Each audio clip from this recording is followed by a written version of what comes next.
Hello, and thank you for choosing this clean historical Western romance from author Indiana Wake. Before we begin, don't forget to hit that subscribe button. Your support allows us to keep sharing more wonderful stories for free. Welcome to The Brides of Russett's Reach, a sweet and inspirational romance series where courage is tested, faith is strengthened, and love finds a way. Copyright Indiana Wake. Evelyn. The Wrong Proposal. The Brides of Russett's Reach, Book 2. Chapter 1.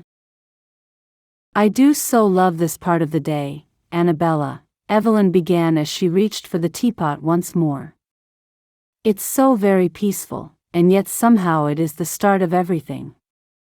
Evelyn had always been an early bird, but she had come to find that the half an hour between breakfast ending and her work beginning was somehow sacred to her.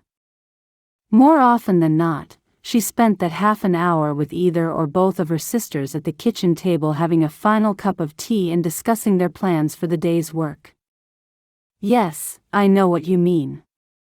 Once the brothers have all gone off to work, somehow peace descends, does it not? Annabella began to laugh. My dear sister, you are including your brand new husband in your slight. Evelyn could not help but smile. I most certainly am, Evelyn, for I see him as the ringleader of the noise and confusion of every morning. Annabella laughed, yet her eyes were full of loving indulgence. I'm so very happy for you, Annabella. I never could have imagined that you and Ashley would get on so very well.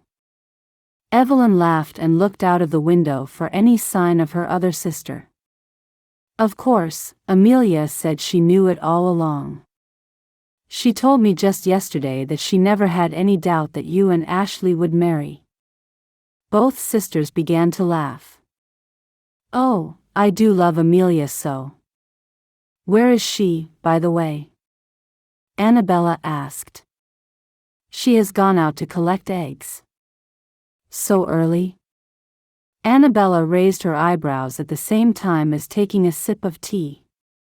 Yes, Amelia rather sees her early morning egg collection as something of a surprise attack upon the hens. She has concluded that the hens will be groggy from sleep, and much less inclined towards animosity in parting with their bounty. Oh, our dear little sister. Annabella put her tea down and laughed heartily. Do chickens even have an actual bedtime? I think she has begun to see them as human, Annabella. And all of this coming from the woman who is more courteous to chickens than anybody I have ever met. Don't mock, Annabella. Believe me, as far as laying hens are concerned, a few good manners go a very long way. Once again, the sisters dissolved into laughter. Where was dear Claudine rushing off to this morning? Evelyn asked Annabella. She has set off to change her clothes ready for going into town this morning.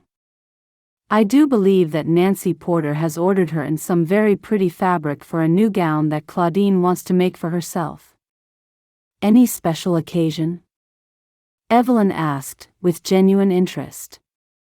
All three of the girls absolutely adored Claudine Carrow. The fact that she had essentially purchased the three sisters from their father in England to become wives for her three sons had done little to dampen their good feeling towards her. All of the Quentin women could see that Claudine's occasionally misguided behavior always came from a place of love. In truth, Claudine had celebrated a partial success, in that Annabella Quentin had indeed gone on to marry Claudine's eldest son, Ashley Carrow. Yes. Claudine has been asked to join a little party of townsfolk who play cards. Anyway, Jessie Van Horn is one of the party, hence the new dress. Jessie Van Horn? The man in the mailing office? Evelyn's eyebrows rose so high they were almost in her hairline. Yes, indeed, Claudine is really rather fond of dear Mr. Van Horn. And they are playing cards? You mean gambling? Nothing quite so scandalous, my dear. It is my understanding that they play for nothing more than matchsticks. It is all very innocent. Annabella laughed. I had no idea that Claudine was so interested in cards. Evelyn stared off thoughtfully into space. Claudine is not interested in cards, Evelyn. Claudine is interested in Jesse Van Horn. Well, what with your brand new marriage and Claudine's interest in Mr. Van Horn, it would really rather seem that romance is everywhere. Evelyn giggled for a moment, and then stopped rather suddenly, her eyebrows knitting together in deep thought. Well, not everywhere. There is no romance surrounding me, is there? Oh, Evelyn, Annabella said, reaching her hand out across the table to take her sister's. It is not like you to be so suddenly downhearted. You are normally the optimistic one of the three of us. I know I am, Annabella, and yet optimism is not always quite so easy to hold on to. Evelyn looked her sister in the eye, and returned the squeeze of her hand. Annabella, I am so very happy for you, and yet I cannot help but feel a little sad at the same time. But why? Because I see your happiness and wonder if I shall ever have the same. But of course you shall, Evelyn. You are but 20 years old, and one of the most beautiful young women in all of Russet's Reach. How could you not find the same happiness as I? It is quite simply not possible, my dear sister. You simply must have patience. But I have had patience, Annabella, and yet still Joss Carrow appears not to be the least bit interested in me, Evelyn said, her cheeks flushing a little as she cast her eyes towards the kitchen door to ensure that they were alone. But must it really be Joss Carrow? I mean, all three of us are safe now, my marriage alone secures that much. Oh yes, Annabella, I realize that. I am so relieved that I do not have to think upon that subject anymore. Evelyn smiled genuinely. It really was a terrible time, wasn't it? All of us wondering what would become of us in a foreign country with no roof above our heads. It really was a terrible time, Evelyn. But that is over now, and it shall never, ever return. No, sister, I know that it will not. Evelyn's face still wore an expression of sadness. And so, must the man you marry really be Joss Carrow? Oh, I don't know, Annabella. I dare say I'm just feeling a little glum at the moment, and I shall surely very soon get over it. I'm afraid, Evelyn, that you are not fooling me. Tell me, do you really hold Joss in such high regard? Annabella said quietly, her eyes searching her sister's for the truth. I really don't know. Perhaps I'm simply mourning my complete lack of success in securing his affections. I suppose, if I really think about it long and hard, the whole thing rather makes me feel like a failure. Good heavens, Evelyn. How could anybody who knows you ever think you are a failure? Annabella's eyes were shining with tears. She could not bear to hear her sister talk badly about herself. Look at everything you have achieved here. Look how the three of us have managed so well in a foreign land and with nothing but ourselves to rely upon. Based on that alone, you can live the rest of your life, do nothing, and still never be considered a failure. Thank you, Annabella. Evelyn attempted a watery smile. Perhaps I do not mean failure, exactly. I dare say I simply just have a case of the blues. The blues? Annabella started to giggle. Oh, Evelyn, you really have been here too long. You sound just like an American. I suppose I do. Evelyn seemed to have cheered up immensely, and Annabella relaxed on account of it. Well, that shall help me fit in a little better. Honestly, Evelyn, I really do not think we need to try to fit in any better than we do already. It strikes me that the people of Russet's Reach are rather open and welcoming, and I do not think they expect us to change the way we are in order to be accepted. Yes, indeed, I do believe you are right, Annabella. Evelyn reached out a small hand and touched the side of the teapot. Feeling it to be a little on the cool side, she silently determined not to have another cup. I have rather come to think of Russet's Reach as my home. In all honesty, I find the company of the people very much more relaxing and far less stressful than I did back home. Yes, Evelyn, America is really very different from England. In so many ways, I feel so very much freer. I think we all do. Yes, certainly here in Russet's Reach there is a far greater emphasis on friendship and less of a need to worry about the appearance of propriety. Evelyn stared off thoughtfully out of the kitchen window once more. I have to say, Annabella, that, given the choice, would probably never go back to England again. No, nor I. Whenever I think of England, I think of the way in which we left it. I still struggle with the memories of the fear and humiliation our father heaped upon us. Indeed, Annabella. And I also think of all the friends we had in England. How strange it is that not one of them asked us to keep in touch, nor tell them how we were coping in a foreign land. The moment father had created his little scandal, we were tainted by it, and those who claimed to care about us were all too quick to turn their backs. Somehow, I do not think that such a thing would occur here in Russet's Reach. I do not think that we would personally have been blamed for father's conduct. I am absolutely sure of it, Evelyn, Annabella said, brightening.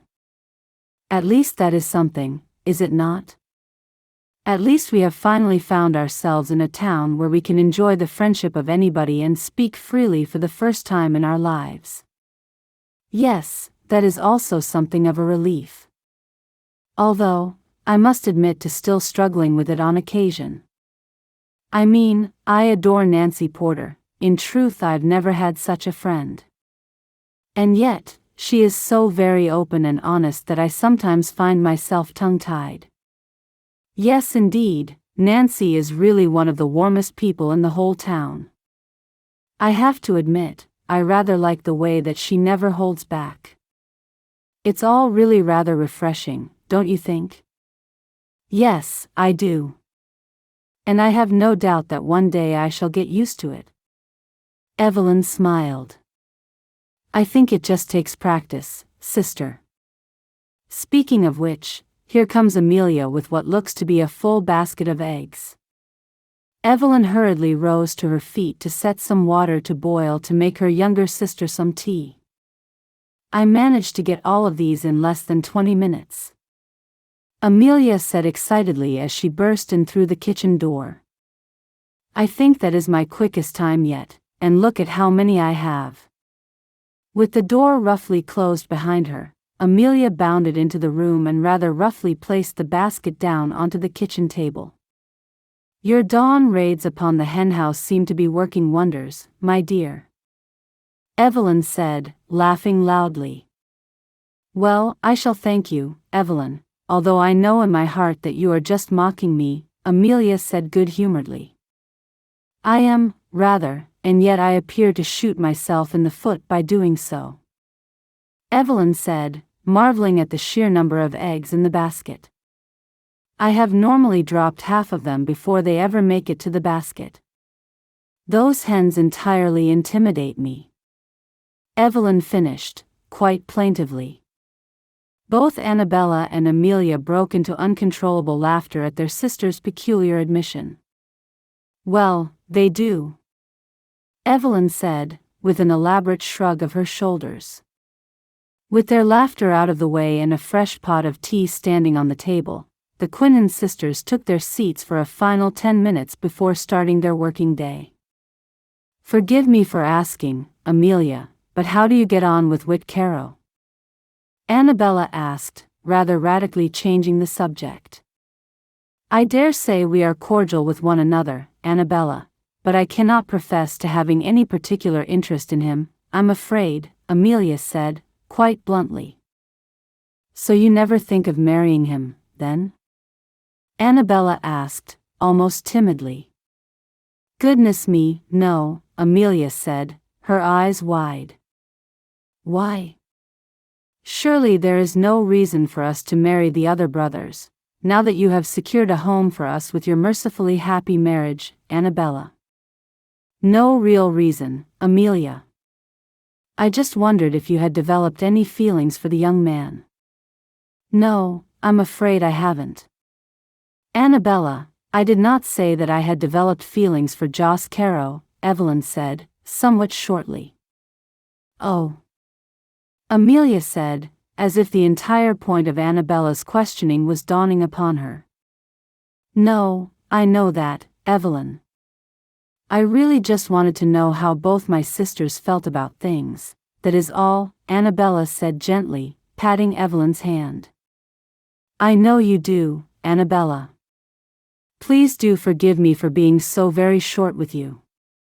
"There is nothing to forgive, Evelyn, after all, I was simply being nosy." "Imagine that," Amelia said, rather comically, before taking a sip of the scalding hot tea. Once again, equanimity and joviality had been restored to the sisters. 20th of October 1866. Dear Father, I cannot be sure if any of my previous letters have reached you, since you seem to be either unable or unwilling to reply. However, I should not give up hope of one day hearing from you, and having you confirm that you care enough about us to at least respond in some way to the details of our lives. However, I shall cease from my regular reproach of your seeming lack of care, and go on to tell you the details of some of the things which have happened to us since I last wrote to you. As I told you in my last letter, Annabella finally married Ashley Carrow. It has been several weeks since their gloriously fun wedding, and they seem to go from strength to strength. Indeed, they are so well suited that it hardly seems possible how much at loggerheads they were for almost the entire time before they were wed. In some ways, this gives me hope for my own future, and yet in others it makes me fear finding something similar for myself. As far as Joss Carrow is concerned, I see him almost every day, and yet have really only had one significant encounter with him since my last letter. It was on a Sunday, just a week or two after the wedding.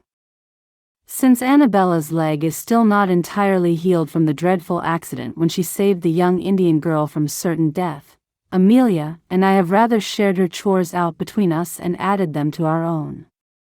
As a consequence, I have often found my Sundays to be rather more filled with work than I'm sure the good Lord intended. Yet, if He is looking down upon my efforts, I'm sure that He cannot mind. Anyway, I had been making my way into the smaller of the barns in order to straighten things up and clean off some of my small farming hand tools. I was entirely surprised to find Joss Carrow already in the barn, having fully made himself comfortable on a broken hay bale where he was reclining and reading a book. I must admit to being rather surprised at finding him reading a book at all, and yet I cannot explain why that would be. Feeling suddenly tongue-tied and completely unable to find something more sensible to say, I simply stared at him and said, "Oh, you're reading a book." Joss dropped the book down into his lap and looked rather sharply at me. "You seem surprised, Miss Quentin. Had you assumed that I could not read?" He said it in such an offended manner, and I felt I did not entirely deserve that. "No, I had not assumed that you could not read, Mr. Carrow," I retorted, somewhat sharply. "I suppose I'm simply surprised to find you lolling about in the hay to read your book when it is warmer and much more comfortable inside the house." "Forgive me, Miss Carrow, that was rude of me," he replied. He was right, he had most certainly been rude in my opinion. However, I felt I ought to give him some credit for his speedy apology. So I continued trying to make some conversation. "Please, do not worry about it. Anyway, what are you reading?" I have felt so very foolish over my lack of progress of any kind with Joss Carrow that I was keen to get over a few moments' worth of antagonism, and move on into some rather friendlier conversation. "The Woman in White," he said, holding up a copy of Wilkie Collins' novel. "Oh, I read that myself just before leaving England. I liked it very well indeed." "Yes, I sure am enjoying it too." "Do you read a lot, Mr. Carrow?" He seemed to have thawed out a little, and I was very keen to keep the conversation flowing if I could, however inexpertly I might be conducting myself. "Yeah, sure, I read all the time. I'm either working or reading, Miss Quentin. I don't do a lot else. I love to read also. I had so many wonderful books back home in England. Didn't you bring any of them with you?" He had closed his book and had sat up straighter on the hay bale, giving every appearance that he was growing interested in my conversation. "No, I'm afraid I only brought a handful. We really were rather limited by weight to what we could carry on the steam packet ship from Liverpool." "Just a handful, huh?" "Yes, and I have read them all now. In truth, I really had missed the privilege of new books, and had felt the loss very keenly since I had finished the last of the few I had brought with me from home." "Well, don't go without a book, Miss Carrow. I have several, and you are more than welcome to read any of them." "Really? I should be most grateful to you, Mr. Carrow." After a few moments, I had almost forgotten that the object of my conversation was to get to know Joss Carrow a little better. I had grown rather excited at the prospect of some new books, and somehow our shared interest seemed to be relaxing me a little. "Yeah, I have all sorts that you would probably like. I have some George Eliot, and many, many Thomas Hardy. I even have some plays, if you like that sort of thing. I like Henrik Ibsen and Anton Chekhov. Foreign players like that, I don't know, kind of seem like a different world to me. I have only read one Ibsen play, and I very much liked it. And I absolutely adore George Eliot. Where do you get your books from?" I did not know there was a bookseller in Russett's Reach. I had entirely lost myself in book talk, and have no idea how I went from shyly standing in the doorway of the barn to making myself a seat in the hay just a few feet from him. "I must tell you, Father, that Joss Carrow is really rather a handsome young man. He is very tall, much taller than me in fact, and has the broad, lean musculature of the rancher. I do believe his hair is brown, although it is somewhat bleached by the sun in parts. In fact, he spends so much time out of doors that his skin is always tanned, almost the color of butterscotch. With his blue eyes, his coloring is very much the same as his older brother, Ashley. However, coloring is all they seem to have in common. Joss is a very much quieter man, and has none of his older brother's strangely endearing cockiness. It strikes me that Joss is rather more contemplative and rather less easy to read than Ashley is. In truth, he is as different from his older brother as I am from my older sister, I suppose. No, there is no bookseller in Russett's Reach. Every so often, I go out to the city of Boise. You can pretty much get everything you need right there, so I always stock up on books when I visit. Almost everything they have comes from New York publishers, so there's a full range of books by authors from all over the world.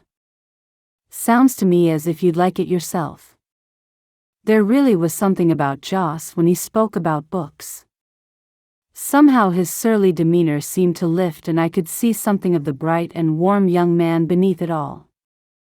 He smiled too, when he told me of all the books he had. I must admit, I have not seen Joss Carrow smile much since I arrived here from England. I have never been sure if his taciturn nature was caused by my very arrival, or if it was already in existence. Perhaps one day I shall get to the bottom of it all. Anyway, the result of it all was that Joss lent me a pristine copy of George Eliot's Mill on the Floss. As pleased as I was to receive the book, I was yet more pleased that I seemed to have found some common ground between Joss Carrow and I. If nothing else, I felt that books had somehow given us a starting point. That all being said, Father, I have not found myself alone in Joss's company since. I dare say that you would find the idea of a young man and woman being alone for more than 3 minutes together to be something rather scandalous. However, I should tell you that it is very different here in America, and the inhabitants of Russett's Reach have rather sensibly dropped some of the more ridiculous aspects of life and society. I suppose I can say this to you now without feeling your wrath, for how could you ever chastise me again? Forgive me, I do not wish to seem combative, but you must understand that every so often certain feelings of injustice rather bubble to the surface. But rest assured, Father, that I'm doing everything in my power to try to forgive you for what had happened, for what you have done to us. For in truth, I feel rather more comfortable and at home here in Russett's Reach than ever I did in England. I think I should tell you that I very much doubt that Annabella will ever forgive you for what you have done, nor will she ever try to contact you. I cannot tell whether or not you would have had any hopes that she would seek you out again, and so I shall just tell you it all anyway. Annabella really has taken to the life here, and looks upon Claudine Carrow as her parent now. It is true that the woman is incredibly motherly, and I am safe in the knowledge that her caring for my sisters and I is entirely genuine. However, I have wandered away from my original topic of Joss Carrow. As much as I enjoyed our slim encounter, it was some weeks ago, and nothing of that nature has reoccurred since. In truth, I have had to stop myself from cantering through the mill on the floss, simply to use it as a reason to approach Joss again. For he did say, you see, that I may borrow another book whenever I liked. Since I find that to be the only point of convergence between us at the moment, it is all I have to work with. However, to race through the book so quickly would be to do it and myself a disservice, for it is so very good that it really warrants one's full concentration and contemplation.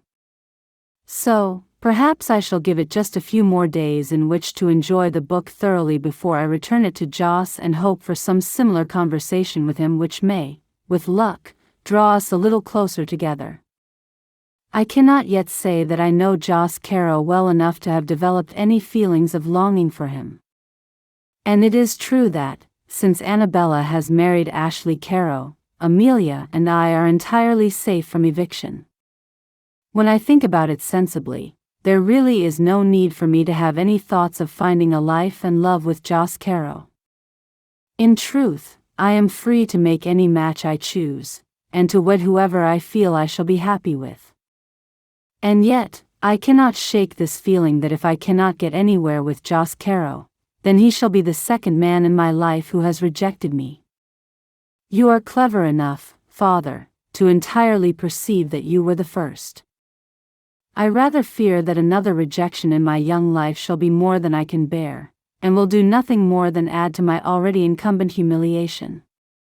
Once again, I ask you to forgive me for the airing of my feelings, but please understand that if I do not set them down on paper and send them to you, then I do not know where they should go. Perhaps very soon you might return my letters, and tell me a little something of how your life is going back in England. I should very much like to know, Father, and, despite my intermittent castigations of you, please know that I still care very deeply for you. With much love, Evelyn. Chapter 2. Mid-morning some days later, Joss Carrow was slowly walking his horse back down to the stable. He had only been out on the plains for a couple of hours when Florrie had thrown a shoe. He had realized it immediately by the way she was walking, and had not been surprised when he had found the horseshoe just yards from where they stood. Joss had made some preliminary attempts to reattach the shoe, but most of the nails had gone, and he had found himself far from keen to try to hammer in the remainder with a rock, for fear he might hurt his beloved horse. Joss would not dream of staying atop the horse and adding his considerable weight to her shoeless hoof, and had instead determined to gently walk her back down to the ranch house stable. In truth, he was feeling rather hungry, and would make use of his trip back down to the ranch house to get himself an extra piece of bread and butter. At only mid-morning, he had already eaten almost all of his day's provisions. It used to be that his mother left the parcels of food for her 3 sons to take out to work every day. Since the Quentin women had arrived at Russet's Reach, he knew that they also had a hand in preparing the food for himself and his brothers. However, he was never entirely sure which sister had packed what on any given day, unless he had actually walked into the kitchen early enough to see the preparation taking place. On some days, he hoped that Evelyn had packed his food. He kind of liked the idea of eating something that she had specifically prepared for him. However, most of the time he tried not to think about it. It was a dangerous road, and one he had no intention of striding down ever again. On the whole, whenever thoughts of Evelyn occurred to him, Joss did whatever he could to chase them out of his mind. Not that he did not like her, for she seemed to him to be rather an interesting and intelligent woman, not to mention her other attractions. In truth, all 3 of the Quentin girls were pretty, with that dark hair and pale skin. And yet to him, Evelyn seemed to be the more beautiful of the 3. Her hair was as dark as Annabella's, and yet it had a certain deep redness about it which became more apparent in bright sunshine. Indeed, whenever the sun was out, Evelyn seemed almost to be wearing a deep red halo. And if he was entirely honest with himself, Joss knew that no man in his right mind could fail to be impressed by her rather pleasing soft curves. Joss had always thought her to look so pretty in the rich and sumptuous gowns that she and her sisters had brought with them from England. And yet, even in the much plainer and more practical gowns she had taken to wearing about the ranch, still her softness and gentility was entirely apparent. As Joss passed the little barn which housed the hens, he was brought up short by a sound from within. He drew Florrie to a halt for a moment and listened. Smiling to himself, he could clearly hear Evelyn inside chattering to the chickens in rather a soothing voice. He knew that she had never quite taken ranch life in her stride as her elder sister had, and yet he found he rather liked her for that. "Oh, I say, I'm most terribly sorry." As her voice drifted lightly out from inside the barn, Joss had to stifle a laugh at the very idea that she was apologizing to a hen. "That's right, young lady, if you could just lift up. Just a little bit more. There you go." Clearly, Evelyn had just managed to free an egg from beneath the warm rear of one of the hens. Joss could not help but smile to himself as he stood eavesdropping on the one-sided conversation within. There really was something so very charming in the way Evelyn went about things. "Thank you very much," Evelyn finished, before moving on to the next hen. Once again, Joss had to stifle a laugh. He had never ever heard somebody thanking a chicken before. As Joss stood quietly chuckling to himself, Evelyn suddenly appeared in the doorway carrying her basket of eggs. So startled was she to see him there that she almost dropped her basket, and Joss spread his arms wide in apology. "I'm real sorry, Miss Quentin. I didn't mean to startle you so." "Not at all, Mr. Carrow. In fact, I was rather in a little world of my own." "You sure were." Joss could not help but start to laugh as he thought of her talking to the chickens. "I am at a disadvantage, Mr. Carrow." "You are laughing at me, but I do not know why," Evelyn said, although without any sign of offense or rancor. "Well, it's just that, if I live to be 100 years old, I don't think I'll ever meet someone who is quite as polite to chickens as you are, Miss Quentin." He smiled at her lightly reddening cheeks and made eye contact with her as he had so seldom done before. Evelyn really did have the most beautiful blue eyes. "Well, you ought to see Amelia collecting eggs. She rather marches in here at the crack of dawn, very much in the style of an invading army in a foreign land. Still, I must admit that her style of things rather gets the job done. Amelia is in here but 20 minutes before all the eggs are collected. For me, it's more than twice that. Evelyn was smiling at him in a way which made her look quite young and carefree. And if you don't sweet-talk them? He raised an eyebrow comically. Oh, we are looking at over an hour if I don't use my charm. Evelyn laughed in such a girlish way that it rather did something to Joss's insides. For a moment, all he could do was smile and stare at her. So, how did you get on with the book? Are you enjoying the George Eliot? Joss could almost feel himself stumbling awkwardly over his own words. Having run out of chicken conversation, he had wandered into the only other ground he knew to be common to both of them, books.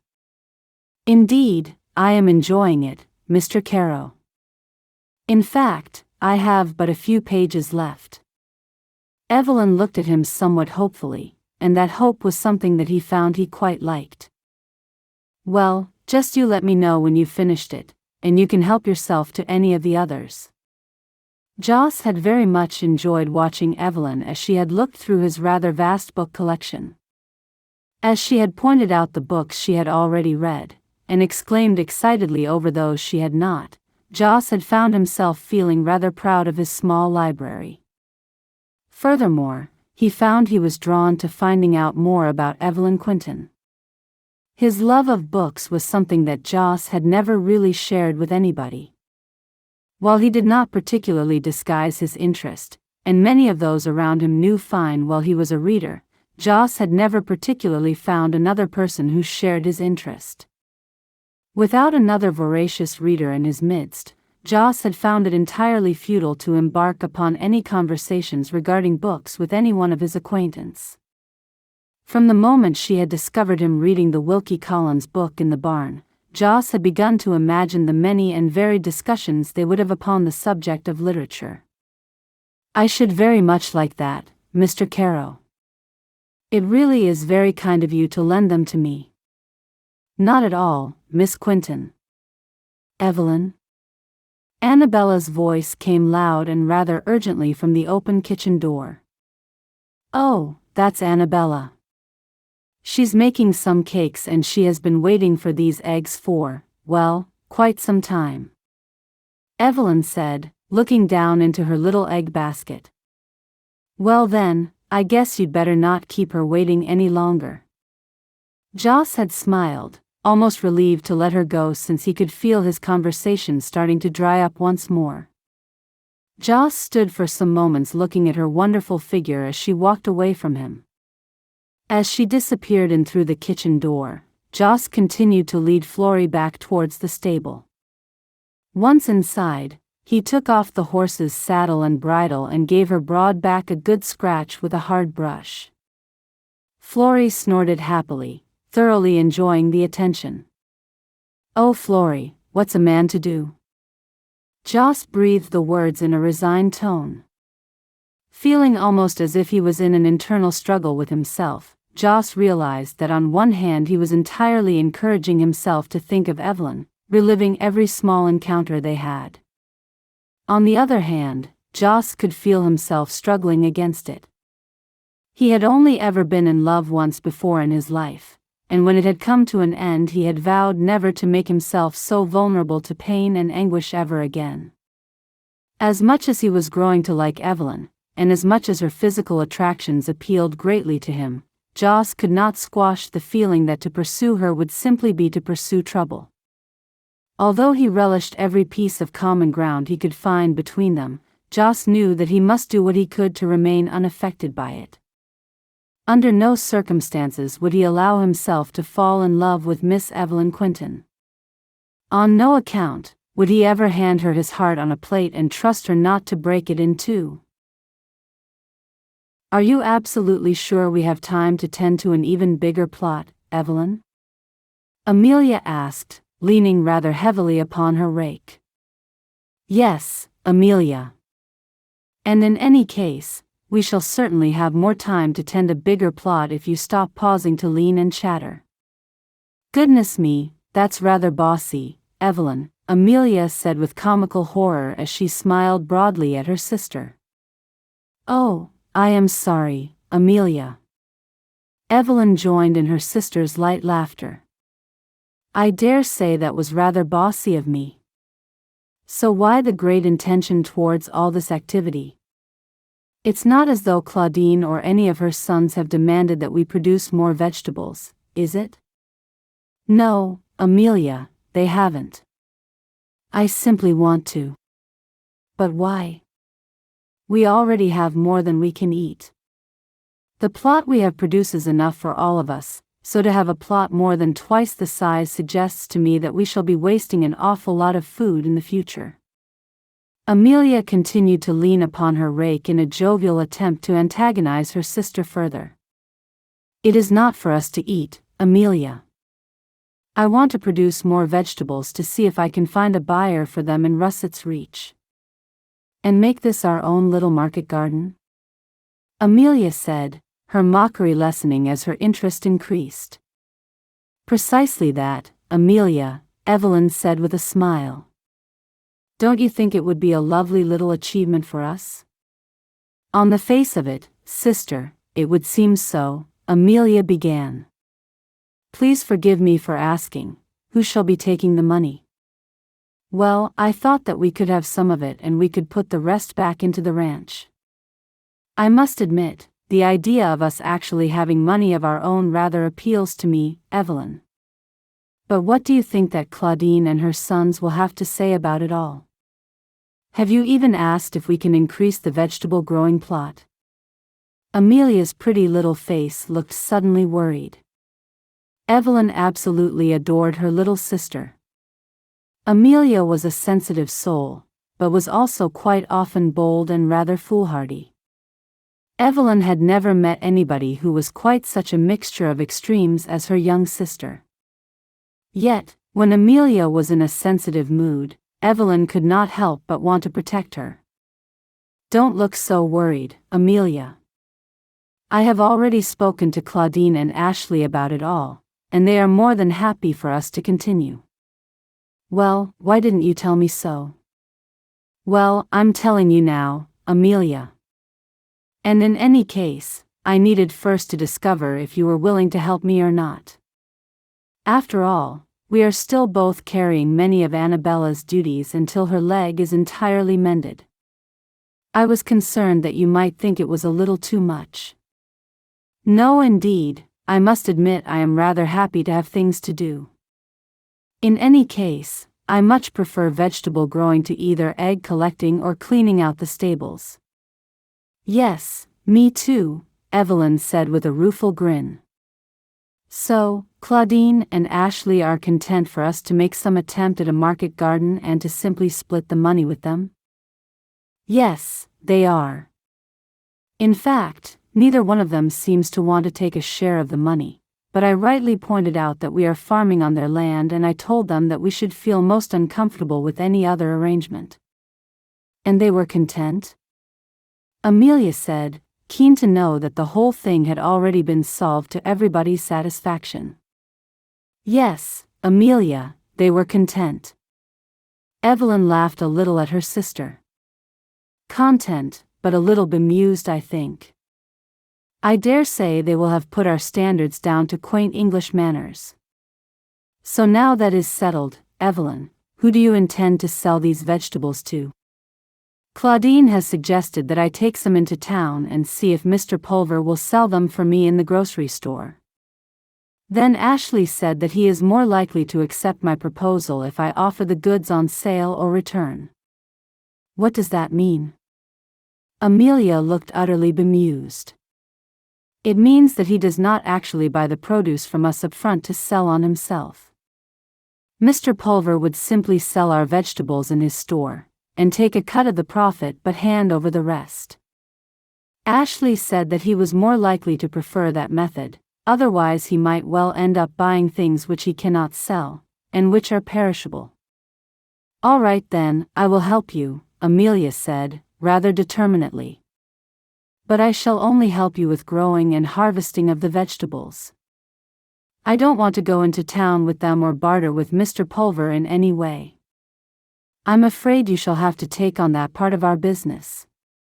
"Yes, all right then." Evelyn laughed, more so at her sister's sudden description of so small an enterprise as a business. "So, when shall you go and speak to Mr. Pulver?" "I thought perhaps in a couple of weeks. You see, I have yet one more obstacle to overcome." "What is that?" "Well, in order for me to be able to deliver our produce to town, I shall first need to learn how to drive the horse and cart," Evelyn said the latter with a sigh. Having been raised in London, the Quentin girls had never taken part in any type of sport or outdoor activity. None of them had learned to ride horses, and had only ever traveled inside carriages.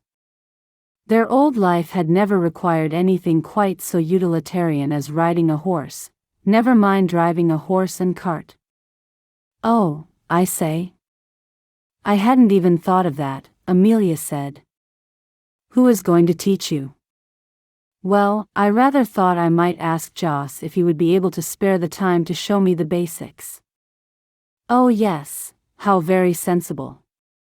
Amelia studied her sister's face and then began to smirk. "I say, Evelyn, your cheeks are flushing a lovely shade of pink." "No, they are not." "Oh, yes they are," Amelia said, rather more loudly than Evelyn would have liked. "Amelia, stop it," Evelyn hissed, caught between annoyance and amusement. "I'm sorry, I shouldn't have teased you, Evelyn," Amelia said, doing what she could to hide her mirth. "I say, Evelyn, do you rather like Joss?" Amelia continued in a somewhat more sensitive and searching tone. "It's hard to describe what I feel, Amelia. I mean, I haven't set any hopes upon Joss Carrow, don't get me wrong. And yet I have rather found we have things in common just lately." "Such as?" "Well, he likes books, for one thing." "What sort of books?" "The same sort of thing as me really, George Eliot, Thomas Hardy, even some foreign plays." "Oh dear." Amelia pulled a face. "How very dreary. I much prefer Jane Austen." "Yes, I know you do, my dear little romantic. However, I hardly see a man being very much interested in such books." "No indeed." Amelia laughed. "So, have you asked Joss to teach you how to drive the horse and cart?" "No, not yet," Evelyn said, turning pink once more. "Well, here's your chance, sister, for he is just approaching the stables now," Amelia said, a slight mischievous tone to her voice. "Oh," Evelyn managed, clearly flustered. "Mr. Carrow?" Amelia called out, waving an arm to happily beckon Joss over. He deviated from his route to the stables and made his way over to them, looking somewhat perplexed by this sudden interest in him. "Ladies," he said, lightly tipping his broad-brimmed hat. "It seems we could rather do with your help, Mr. Carrow," Amelia began, all strident and confident.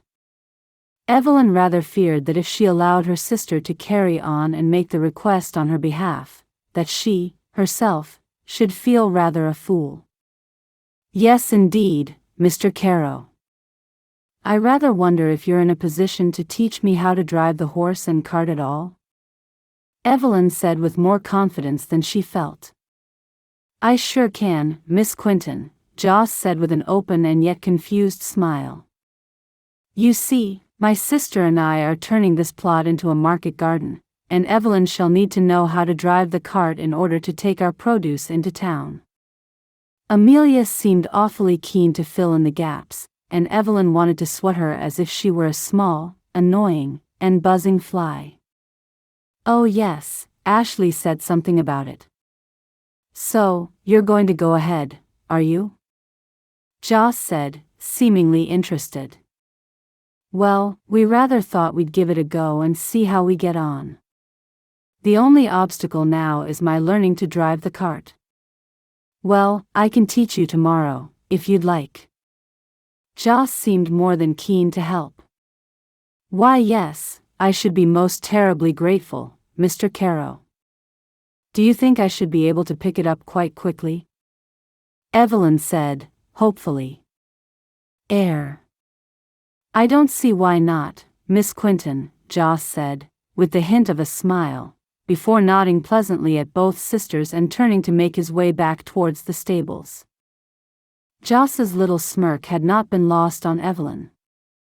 In truth, she knew she was proving to be not quite so practical as her older sister, and not quite so tenacious in her chores as Amelia. And yet, Evelyn knew herself to be hard-working, and felt no shame at all in any difficulties she'd had in mastering the new way of life. Evelyn knew that she would never be terribly skilled in a practical sense, and yet she was not disheartened by it. She knew that her talents lay elsewhere, and that she had spent much of her time in learning and the contemplative side of life, not simply because that was all her upbringing offered, but rather because she found she enjoyed it. However, the idea that she might be able to develop a little vegetable plot into a successful market garden rather appealed to Evelyn. It somehow gave a greater purpose to their daily chores, and from that she gained a certain amount of excitement. If she could get Mr. Pulver to agree to sell her produce and indeed make a small profit, then Evelyn really would feel as though she had achieved something. In truth, it was the idea of the achievement, rather than the work itself, which spurred her on. So there now, that is solved, Amelia said, beaming brightly and teetering on the edge of amusement. And so it is, thank you kindly for your interference, Evelyn chastised most playfully. You do like him, Amelia said, the teasing very clear in her voice. Stop it, Amelia. You do. You do. I can see it most plainly now. Chapter 3. Joss had driven Evelyn up and down the long driveway to the ranch several times. As she sat at his side in the narrow cart, he tried to explain to her every movement he made, and just what every pull on the reins would mean to the horse in front of them. So you see, when I shake the reins like this, Joss began, then the horse knows that I want him to move off. You see? He looked hopefully at his student.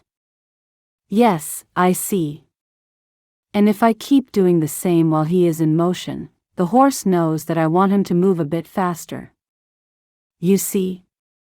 By way of demonstration, Joss shook the reins and the horse did, indeed, speed up.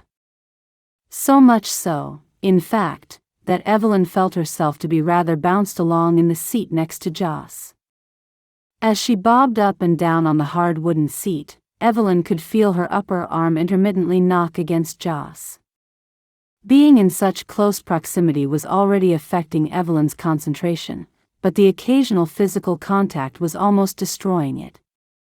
And then, if I pull back on the reins like this, Joss said, demonstrating to perfection, then the horse knows that I want him to stop, just as he's doing now. All right? He turned in the seat to look at her as soon as the cart had drawn to a complete halt.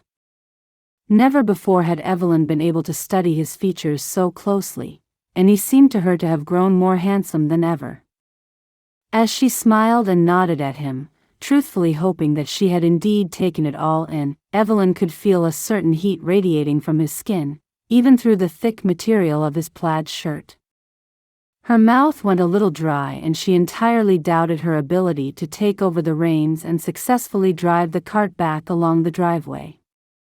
So, it's your turn now, Miss Quentin, Joss said, putting the reins into her hands. As he did so, Evelyn felt his hands brushing against hers, and the tiny sensation caused her heart to beat just a little faster. Oh, how she hoped she would be able to drive the thing. So, just gently shake the reins how I showed you, Joss said, nodding his encouragement at her.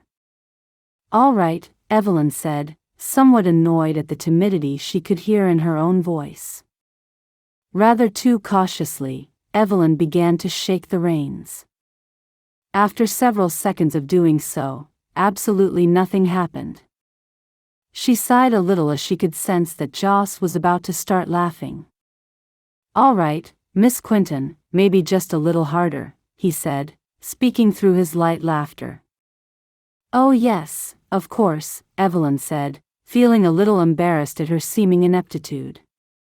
She rattled the reins just a little harder, although was still somewhat assailed by a fear that if she was not cautious, the horse would simply bolt away, flinging them both from the cart. Once again, several seconds of gentle rein rattling was getting her nowhere. Much to her surprise, Joss reached right around her with one arm, and placed both of his hands on the reins next to hers. She could feel his chest pressed firmly against her back and his warm breath as it sailed past her ear. The firmness of the inadvertent touching almost made her gasp.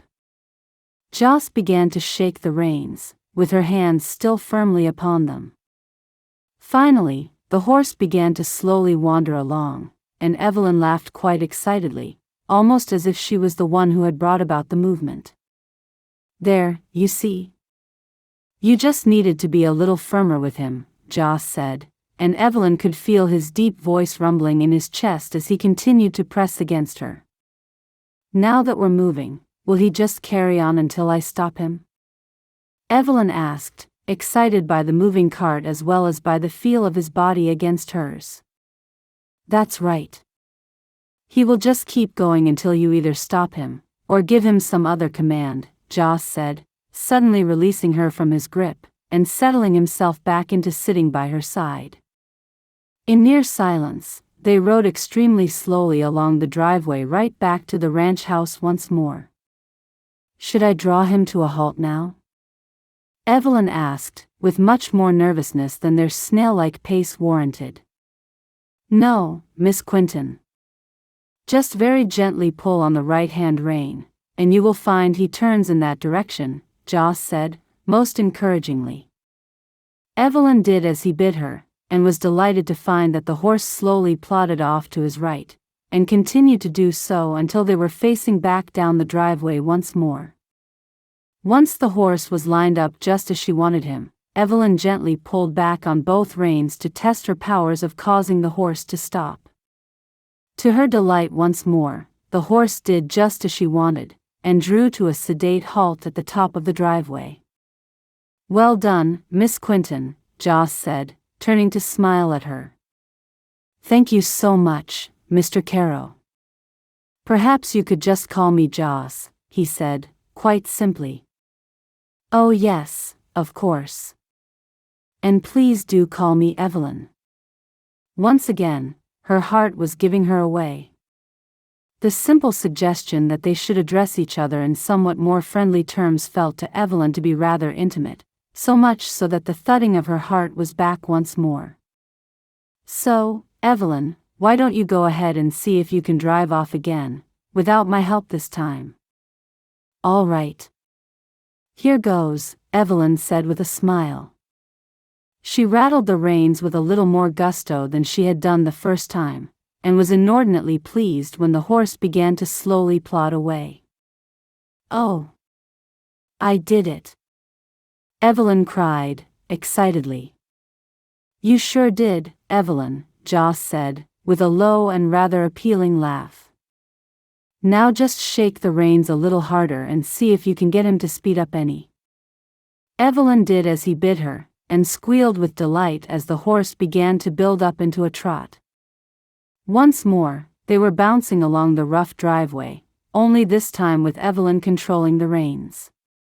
As hard as she was concentrating upon the task at hand, she was still affected by the occasional touch of their shoulders whenever they wheeled over a dip in the ground. By the time they reached the end of the driveway, Evelyn felt unnaturally exhausted. With much more confidence than she had begun with, Evelyn expertly drew the horse to a halt and leaned back in the seat, thoroughly pleased with herself.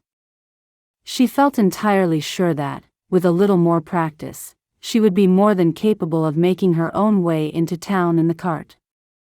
"So, how do you feel?" Joss asked, turning to look at her. As she looked back at him, her eyes seemed to fix to his, as if magnetically. There was just a moment's silence as both seemed just a little shocked at the spark which seems to pass between them. Once again, Evelyn felt her mouth go a little dry. "Honestly, I feel rather exhilarated, Joss. Can you imagine that? After a simple cart ride along the driveway, I'm more excited than I can tell you." Evelyn began to laugh gaily. "Nothing simple about it, Evelyn. You just learned how to do something new."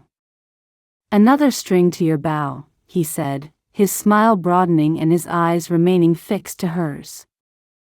"Well done," he said, in a much lower tone. "Thank you so much. Really, I mean it." "Thank you for taking the time to teach me this," Evelyn said, feeling almost as if she had been hypnotized by him. As they sat on the hard wooden seat, seemingly pinned by each other's eyes, Joss began to lean in towards her. With her heart banging so hard she was surprised she could not hear it, Evelyn waited in excited trepidation for Joss to kiss her. In the moment that his lips touched hers, Evelyn felt as if her soul had quite simply soared up into the sky. She had never been kissed by a man before, and could now quite understand why the simple act seemed to hold such wondrous mystery for all who mentioned it. As she felt his arms draw around her shoulders and pull her to him, Evelyn offered no resistance. As their bodies pushed together, she reached up with both hands and lightly touched either side of his face. His skin had the pleasantly raspy feel of burgeoning stubble, and Evelyn experimentally ran her hand back and forth across its surface. By instinct, Evelyn parted her lips ever so slightly, and felt his warm tongue lightly creep between them. Never having felt anything so sensuous in all her life, Evelyn heard herself let out a soft moan.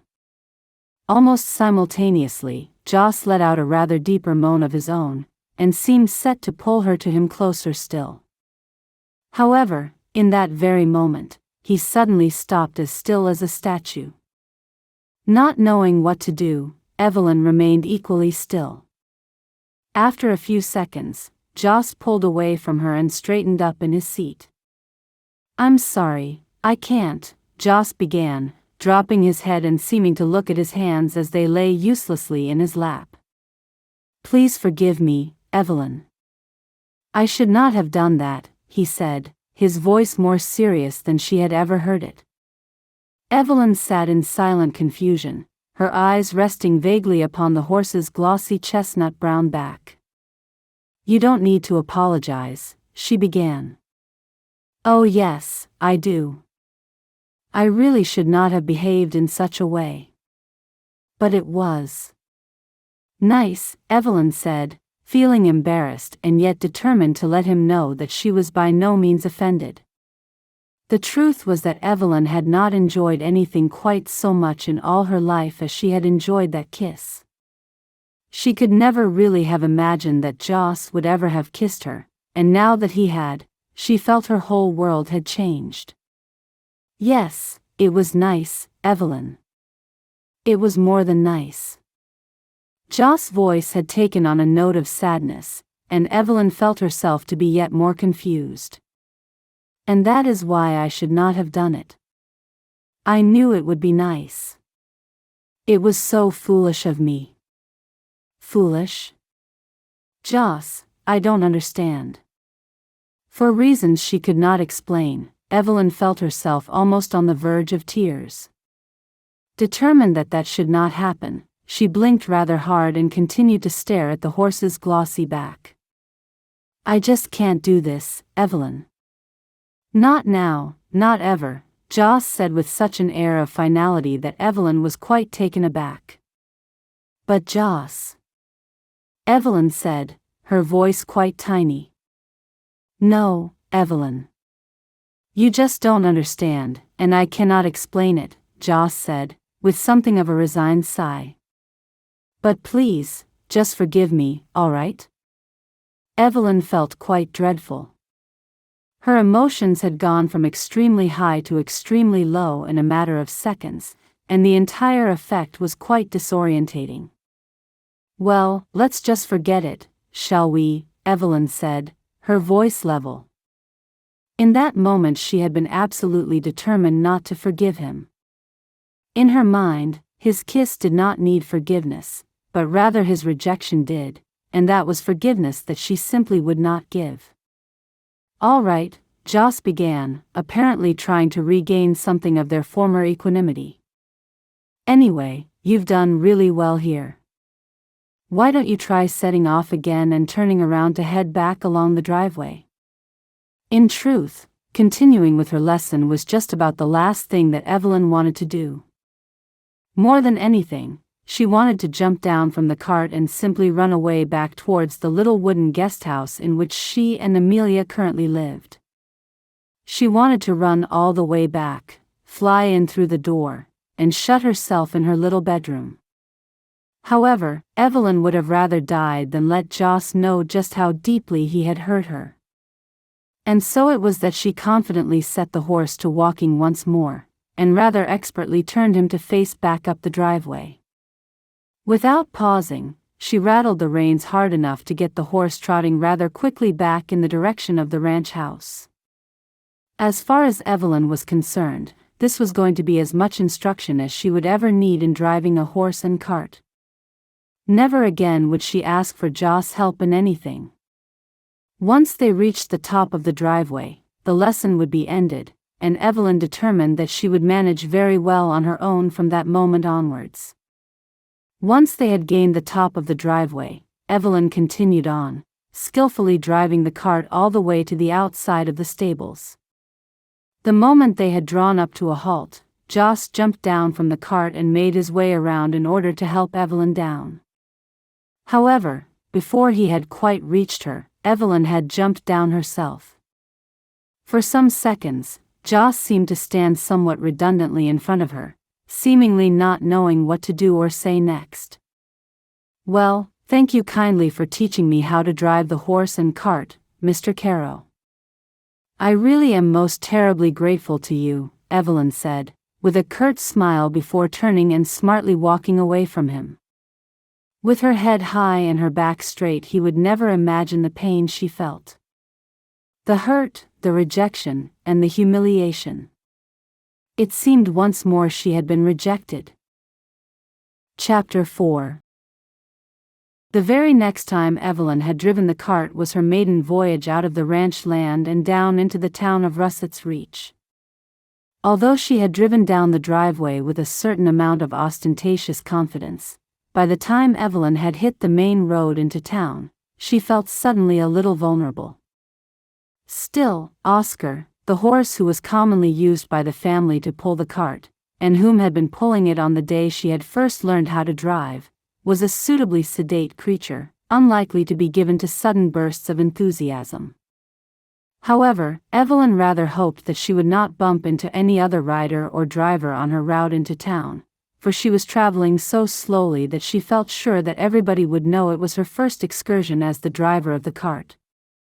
While the journey was no more than 10 or 15 minutes, it felt to Evelyn to have gone on for so much longer than that.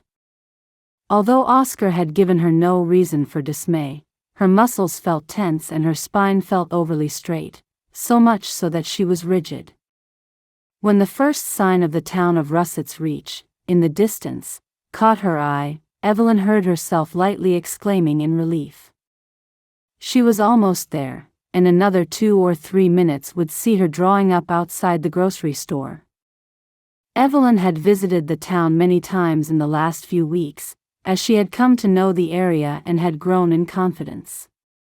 In truth, when she had first gone down into Russet's Reach with Claudine, she had had to fight to hide her dismay at what she saw as an entire lack of provision. The little shops and stores which lined the main roadway running through Russet's Reach had seemed to her, upon first inspection, to be pitifully lacking in variation. From what she could see, Russet's Reach could provide nothing more than the bare essentials. Beyond food, fabric, farming equipment, and supplies, there seemed to be nothing else beyond the professional services of an attorney, a doctor, a seamstress, and a tailor. Back in England, the shops had seemed to hold almost everything a person could possibly want or wish for. But not here. There was no such frivolity as a bookshop, or any kind of shop which sold fancy goods such as ornaments and jewelry. However, as time went on, Evelyn very quickly learned that a person did not really need anything more than was provided right there in this small and quaint town. She almost laughed to herself when she thought of her first visit to the town, and how she could never possibly have imagined that just a few months later she herself would be driving a simple cart down and inquiring as to whether the local grocer could stock her homegrown vegetables. As Evelyn's thoughts returned to her very reason for making her trip, she felt a little resurgence of the nerves which had begun to build in the previous day or so. It was one thing, in theory, to imagine persuading a shopkeeper to peddle your wares for you, and quite another to be able to utter those words in cold reality. Evelyn had never undertaken any manner of business in her entire life, nor had she ever thought she would have to. That which she would once have seen as far beneath her now seemed rather exciting, if not a little daunting. The fact that she had felt a little nervous over the last day or two had come as something of a relief to Evelyn. It seemed somehow to go some little way to forcing thoughts of Joss and their kiss to the edge of her mind, if only for a little while. If nothing else, her bout of business-related nerves had come as something of a welcome distraction. For the 3 days following the horse and cart lesson that Joss had given her, Evelyn had been almost entirely unable to concentrate on anything. Amelia had very quickly noticed the change in her, and had inquired several times as to the cause of her disquiet.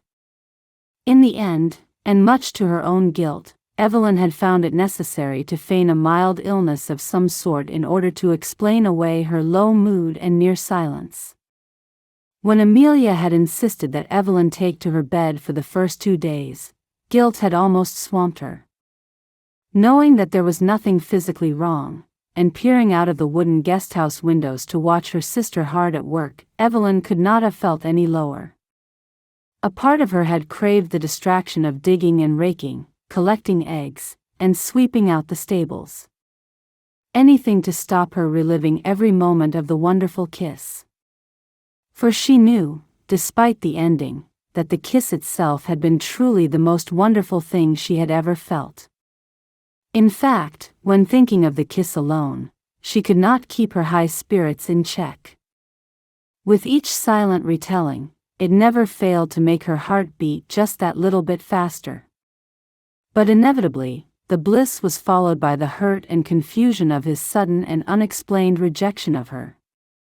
In the 2 days of lengthy solitude she had suffered whilst allegedly unwell, Evelyn had tortured herself by lifting out each and every one of her perceived faults, indeed anything which could explain his sudden withdrawal of affection. The 2 days straight she had gone around and around, torturing herself with the same thoughts and spiraling feelings, until in the end she knew it would do her no good to continue. For whatever reason, Joss Carrow had rejected her, and rejected her most completely. He had said to her that he could not do it, now or ever. He had told her most decidedly that he did not want her, and he never would. Quite why he had kissed her in the first place, what had drawn him to her, she would likely never know. In truth, quite what had forced him away from her, she would never know either. It was frustrating, confusing, and downright annoying, but she could do nothing about it. Drawing the horse to a halt outside the grocer's, Evelyn lightly jumped down and loosely tethered Oscar to a wooden post just outside the store. Plastering on her most winning smile, Evelyn took a deep breath and walked in through the open door. Would this be the start of something wonderful or the end of her dreams? In the end, it had been rather more easy to negotiate with Mr. Pulver than she had ever imagined. He had been so keen and amiable that Evelyn rather wondered if that dear lady, Claudine Carrow, had not already primed him upon the subject. Of course, she would never tackle her on it, for fear of embarrassing the woman. If Claudine had, indeed, already spoken to Mr. Pulver and done her best to pave the way for Evelyn, then Evelyn felt sure that she would have done it out of the kindness of her heart. Claudine really was a very nice lady, and extremely caring. At the very core of her being, she always wanted the very best for people, and liked nothing better than to see things working out in just the way she thought they should. Evelyn strode confidently out of the grocery store feeling happier than she had done for days. In her sudden uplifted frame of mind, she decided to make her way along the road a piece and visit Nancy Porter in the haberdashery. Letting herself quietly into Nancy's shop, Evelyn was relieved to find the pleasant young woman alone and seemingly not busy. With an instantly bright smile, Nancy dashed out from behind the counter to greet her friend, her neat blonde ringlets bouncing wildly as he moved. "Well, hey there, Evelyn honey. How are you?" "I'm rather well, Nancy, thank you kindly, and how are you?" "Well, 2 minutes ago I was bored out of my gourd. Now, I'm very much better. I have someone to talk to and make tea for." Nancy smiled brightly as she reached for Evelyn's hand. "Come along out back with me, honey. I'll set some water to boil." In no time at all, Nancy seemed to have all of the tea things set and ready. With shining eyes, the small and pretty woman settled herself down at the table, fully intent on a good hour's worth of chatter and gossip. "Tell me, how's that sister of yours? I don't see her so much since she hurt her leg." "Annabella is doing very well, Nancy. She's still hobbling, but hobbling rather faster than she was a week ago. She is absolutely chomping at the bit to get back down into Russet's Reach and come in to see you." "Well, you tell her to get well soon, honey. Now, how about you? How are you settling in up there?" Nancy said, her eyebrows raised just enough that Evelyn would know that a simple "I'm settling in very well thank you" was not going to be enough. "In truth, Nancy, I have grown rather fond of my life on the ranch. That is a thing I thought I would never hear myself say." Evelyn laughed a little, and Nancy joined her. "Yet there it is, every day is full, every evening I'm tired, and I really rather enjoy it all. In fact, I am just increasing the size of our vegetable plot, and turning it into something of a market garden." "No kidding?" Nancy was all interest. "That's right. In fact, I have just been speaking to Mr. Pulver, and he has agreed to try to sell some of my produce." "No kidding?" Nancy said, with even more enthusiasm. "I mean, it feels rather exciting to me, but there is every chance that my vegetables won't sell. I don't want to get my hopes up too high." "Why not?" "That is what hopes are for," Nancy said, her voice rising perhaps a whole octave. "Oh, Nancy, what an absolutely wonderful way to look at things. I have to say, English people are not brought up with any kind of optimism whatsoever. Rather, we are brought up in a general haze of don't get your hopes up, and if you do, jolly well keep it to yourself." Evelyn gave a comical shrug. "Well, you're here now, honey, and in Russet's Reach you can let your hopes get as high as you want them to. Let them soar like an eagle on the wind," Nancy said, reaching out to pour them each a cup of tea. "Well, I'll certainly give it a try. Now tell me, how is marriage suiting Annabella and Ashley?" Nancy asked, a smile clearly indicating just exactly how much she had grown to care about the young English women. "Honestly, Nancy, I could never have imagined how well suited they really were. They seemed always to be goading each other and arguing at every opportunity. I think it was a surprise to us all when they finally decided to wed. Well, as far as I can see, the goading and arguing is nothing more than heat and passion." "Nancy," Evelyn said, smiling and blushing all at once. Well, it is. Nancy giggled, in a lovely high pitch. Trust me, honey, any kind of aggravation between a man and a woman always boils down to the same thing. Passion, she said the last, dramatically raising her eyebrows. No, Nancy, I can assure you that sometimes aggravation between a man and woman is simply that.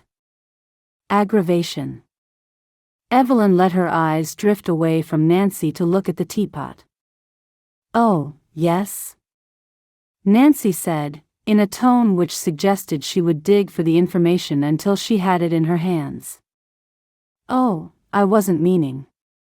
I was just saying, Evelyn started. So, how are you getting along with Joss Carrow? Nancy asked. She really was an expert in these things. Oh, Nancy, how do you do that? Evelyn said, with a resigned sigh. I don't, you gave yourself away on this occasion. Now then, tell me what is troubling you about our dear Joss Carrow. With red-hot cheeks, Evelyn told Nancy every part of the afternoon she had spent with Joss learning how to drive the horse and cart. There was just something about Nancy which rather drew one's confidence, and Evelyn found herself leaving absolutely nothing out. Nancy rather helped the tale along by ing and ing in all the right places, most particularly when Joss had put his arms around Evelyn and helped her with the reins. When Evelyn got to the kiss, Nancy's mouth had dropped open, and her eyes were perfectly round with excitement. However, her gleeful expression dutifully dropped when Evelyn, her head bowed, admitted the rejection which had followed. And so you see, aggravation is oftentimes simply aggravation, Evelyn said, her expression flat. I'd have to think about that a while, Nancy said, the beginnings of a little smile beginning to reform. So, how was it? She asked, leaning closer, her voice almost a whisper. How was what? Evelyn was genuinely bemused. The kiss, silly. Nancy said, her face a picture of mock exasperation. Oh. Evelyn said, entirely surprised that Nancy would ask such a thing. Once again, she felt her face burning with embarrassment. Well, it was. Evelyn was completely unable to finish. Wonderful? Nancy said, almost inaudibly. In truth, Nancy, it really was. You see, I have never known such a thing in my life, and it was simply lovely. Yet, the rejection which followed rather extinguished the pleasure for me. What did he say, exactly? Nancy looked suddenly thoughtful. I can't remember exactly, Nancy, but it was along the lines of he shouldn't have behaved in such a way, would I forgive him, and he really couldn't possibly do this, now or ever. I didn't really understand that part, but I rather took it to mean that he did not want to continue any form of relationship or romance with me, Evelyn said, rather primly. Repeating the words brought back the sting of his rejection. Yet he seemed to enjoy the kiss, honey? Nancy said, chewing away on her bottom lip in thought. Well, yes, I suppose he did. Evelyn could hardly believe she was discussing it. She could not help but think of the deep, low moan which had escaped Joss in the second before he had pulled away from her. Surely he had enjoyed it as much as she had. Evelyn shook her head, embarrassed to even be thinking about it. Although I don't see what difference it makes in the end, Nancy. Evelyn said, a little sadly. You know, honey, there is perhaps something I should tell you about Joss Carrow, Nancy said, with sudden determination. Is there? Evelyn asked. Nancy's tone was such that Evelyn did not know if she really wanted to hear whatever it was Nancy had to say about Joss. Maybe some things were best left. There is, honey. I kind of think it might go some way to explaining his strange behavior. Really? Yes, really. You see, a few years ago, Joss had a girl called Cara Vernon. I guess you'd have called them childhood sweethearts, really. Anyway, they'd been sweet on each other for years, and everyone in Russett's Reach pretty much expected them to marry sooner or later. Anyway, about 4 years ago, I guess Joss would have been maybe 22 years old, Cara told him that her family were up and moving away from Russett's Reach. Not only that, but that she had decided to go with them. Oh dear, Evelyn said, suddenly feeling rather sad for Joss. Now, the thing is, they really weren't moving so very far away. They were staying in Idaho. In fact, they moved to somewhere just this side of Boise. It wasn't as if it was so great a distance, you know. Anyway, poor Joss, he just up and asked her to marry him there and then. I think he'd always assumed that they would marry anyway, and he possibly thought that she was only moving away with her parents because the two of them had not yet wed. Anyway, I think it came as a very horrible shock to young Joss when Cara Vernon turned him down. She gave some story about not wanting to be so far away from her parents, but apparently, Joss kept pointing out to her that it was close enough that he could take her up there a couple of times a month. Still, Cara continued to protest about being separated from her parents, and I think in the end Joss realized that she really did not want to marry him no matter what. Oh, poor Joss. What an awful thing. Evelyn felt genuinely sorry for him, knowing something of the feeling of rejection herself. He was always a quiet sort of a man, was Joss Carrow.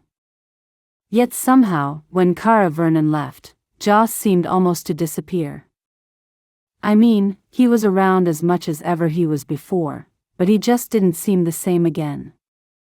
I always hoped he would come out of it. I mean, it's been almost 4 years. But it just seems to me that he was never, ever interested in anybody else. I guess you're the first girl he's shown any interest in since Cara left. Tell me, what was she like? Evelyn almost despised herself for asking the question. She was a nice enough girl, I guess. She was kind of standoffish, and never really took to me much. Still, I guess that doesn't make somebody a bad person. Nancy gave a most endearing little chuckle. Yes, it does, Evelyn said, supportively. Thank you, honey. Nancy continued to chuckle. I don't know that they were ever really suited, if I'm honest. I guess in a small town like Russett's Reach, people can somehow get kind of thrown together, almost as if there are very few alternatives. You know, they were so young when they first took up with each other, that they perhaps became a habit very quickly. But for him to have been so devastated by her. Evelyn said, not really knowing how to finish the sentence. You know, I don't truly believe that he was devastated by her as such. I think he was more bruised by the feeling of rejection. Kind of like he had been betrayed somehow, and maybe lost something of his trusting nature. I don't know really, I'm just kind of guessing.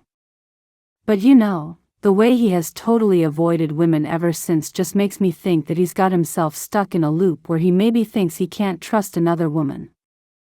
I must say, Nancy, in this whole business of romance, nothing is ever simple, is it? Evelyn said, somewhat exasperated.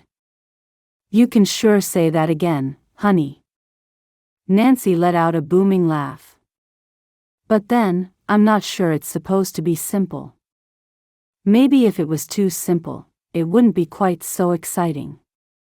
Oh, I don't know, Nancy. I rather think I could live without all the excitement.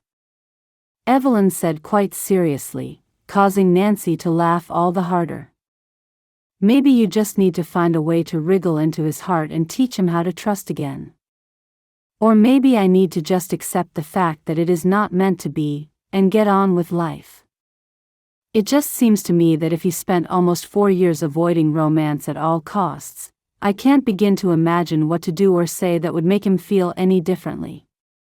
In truth, if he's clinging to the idea of an old love, I have to say that I'm not entirely sure that I should be inclined to try to make him love me. After all, I don't think I'd ever really be sure that it was me he loved, even if I was successful in breaking down the barriers to his heart. Evelyn, I'm starting to wonder if you aren't just a little too intelligent for your own good. Maybe it's much simpler than that, and doesn't need such great analysis. Nancy said, spreading her hands wide in supplication.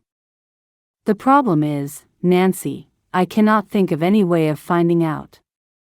As much as Joss might not want to trust his heart to another woman ever again, I am not entirely sure that I would care to trust my own heart to somebody I was not truly sure would love me equally. Well, don't close any doors just yet, honey. Just take some time, tend your vegetable plot, and once in a great while think about everything I've told you. Just look for signs that he is watching you, or changing in any way. If Joss Carrow has gone as far as kissing a woman, I can almost guarantee that he is more than impressed by her. Well, that really is a very kind thing for you to say, Nancy. I thank you for it. Evelyn gave Nancy her most genuine smile. But I reckon, in the meantime, you need something to cheer you up. By the look on your face, Nancy, I rather think you already have something in mind. Evelyn was rather keen to change the subject. As much as she was glad to have found out a little more about Joss Carrow, something which had gone some way to explaining his rejection of her, she truly wanted to forget about it for a little while, and maybe revisit the subject in the quiet of her own mind when she was once again alone. I do, as a matter of fact, Nancy said, the seriousness dropping from her countenance, to be replaced by sudden excitement. I was going to mention it to you anyway, when I saw you, and now it seems even more important.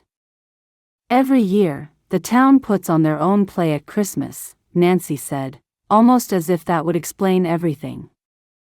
Oh, how lovely, I do so love to watch a play. No, not watch, honey. I was thinking more along the lines that you might want to take part in it all. Really? Evelyn felt a little twist of excitement. Growing up, she had always enjoyed amateur theatricals, and had always offered herself up to take part in any little production that friends and neighbors had put on for their guests. In truth, she had not taken part in the amusement since she had grown into womanhood, and yet the excitement she suddenly felt had not changed one little bit. Really? It's kind of a serious business here in Russett's Reach. We put the play on every year, just around Christmas time. I audition for it every year, and I always get something. Never a major part, though. If I'm honest with you, I'm a pretty appalling actress. But I don't care, I just love being involved in it. Nancy, I'm sure you can't be as bad as all that, Evelyn said, unable to stifle her laughter. Oh, I promise you, honey, I really am. Nancy laughed heartily, her sweet little face turning pink with the exertion. Well, what kind of plays are usually performed? Evelyn really was rather interested. Oh, these are all homespun tales, honey. Oh, you mean somebody here writes them? Oh yes. Every year Bud Gatley and Doyle West pen some exciting tale on the western frontier, which always has absolutely nothing to do with Christmas whatsoever, Nancy said, her eyes wide with enjoyment at the telling of it. Like an adventure of some sort? It could be anything, Evelyn. Sometimes adventure, sometimes tragedy, sometimes heartfelt romance. But always based right here in the West, all about people like us, Nancy said, with a flourish. And are they good at writing plays? Evelyn said, her voice high with hope. Well, honey, I really don't know how to answer that question. Nancy began to chuckle again. But what I can tell you is, for good or bad, it is always great fun. Lots of the townspeople get involved in it and work real hard to put on a good show for Russett's Reach and several of the neighboring towns. It's gone on for years, and it's got ever more popular over time. But I'm new here, I'm sure they wouldn't want some starchy Englishwoman in a play based in the West, Evelyn said rather modestly, although secretly hoping that this was not the case. No, honey, don't think like that.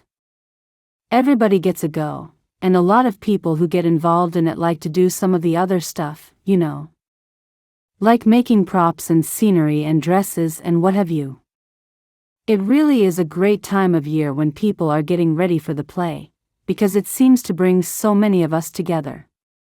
That's why I involve myself in it, year after year, even though I know I have no great talent for it.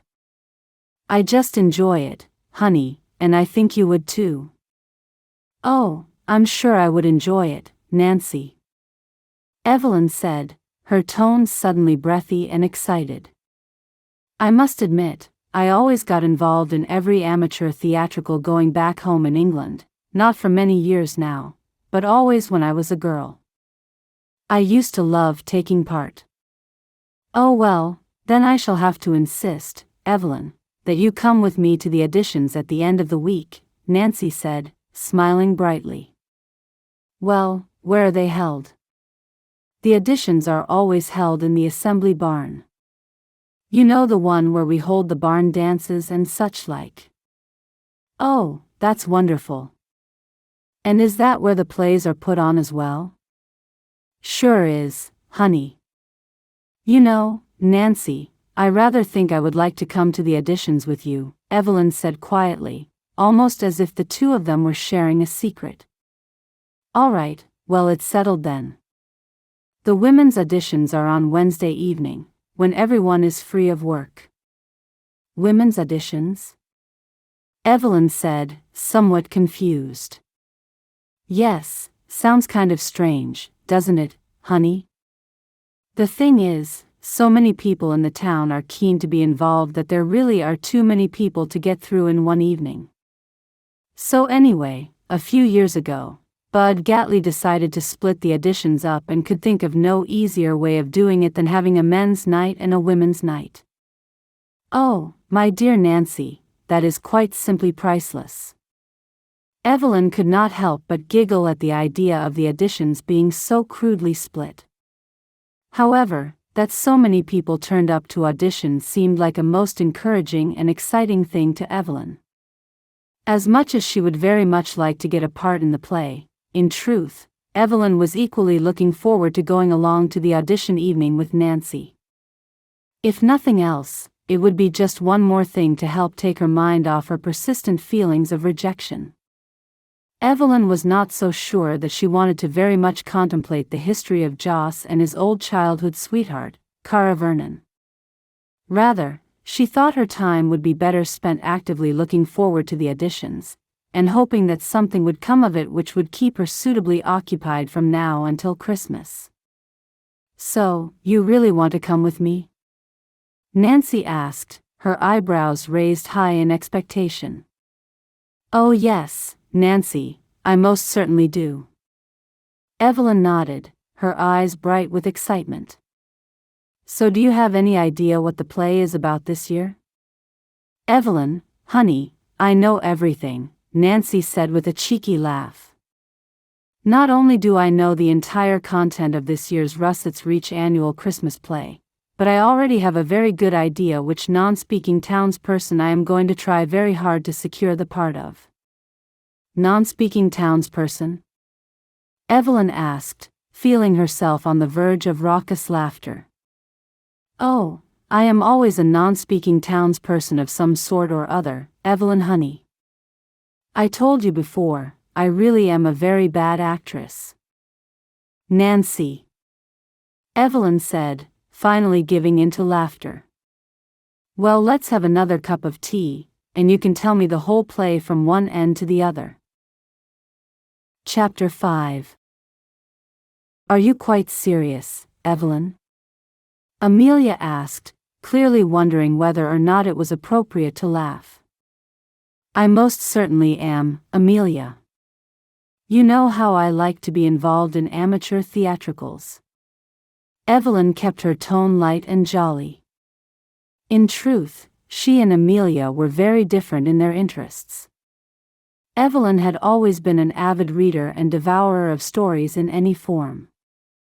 She had always loved to read, watch plays, and participate in storytelling or acting. As a child, the rest of her learning had really rather passed her by, and Evelyn had found herself perpetually dwelling in other people's stories. And you have to audition for the part? Yes, apparently so. Well, that is not like any other theatrical you have ever taken part in, sister. All the little plays you were involved in back home always seemed to be things that you and other children cobbled together and forced everybody else to sit through. You can be awfully harsh, Amelia, in a way that often surprises me. Evelyn said, knowing that her sister was simply teasing her, and rather enjoying the distraction of their banter.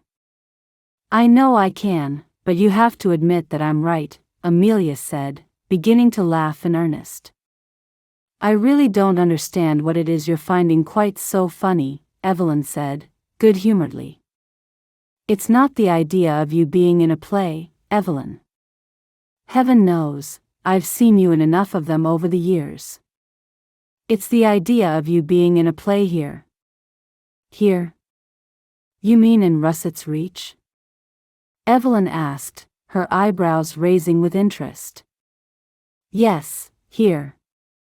Not just Russet's Reach, but anywhere in America. I have to be honest, Evelyn, I don't imagine you being able to emulate that accent for a moment. You really are too thoroughly English. As Amelia spoke, she had begun to look as thoughtful as she was amused. She really was wondering how Evelyn would be able to get over her own cut glass and strident accent. I hadn't thought of that, Evelyn said, her voice drifting away as she was clearly giving the issue as much thought as Amelia was.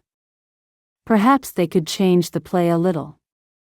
Perhaps Bud Gatley and Doyle West could change one of the characters from an American woman into an Englishwoman. Evelyn's eyes began to sparkle. She was clearly delighted by her marvelous idea. Bud Gatley? You see, even the names are so very different. Bud, Whit, Chip, Jessie. Really, Evelyn, I rather think we come from a world of Edwards and Peregrines. Amelia continued to tease her sister. Oh, my dear Amelia. Evelyn could not contain her laughter. I wonder sometimes if you really do mean to be so very funny, or if you simply blunder into it all unawares. Evelyn was almost choking, her laughter was so raucous. I'm rather afraid it is the latter, my dear sister. Amelia was clearly pleased that she had been able to make her sister laugh, however unwittingly it had been achieved. So anyway, is there a character in this play who could quite easily switch nationalities to become a fine Englishwoman? Well, I'm not sure, really, Evelyn said, thoughtful once more. Or maybe I shall just have to content myself with the part of a non-speaking townsperson, as dear little Nancy does. A non-speaking townsperson? Amelia smiled, her eyes bright with the idea of further amusement to come. Oh yes, every year Nancy takes part in the play, and every year she is generally awarded the part of one of the non-speaking townspeople. But why? Oh, because Nancy is a terrible actress, Evelyn said, matter-of-factly. Evelyn. Amelia said, clearly disappointed in what she thought to be her sister's spite.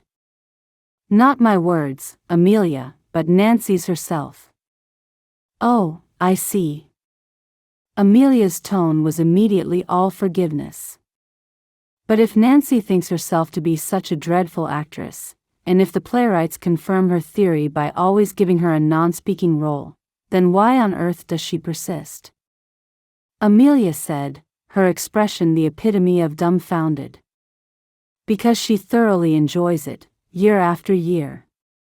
Evelyn smiled as she recalled their conversation and Nancy's obvious excitement at the prospect of once again being offered so meager a role. As far as Nancy sees it, the entire thing is an exercise in town spirit, and she wouldn't miss it for the world. Really, Amelia, you should have seen her little face light up when she was telling me all about it, and how she laughed at the very idea that the only role they could possibly trust her with was a mute one. In its own way, I suppose that is rather a wonderful thing, Amelia began. Can you imagine, for just one moment, being back in England and pursuing something quite publicly which both you yourself and everybody else knew you to be very poor at? It simply would not be encouraged, would it? You're absolutely right, Amelia. Encouraged, it would be seriously frowned upon. Evelyn said the words with all the wonder of a person being introduced to an absolutely brand new subject. Because in England, or certainly the England of our own class, failure is not an option, is it? Certainly, not public failure. Evelyn began to absent-mindedly pick at a loose thread on the cuff of the long sleeve of her gown. And really, when you come to think of it, how much is missed out on in that fashion? How much of life is missed out on simply because one does not want to appear to be foolish in front of others? I mean, take Nancy. The editions shall doubtless be filled with people, each watching what the others are doing, and yet Nancy has no qualms about giving it her very best efforts, even if those efforts are unlikely to get her very far. Well, good for her, I say, Amelia said, so loudly that she seemed to have rocketed Evelyn out of her thoughtful quietude. And if Nancy can do it, so can you, Evelyn, Amelia added, the beginnings of a mischievous grin forming on her pretty little face. Amelia. Are you suggesting that I'm not very much good at acting either? Evelyn looked comically scandalized by her sister. I would not dare suggest such a thing, sister. Amelia began to giggle in a way which always disarmed Evelyn. You really are too naughty sometimes, Amelia. I think, as a punishment for your cruel behavior, it shall be your turn to make a pot of tea. I made the last one. Amelia complained loudly. Well, you shall make this one also. And when you have made it, I shall tell you all about the little play. You mean the whole plot? The whole awful thing? Amelia said, her voice a comical whine. Oh, Evelyn, you make it sound like a threat. As Amelia wandered off in the direction of the kitchen in order to make the tea, Evelyn looked about the small, neat drawing room of the little wooden guest house which she and Amelia still lived in. When they had first come to Russet's Reach, all three of the Quentin girls had resided within its warm and cozy wooden walls, and Evelyn could not help but feel the loss of her elder sister's company every evening. Still, she and Amelia amused themselves very nicely, and had always shared a wonderfully happy and teasing relationship. Yet despite all of the warmth the sisters shared, still Evelyn could not bring herself to discuss her feelings about Joss Carrow with them in any depth. In truth, the idea of admitting her feelings to them both made her feel a little embarrassed, and she rather wondered if her sisters might not think her a little weak. After all, her older sister had made all sorts of wonderful plans for them to support themselves in paid employment until she had eventually found true love with Ashley Carrow. But up until that point, Annabella had remained firm in her resolve. And as for Amelia, she seemed entirely unmoved by the idea of Whit Carrow. All in all, Evelyn rather feared her emotions might make her look a little silly and decided, somewhat guiltily, that she should keep them to herself. Well, herself, and Nancy Porter. After all, when all was said and done, perhaps it was simply easier to discuss one's feelings with a person one did not know quite as well. You look awfully serious, Evelyn. Amelia said, pink-cheeked from standing too close to the stove while she had boiled the water for their tea. As she lightly placed the tea tray down, Amelia gave Evelyn a concerned look. It cannot possibly be the idea of not getting a part in the play that is troubling you this much. Amelia asked the question with all trace of her previous mockery gone. Oh, I'm sorry, Amelia, I was rather in a little world of my own. Do forgive me. She painted on a smile, and made as if to reach for the teapot. Not so fast, Evelyn. That tea needs a little longer to brew for one thing, and for another, I am not so easily fooled as you perhaps think I am. I'm sorry. Evelyn did not like the idea that she had patronized her sister in any way. May I ask you a question, Amelia? Yes, of course you may. Do you really think nothing of Whit Carrow? To be honest, no, I don't. I mean, at first, I worried all the time, because we seemed to have nothing in common and I knew that we were expected to marry. Amelia said, in a rushed flurry of words. But then Annabella and Ashley got married, and the pressure seemed suddenly to come off us.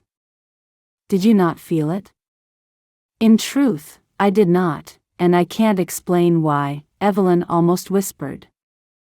Amelia raised her eyebrows and continued gently.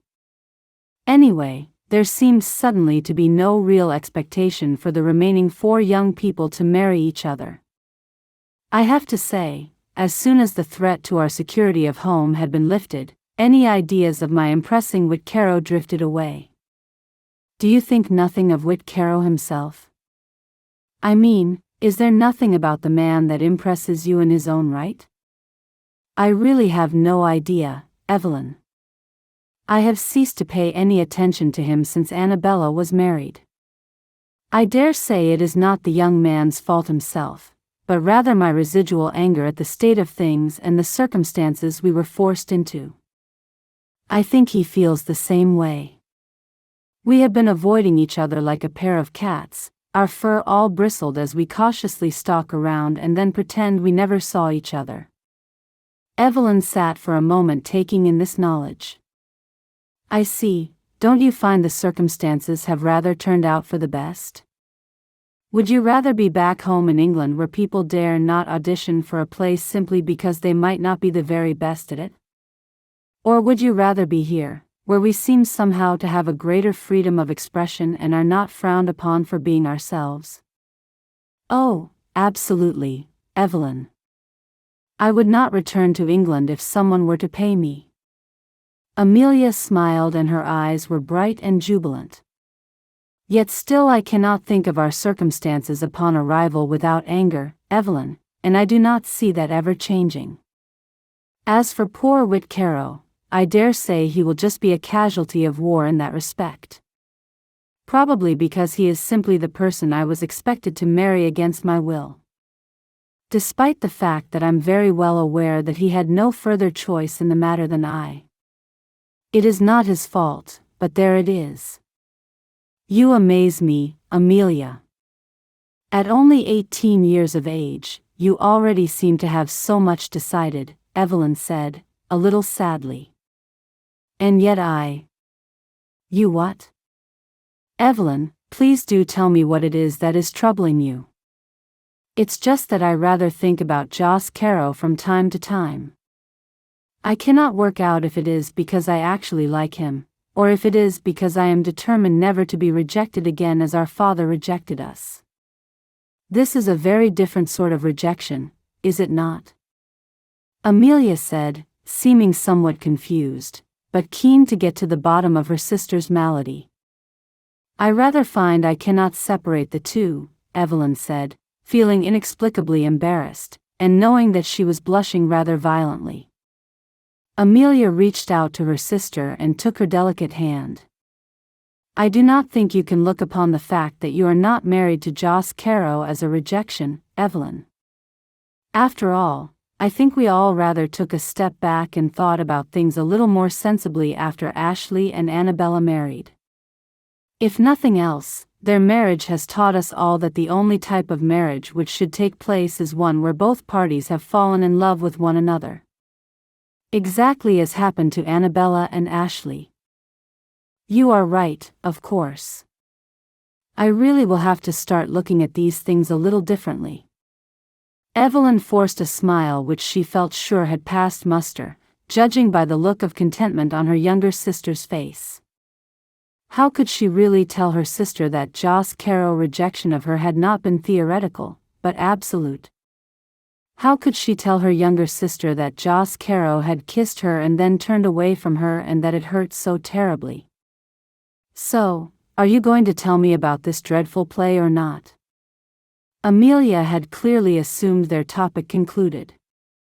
Oh yes, of course. In many respects, Evelyn felt herself to be relieved not to discuss the matter any further.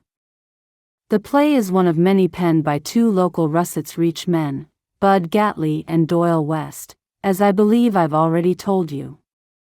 Yes, Amelia said, pretending to stifle a yawn. I really cannot believe that you are yawning already, Amelia, Evelyn chastised her sister playfully.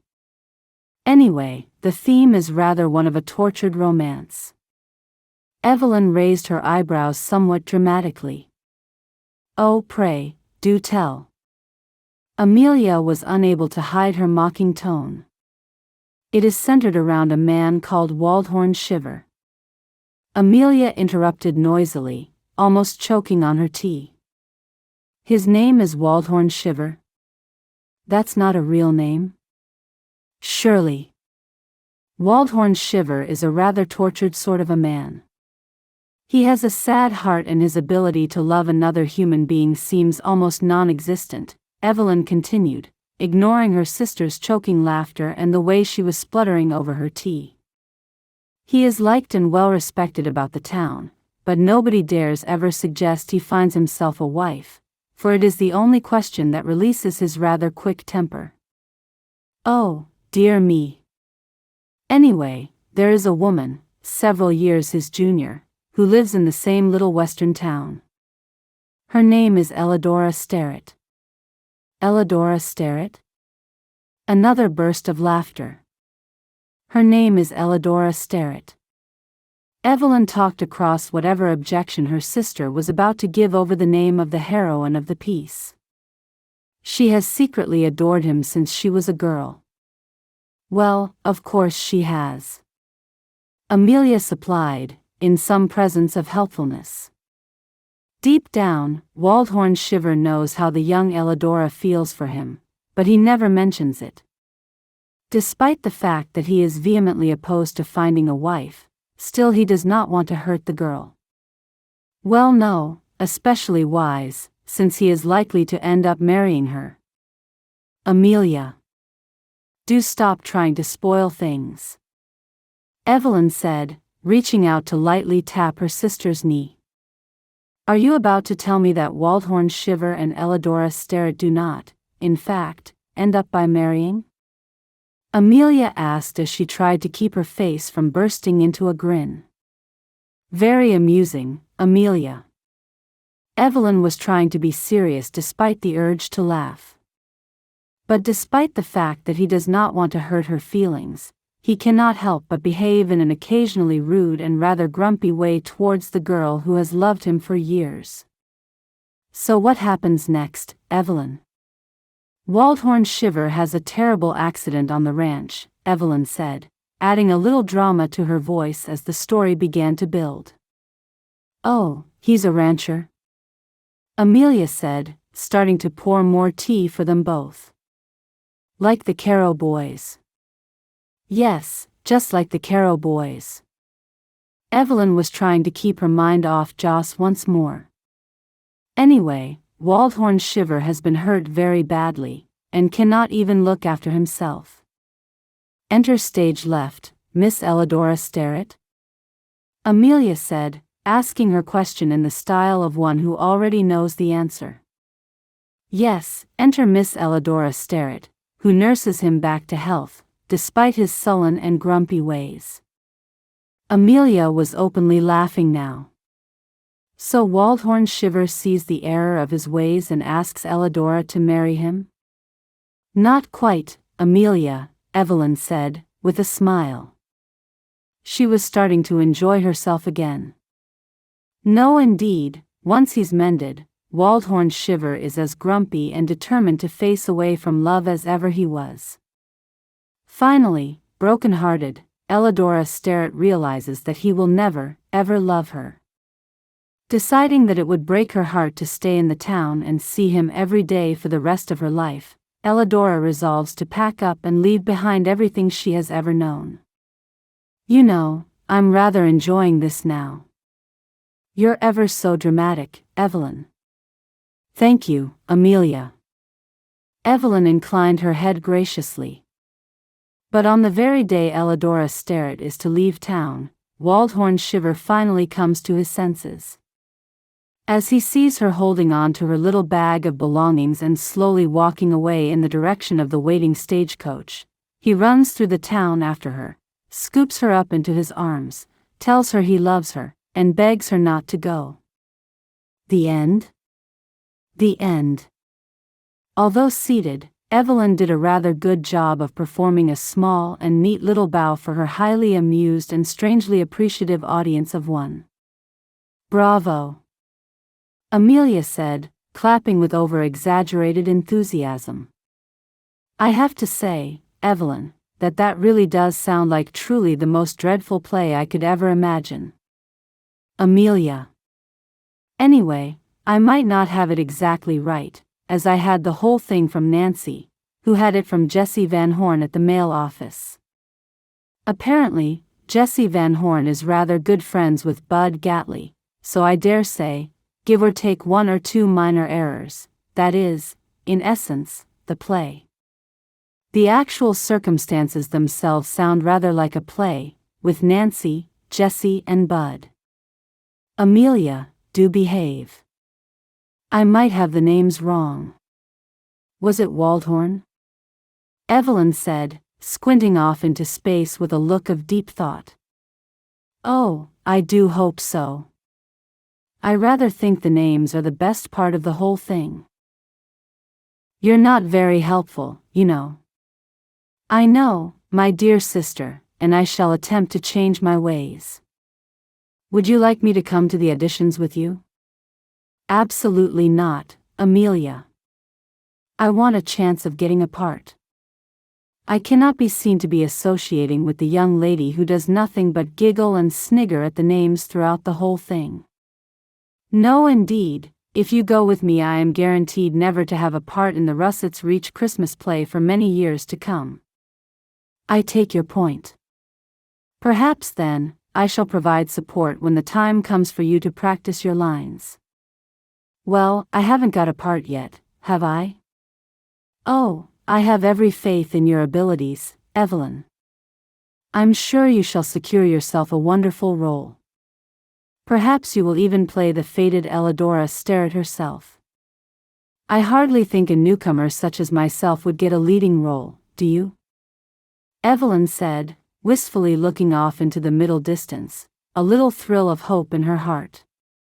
How wonderful it would be to actually secure such a role.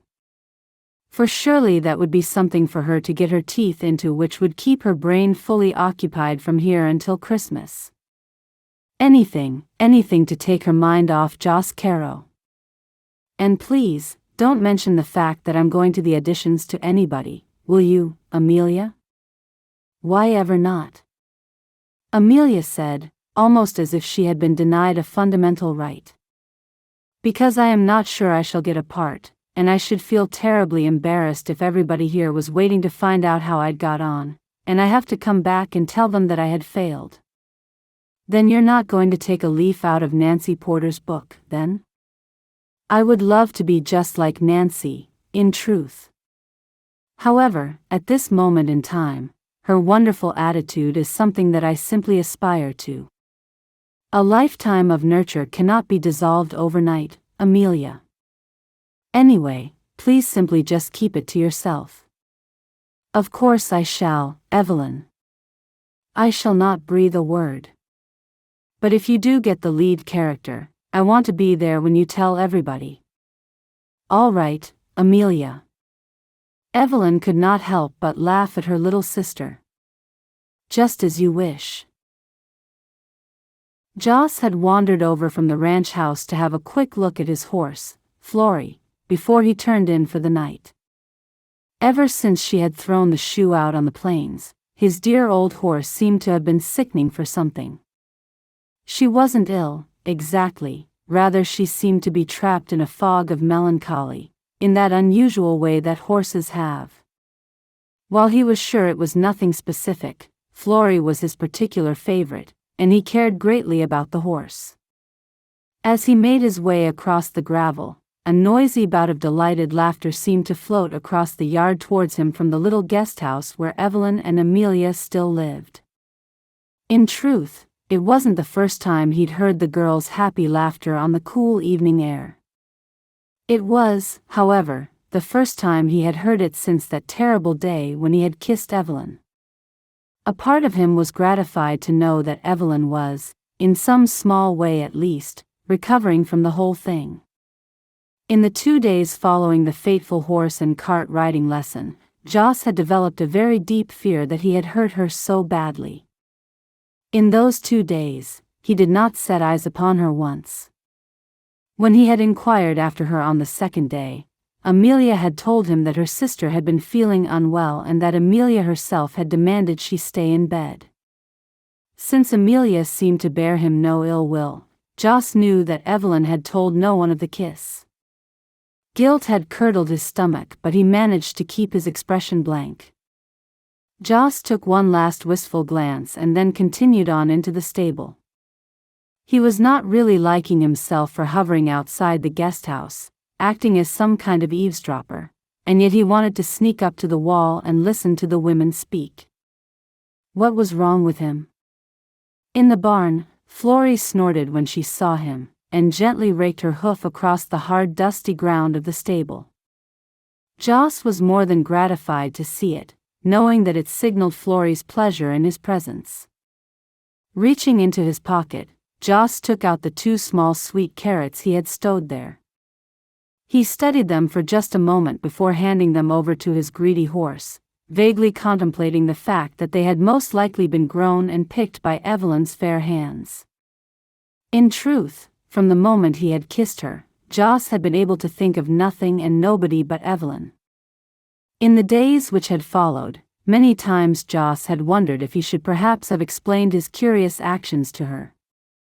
However, in his more sensible moments, he knew that would have been a mistake.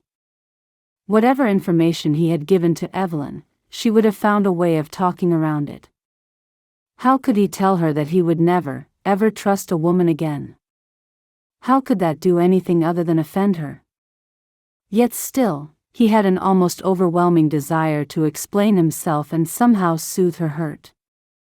Knowing he had caused that hurt was like a knife to his chest.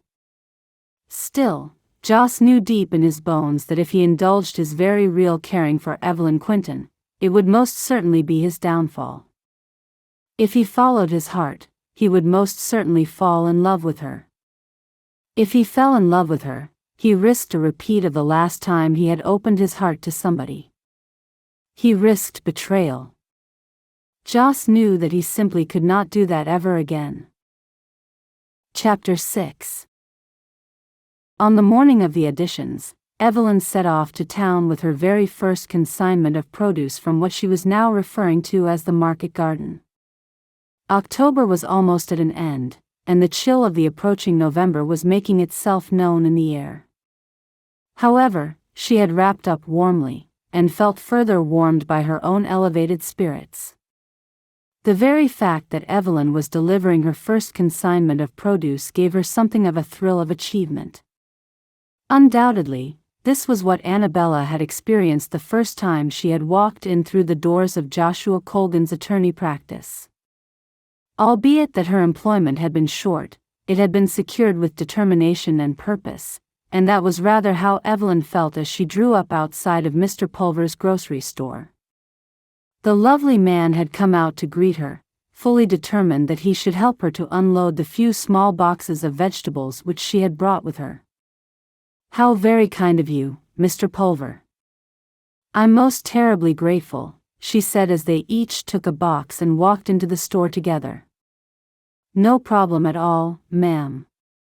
I've been letting the locals know that I'll be carrying a few extra items in the store, so let's see if we can't find a few buyers for your stock, eh? He delivered the last with the most cheerful little wink, and Evelyn could not help but laugh, somewhat girlishly. Once they had placed the first 2 boxes onto the counter, they both returned to the cart with the idea of collecting the remaining 2.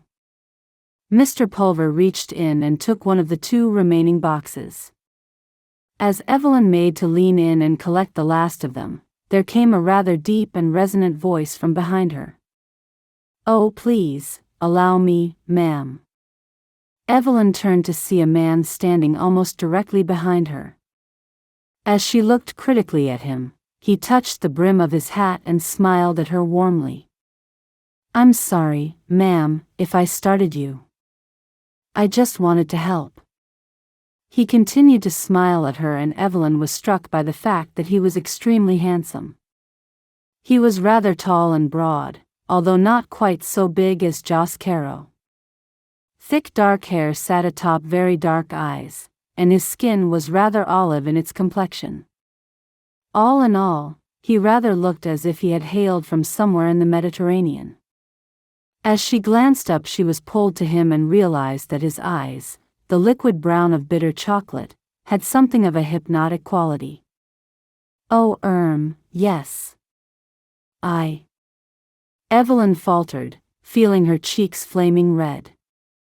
In truth, he had surprised her, but more than that, it was his obvious handsomeness which had rendered her tongue-tied.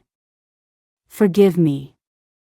Evelyn gave a bright smile and became suddenly very determined to get a hold of her senses.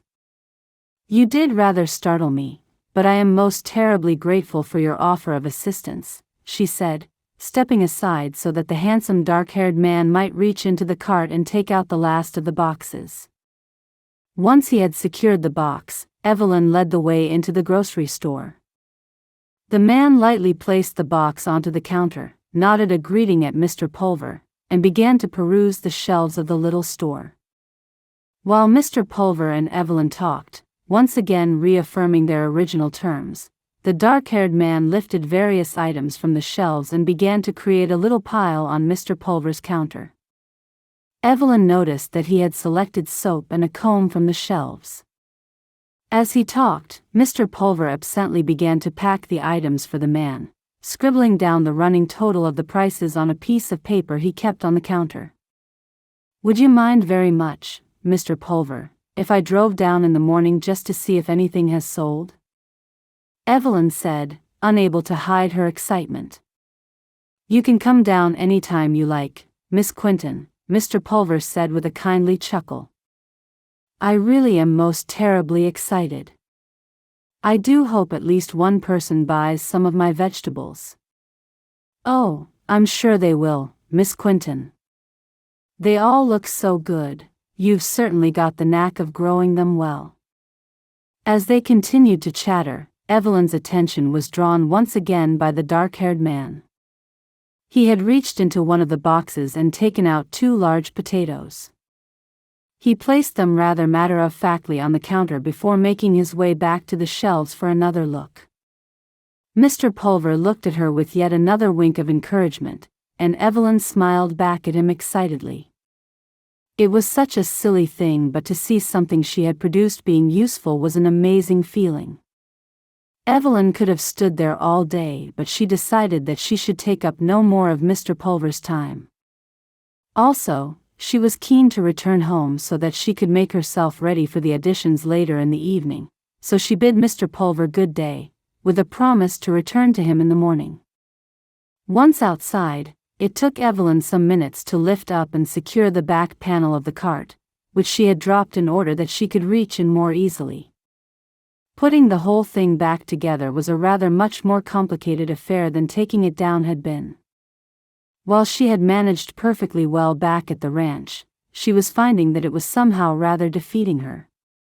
Feeling a little foolish, she smiled to herself as she thought it was most likely the effects of the high excitement her business transaction had stoked within her. Really, if she was going to get this excited every time somebody bought a potato, she really would have to find better ways to amuse herself. May I help you again, ma'am? The now familiar rich tone came from behind her. As she turned, Evelyn was not the least surprised to see the dark-haired man standing behind her once more.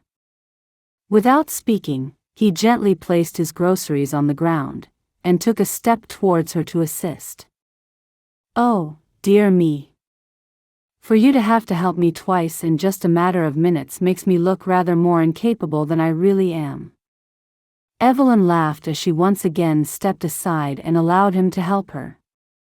Now I don't believe that for a minute.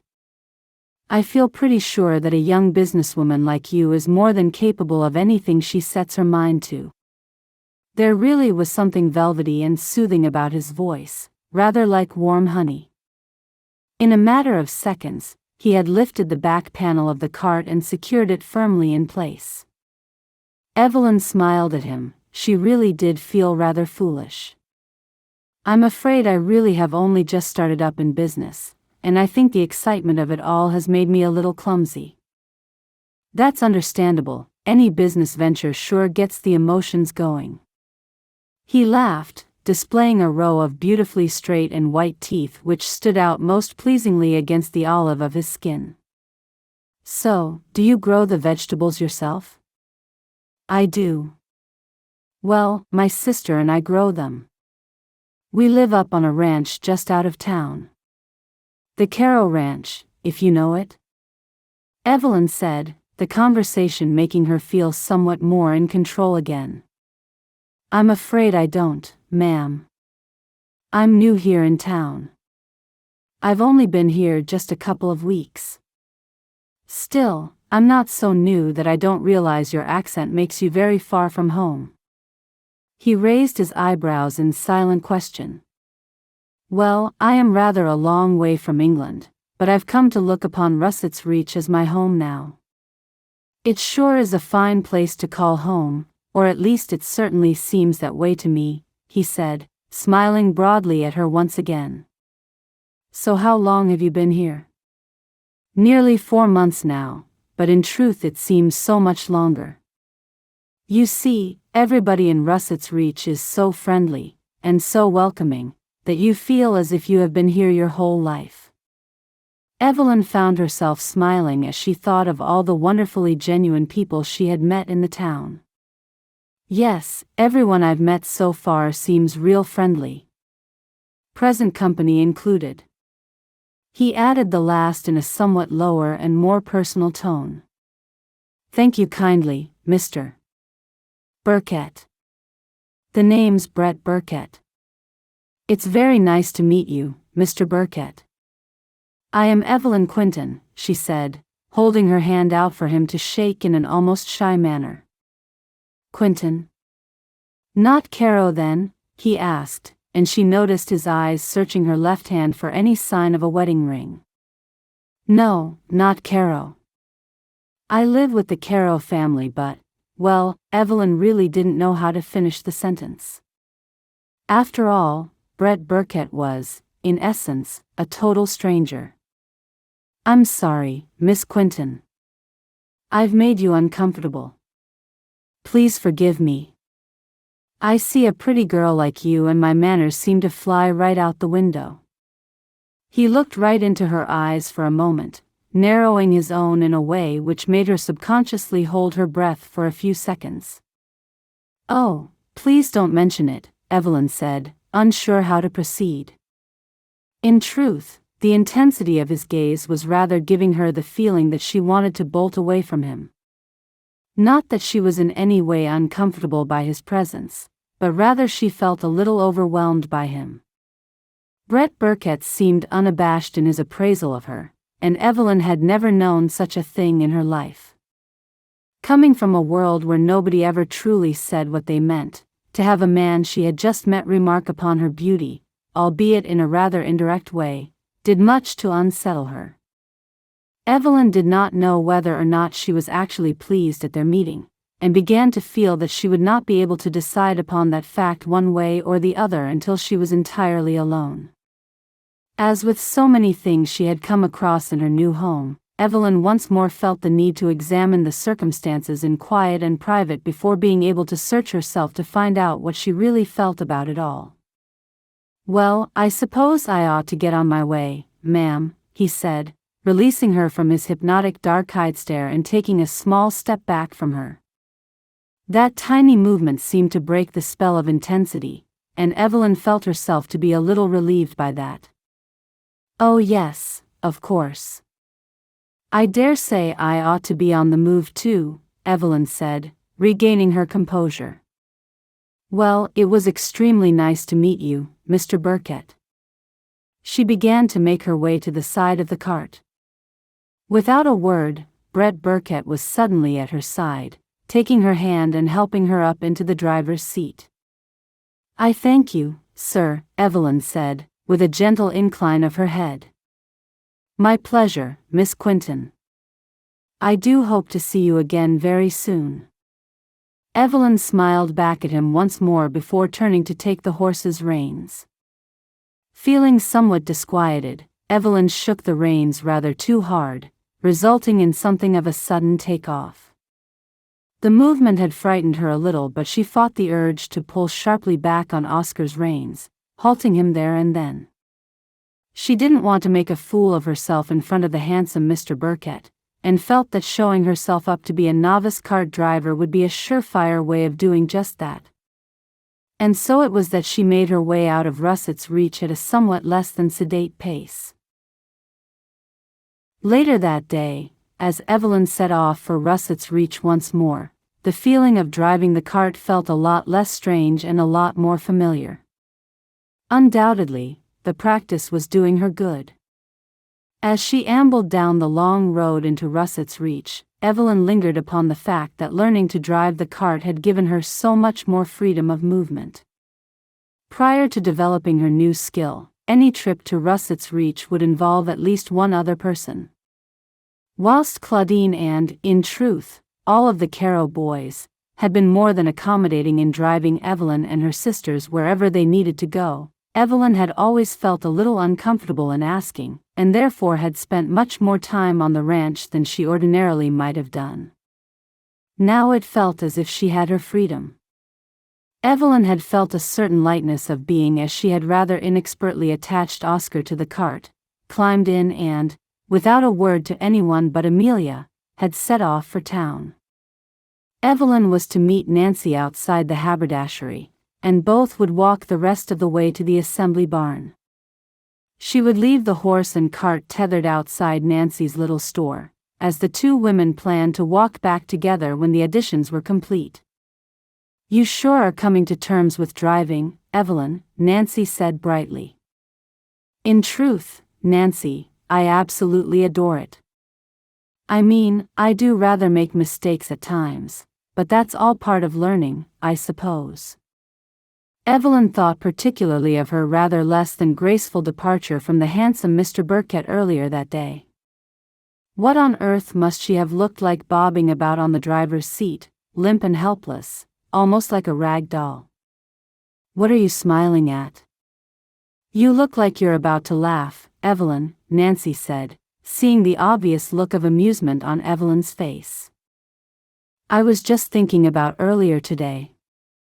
I pulled away from Mr. Pulver's grocery store a lot faster than I intended to, and rather think I made something of a fool of myself. Still, it must have been terribly amusing to anyone who witnessed it." "Maybe you were lucky and nobody saw it at all," Nancy said, chuckling. "Oh no, I most definitely had a witness to it." Evelyn remembered the handsome man and her feelings of excitement and disquiet at his intense stares. Somehow she wanted to embark upon a conversation surrounding Mr. Burkett, and this might well be the best way of introducing him. "Mr. Pulver?"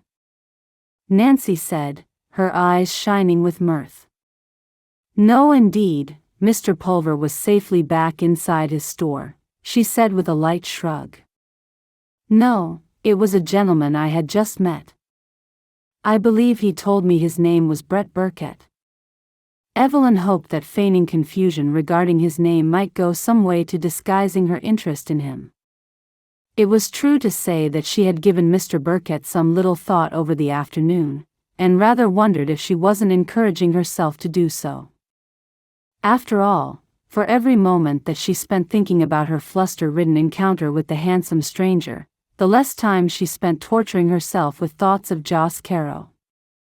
"Oh yeah, Brett Burkett," Nancy said, looking suddenly interested and thoughtful. "Only been here a couple weeks and already he is shaping up to be something of a mystery man." Mystery man? How so? Evelyn sincerely hoped that her interest seemed like nothing more than idle curiosity in local gossip. "Well, nobody in town knows him at all. He has no connection here whatsoever, he just seemed to show up one day." "Is that so unusual?" "I guess in a small town like Russett's Reach, it is. I mean, new people come, of course, but they usually have a story. You know?" "Yes, I suppose so. Like me. There was a very distinct reason for my coming to Russett's Reach with my sisters." "Exactly. Everybody has a story, and yet Mr. Burkett seems not to." "Perhaps he does have a story, Nancy, but has not yet told it to anyone." "Well, I like to think of myself as real good at digging information out of people, believe it or not," Nancy said, a mischievous grin on her face. "And yet, I had been able to get absolutely nothing whatsoever out of Mr. Burkett." "So you have met him then?" "Only twice, but each time I engaged him in a lengthy conversation." Nancy seemed to be mulling over the details of those conversations. "The first time I saw him was in the mail office. He was talking to Jessie Van Horn about some important correspondence he was expecting but had not yet received. Anyhow, once the business was concluded, this Mr. Burkett and Jessie fell into a friendly kind of a conversation. Anyway, I wormed my way into the conversation and we all chatted happily for some minutes." "And he said nothing of his sudden appearance in Russett's Reach?" "Nothing. I went as far as asking him if he was passing through or staying, and he just said that he wasn't yet sure." "I wonder what he does for a living." "Maybe he moves around quite a bit," Evelyn said, suddenly desperate to know more about Brett Burkett. "And your second conversation?" Evelyn knew she was being less than discreet in her questioning. Fortunately for her, Nancy did not seem to notice anything amiss. "The second time I met Mr. Burkett, he had come into the haberdashery to ask me to order in some fabrics for him. He's retained Stuart Blay, the tailor, to make up some new suits for him. I wasn't surprised by that. He looks kind of well-dressed to me," Nancy said, looking at Evelyn for confirmation that she had perceived the same thing. "Yes, he did appear to be rather well-dressed when I met him this morning." Evelyn thought back to his attire. Brett Burkett had worn smart black trousers and shoes, rather than boots. His overcoat was long, reaching his mid-thigh, and in an immaculate camel-colored fabric. His waistcoat was made of the same material, and his shirt was crisp and white. He'd worn a necktie at the collar, and a good quality black hat. All in all, he had looked to Evelyn to be rather a well-to-do man. He gave the impression that he was either a professional man of some sort, or that he was simply reasonably wealthy. Anyway, as I showed him various fabric samples, I tried to draw out of him the nature of his business.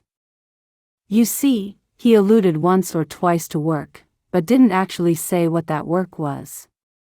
Whenever I tried to ask, he either put me off with some diversion about fabric and buttons, or kind of changed the subject.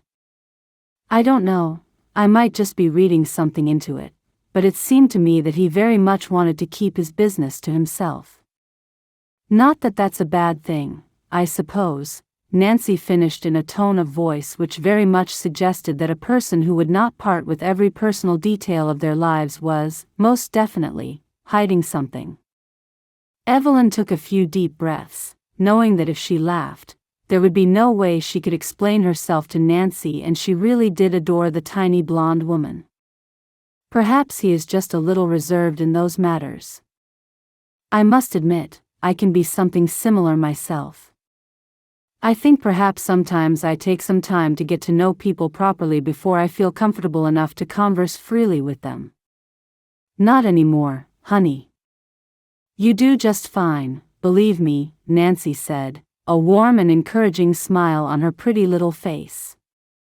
So, are you feeling as nervous as I am about this audition? Evelyn felt the time had come to change the subject. She rather feared that if she showed any more interest in Brett Burkett, she risked exciting Nancy's curiosity. Nancy really was one of the shrewdest young women she had ever met. Nothing would get by her.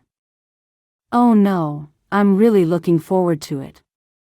Been excited all day long, honey. Me too, but I must admit my nerves are rather getting the better of me now. I'm sure you have absolutely nothing whatsoever to be nervous about, Evelyn. Just imagine that you're back in England doing one of your, what did you call them, amateur theatricals. You'll be just fine. I hope you're right, Nancy.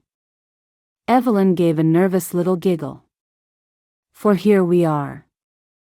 As they reached the open door of the Russets Reach Assembly Barn, Evelyn felt herself hesitate just a moment.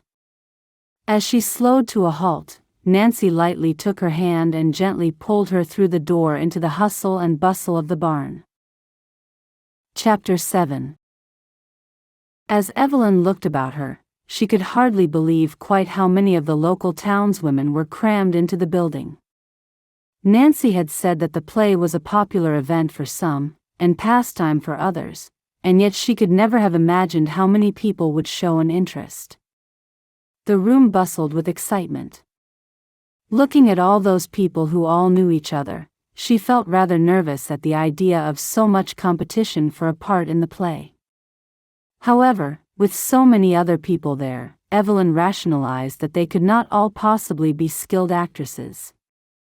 The idea that she herself would not stand out as being ridiculous rather comforted her, and she determined to get in the spirit of things in much the same way as Nancy seemed to be doing. Evelyn realized just quite how tightly she had been wound all day, wondering how she would get on at the audition. From the moment she had decided to simply relax and take things as they came, Evelyn felt as if a great weight had been lifted from her shoulders. I don't think you've ever met Bud Gatley or Doyle West before, have you, honey? Nancy whispered into Evelyn's ear. No, I haven't. Well, there they are, over there. Nancy indicated a table in front of the small stage. It was the same small stage that Evelyn had seen used by the musicians at the barn dance. As the two women took a seat on one of the many benches left out to accommodate the auditioning women, she surreptitiously studied the two playwrights. The two middle-aged men were both bald, and both wearing dark-colored clothing. In truth, they almost looked like brothers. With so many people around them so obviously keen to take part in the play they had written, the two men seemed to have nurtured something of an air of self-satisfaction. In that moment, Evelyn could not help but remember Amelia's laughter and comical interjections when she had given her the rough plot of the play. The two men sitting at the table in deep discussion would not, by any stretch of the imagination, have been the least bit amused by Amelia's mockery. How relieved Evelyn was that she had forestalled any idea of Amelia joining her there. They look awfully serious, Nancy, Evelyn whispered back. They are nice guys really, Evelyn. They just kind of take it a little bit too seriously, Nancy said, so quietly that Evelyn had to lean close to hear. So what do they ask people to do in the audition? Evelyn asked, rather wishing that she had asked Nancy the question days ago. That way she could have rehearsed back at the ranch. Oh, they just give you a couple of lines to do. It's usually a little bit of discussion between a man and a woman, and Bud normally takes on the role of the man whilst Doyle stares at you real hard. Oh, I see, Evelyn said, as lightly as she could. In truth, she was wondering just how intimidating it might be to audition alongside one of the playwrights themselves. However, if it wasn't going to bother Nancy, then it wasn't going to bother her. "All right, ladies," Bud Gatley called out, rising from his seat. It took a few moments for all of the chatter in the room to die down, and Bud seemed to wait patiently for silence. "I would like to thank you all for coming out this evening to audition. It really is nice to see so many of you here, even though there's not so many parts up for grabs this time. Anyway, same as we do every year, you'll get a card with a few lines on, and then you'll come and act it out right up here on stage with me." Once again, there came a muffled and persistent chattering amongst the many women crammed into the hall. Evelyn could feel her excitement rising, and had truly begun to enjoy herself. "So if you all take a seat here on these benches." Bud was once again fighting against the general chatter in the room. "Then we'll pick you out one at a time to come up to the stage." And with that, Bud Gatley strode towards the benches, a small handwritten card in his hand. For an awful moment, Evelyn thought that she was going to be the first woman up on stage, and her heart began to thunder along like an express train. As Bud continued along to the other end of the bench and handed the card to a tall and rotund blonde woman, Evelyn breathed an audible sigh of relief. The woman took the card and smiled broadly, clearly no stranger to the yearly auditions. With a certain amount of bouncing confidence, the woman made her way up to the stage, clearly reading the card as she went. As Bud and the blonde woman climbed up onto the small stage, there fell an absolute silence in the room. Once they had made their way to the very center, Bud's light nod at the woman was clearly her cue to start speaking. "But how can I just pack up everything and run away with you, Jed Daly?" the blonde woman said with heartfelt gusto. "You sure would if you loved me, Ellie Mae," Bud said, with practiced austerity. "But what will my daddy say?" The blonde woman threw her arms out to the side in a rather strident display of plaintive uncertainty. Evelyn had to bite her tongue. "But we'd be married by then, Ellie Mae. There'd been nothing your daddy could say, nor anyone else in this one-horse town. But where will we go? What will we live on?" The woman's voice was rising in both pitch and volume, obviously trying to convey Ellie Mae's deep-seated concerns about running off with Jed Daly. "I'll find work, Ellie Mae. I'll do whatever I have to do to keep you. All you have to do is trust me." Evelyn had to admit that Bud Gatley was rather good, in spite of the fact that he was acting alongside one of the most overdone performances Evelyn had ever seen. "I do trust you, Jed Daly. Really I do." The blonde woman placed her hands upon her chest, one hand on top of the other in the area of her heart. She had done it with such exuberance that the slapping noise it made could be heard throughout the barn. There followed an awful few moments of complete silence which, Evelyn suspected, heralded the end of the little piece. As the woman lowered her hands from her chest, she lightly turned towards the crowd, indicating that she was ready for her applause. Once everybody had realized the little piece was done, there came a much more thunderous applause than the performance had truly warranted. As Evelyn joined in, she realized that this was what Nancy had been talking about. This was town spirit at its very best, everybody loudly congratulating a woman whose abilities meant that she really had no business taking to the stage in the first place. However, she had given it her very best, and every other woman in the barn was entirely behind her. For a few moments, Evelyn felt rather disappointed in herself.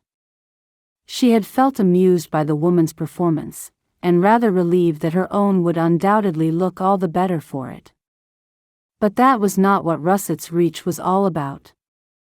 That was the spirit and mentality of an old life, long ago and far away. That attitude was not welcome here, and Evelyn felt herself diminished by clinging to it. "Oh my, the competition is gonna be fierce tonight," Nancy said excitedly, clapping with pure enthusiasm. In the moments that it took Evelyn to realize that Nancy was not, indeed, joking, she rather wondered just exactly how bad an actress Nancy Porter was. When the time came for Nancy to make her way up to the stage, Evelyn felt her own palms begin to grow clammy. She could not account for her sudden nerves, and dearly hoped that her little friend would manage admirably. As it turned out, it wasn't that Nancy could not act, it was rather more the case that she simply could not concentrate. So intent was she on smiling broadly at the crowd that Nancy continually forgot the lines which they had heard already dozens of times, and everyone else seemed to know by heart. Every sentence began brightly, tailing off a little as she turned to her audience and beamed brightly, then disappearing into silence as she forgot her line altogether. "Oh, hang on a minute," she said, studying the little card once more. "But what will we live on?" "Yeah, that's right. But what will we live on?" Nancy boomed, as if getting to the end of the line was a small victory in itself. Despite the fact that she stumbled in that fashion through every line, Nancy smiled excitedly throughout her entire performance. By the time she wandered down from the stage, the applause which seemed to bounce off every wall of the barn was just about the loudest Evelyn had ever heard. In amongst the applause was some genuinely good-humored laughter, and in no time at all Evelyn found herself joining in. As Nancy took her seat next to her laughing friend, she took Evelyn's hand in hers and turned to her. "I told you I was bad, honey," Nancy said, her eyes shining with amusement and pleasure. "That's why I always get a non-speaking part. But I have to say, I have not enjoyed something so much as your performance for as long as I can remember, Nancy." Evelyn had reached into the pocket of her skirt to take out a handkerchief with which to dab tears of mirth from the corner of her eyes. "Here you go, ma'am." Interrupting Nancy's laughter was Bud Gatley, handing her the now rather worn little card. Evelyn took the card with a mercifully quiet little gasp. Her moment had finally arrived and she could barely believe she would be following the wonderfully crowd-pleasing performance of Nancy Porter. As Evelyn approached the stage, she hurriedly read over the lines on the little card. She knew the whole thing was totally unnecessary, having heard the dialogue so many times already that she would undoubtedly still hear it in her sleep. Evelyn tried very hard to get into character, desperately trying to imagine that the short and shiny-headed Bud Gatley was a man she would truly consider leaving town with. As they reached the center of the stage, Bud performed his now customary little nod. "But how can I just pack up everything and run away with you, Jed Daly?" Evelyn began in a clear and lightly dramatic voice. "You sure would if you loved me, Ellie Mae," Bud responded, although his eyes said everything that his tone did not. Above all things, Bud Gatley had not expected to hear a cut-glass English accent. For a moment, Evelyn, somewhat panicked by his reaction, almost apologized. However, taking a leaf from Nancy's book, she decided to plow on regardless. "But what will my father say?" Evelyn could not believe it. She had heard the line spoken time and time again, and yet she had subconsciously replaced the word daddy with the word father. She had done it quite by instinct, never having once referred to her own father as daddy in all her life. In that moment, Evelyn knew that she had, without a doubt, ensured that she did not have a part in the Russets Reach Christmas play. "But we'd be married by then, Ellie Mae. There'd be nothing your daddy could say, nor anyone else in this one-horse town." Surprisingly, Bud seemed not to have noticed her mistake. Evelyn had an almost overwhelming urge to seek out the eyes of her friend, Nancy. However, she knew to do such a thing would be a mistake, because undoubtedly the tiny woman would make her laugh. Instead, she stared intently back into Bud Gatley's eyes, desperately trying to ignore burgeoning laughter of her very own. But where will we go? What will we live on?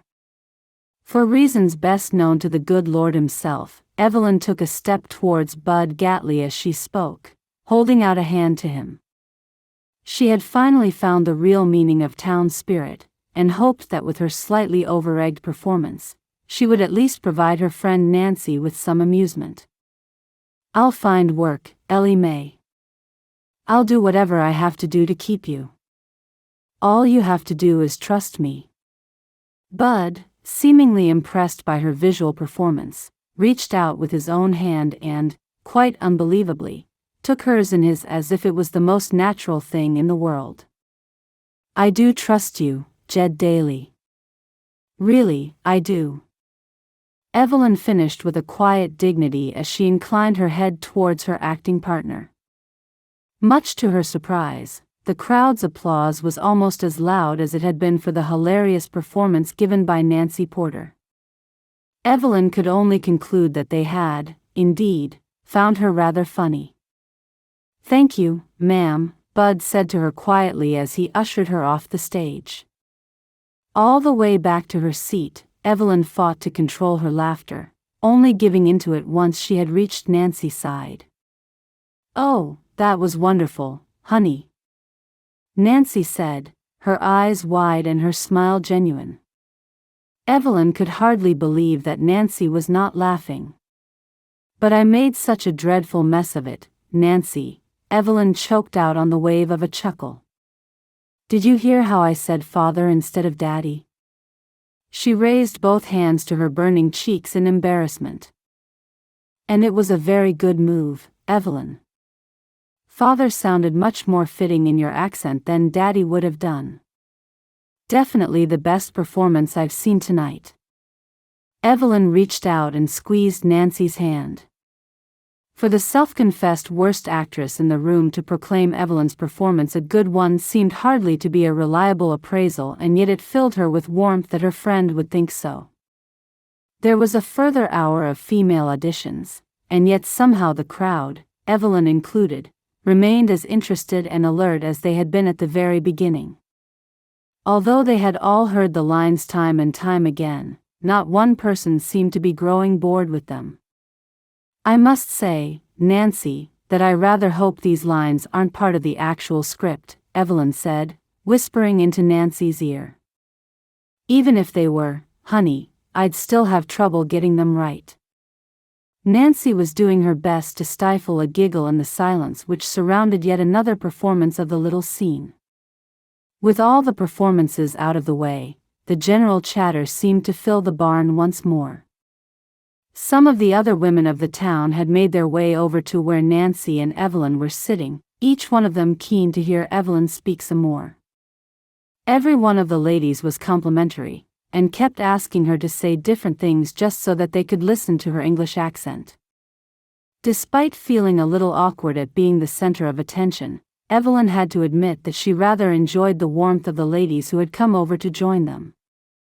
There was nothing mocking about it, rather it was genuine interest. As the little group continued to chatter happily, Evelyn rather forgot their reason for being there. When Bud Gatley called for their attention once more, Evelyn had been rather surprised to realize that the parts were going to be announced there and then. "Have they decided already?" she whispered into Nancy's ear. "Oh yes, they always dish out the parts on the same evening as the auditions. I guess it just gets it all out of the way in one night," Nancy replied. "I'd like to thank you ladies once again for turning out in such a great number. You all put your heart and soul into it, especially Nancy Porter." Bud Gatley stopped briefly, smiling for the first time that evening. The crowd immediately gave another burst of applause for Nancy's truly amusing performance. Nancy absolutely lapped it up, smiling brightly as she looked around at everybody in the barn. "As always, we have some hard decisions to make tonight, since you ladies were all so good." Bud was still smiling, and Evelyn thought he looked far less intimidating for it. "So I'm going to announce our non-speaking townspeople first," Bud said, shuffling some cards in his hand to read off a list of names. Unsurprisingly, Nancy was among them, securing herself the part of a non-speaking barmaid in the third act. Utterly thrilled by it all, Nancy turned to Evelyn and threw her arms around her in celebration. "Congratulations, Nancy," Evelyn whispered, truly pleased for her. The list continued, and then Bud made his way into the supporting roles, all of whom would be speaking parts. Evelyn could hardly contain her surprise to hear that the big blonde woman who had given the first performance of the evening had been chosen to play the mother of the lead character, Waldhorn Shiver. And finally, I'm pleased to announce that the lady who secured the leading role of Elidora Sterrett is Miss Evelyn Quentin. There came a rather raucous and friendly round of applause, and for some moments Evelyn could hardly believe he had said her name. She was in complete shock, slowly beginning to wonder how they were going to work around her clearly foreign accent. "Oh, my goodness. You did it, honey." Nancy hugged her so hard that the pair of them almost fell backward off the bench. Evelyn was aware of several pats to her knee and her back from the ladies all around her, everybody seeming to be keen to congratulate her. So, they really didn't mind a newcomer getting a good part. In truth, Evelyn had never felt so welcome anywhere as she did in that moment, and had to blink hard at the little tears of emotion which threatened to make their way down her face. Nancy, who didn't care quite so much about such things, was openly wiping her eyes as she continued to congratulate Evelyn. "Now, if all the ladies who have speaking parts could remain on the benches for a few moments, Doyle here will come around with your scripts so that you can get reading them." On the back of the scripts is listed every night of rehearsal from here up until the night of the performance, on December 21st, Bud called out above the din. "Nancy, I really can't believe it. I'm absolutely thrilled." And Evelyn truly was thrilled. In her mind she was already picturing weekly rehearsals and all that would go along with it. If the women in the barn on that night were anything to go by, Evelyn felt sure that she was about to make a whole host of new friends as a consequence of winning a part in the play. Yet most of all, Evelyn was truly pleased to finally have some distraction from her complicated thoughts and feelings about Joss Carrow. With her spirits soaring, Evelyn imagined herself tending her market garden by day, making her visits to Russett's Reach with her produce, and practicing her lines every evening with a chortling Amelia. All in all, it was the happiest day she had experienced in Russett's Reach since Annabella's wedding. "Here you go, Miss Quentin. Congratulations, you did a great job." Doyle West was smiling at her as he handed her a rather thick-looking script. "Mr. West, I just cannot thank you enough." "I am so very pleased to have won the part," Evelyn said, meaning every word of it. "But how on earth are you going to get around my accent? I really must admit that I have no talent for mimicking other accents, and I should make a very poor American." "Think nothing of it, ma'am. Bud and I have already decided to make some changes to the script, and the character of Elidora will have moved over from England with her family as a child. I think it will add a nice touch." "Goodness me!" Evelyn exclaimed, humbled and excited by the fact that the script was already going to be changed somewhat to accommodate her as the leading lady. "So you've got the men's auditions tomorrow night then, Doyle?" Nancy asked brightly. "We sure have, Nancy. Once we've got that out of the way, we can get on with the serious business of rehearsing. I hope you'll come to every single rehearsal, like you always do, Nancy." Doyle was teasing her, but so warmly that Evelyn could tell they had been friends for many years. "Never miss a one, Doyle. You know me. And you'll help us out with some of the costumes again?" "I sure will, Doyle. I've been keeping back bits of fabric here and there all year waiting for this." "Well, we couldn't do it without you, honey. Doyle smiled and winked at Nancy before making his way onto the next lady in want of a script. With the evening over, Evelyn and Nancy made their way back to Evelyn's cart, arm in arm and chattering all the way. "I wonder who they'll get to play your love interest, Evelyn," Nancy said, a glint in her eye. "Indeed. In all the excitement I had rather forgotten about the men. Well, Lordy, I hope they find you someone handsome." "Nancy!" Evelyn shrieked, excitement still coursing through her. "Well, honey, it will be a long couple of months for you professing undying love to a man who isn't." "Indeed it will." Evelyn laughed. "Well, here's hoping." Chapter 8. "Oh, good morning." Joss seemed entirely surprised by Evelyn's presence in the kitchen the following morning. He had marched into the kitchen, fully intent on collecting his food parcel for the day. Not expecting to see Evelyn standing there alone, he came to an abrupt halt just a few feet into the room. "Good morning." Evelyn felt equally surprised, and somewhat uncomfortable. It seemed to her that had she not already seen him, Joss might well have sneaked away. He seemed to her to want to be anywhere but in that kitchen, completely alone with her. In just a few short seconds, her high spirits from the additions of the night before seemed to have utterly deserted her. "Are you feeling any better, Evelyn?" Evelyn felt herself stiffen at his continued use of her first name. She had given him permission to use it when they had been on very much friendlier terms, and now she wanted simply to retract that permission. "Excuse me," she said, somewhat confused. "Oh, it's just that your sister said you were real unwell," Joss said, appearing to her to be extremely uncomfortable with the situation. Remembering that Amelia had truly believed her to be unwell, and had told everybody as much, Evelyn felt a little relieved. For an awful moment, she thought he was inquiring as to her flagging spirits in the wake of his rejection. "Oh, yes, I was a little unwell, but I am much recovered now." "Thank you." Evelyn chose not to speak his name at all. She could not think of calling him Joss, and yet she did not want to refer to him as Mr. Carrow, for fear it would seem antagonistic. "Well, I'm glad to hear it. I was kind of worried about you." Joss looked right into her eyes and the sudden intensity tugged at her heart.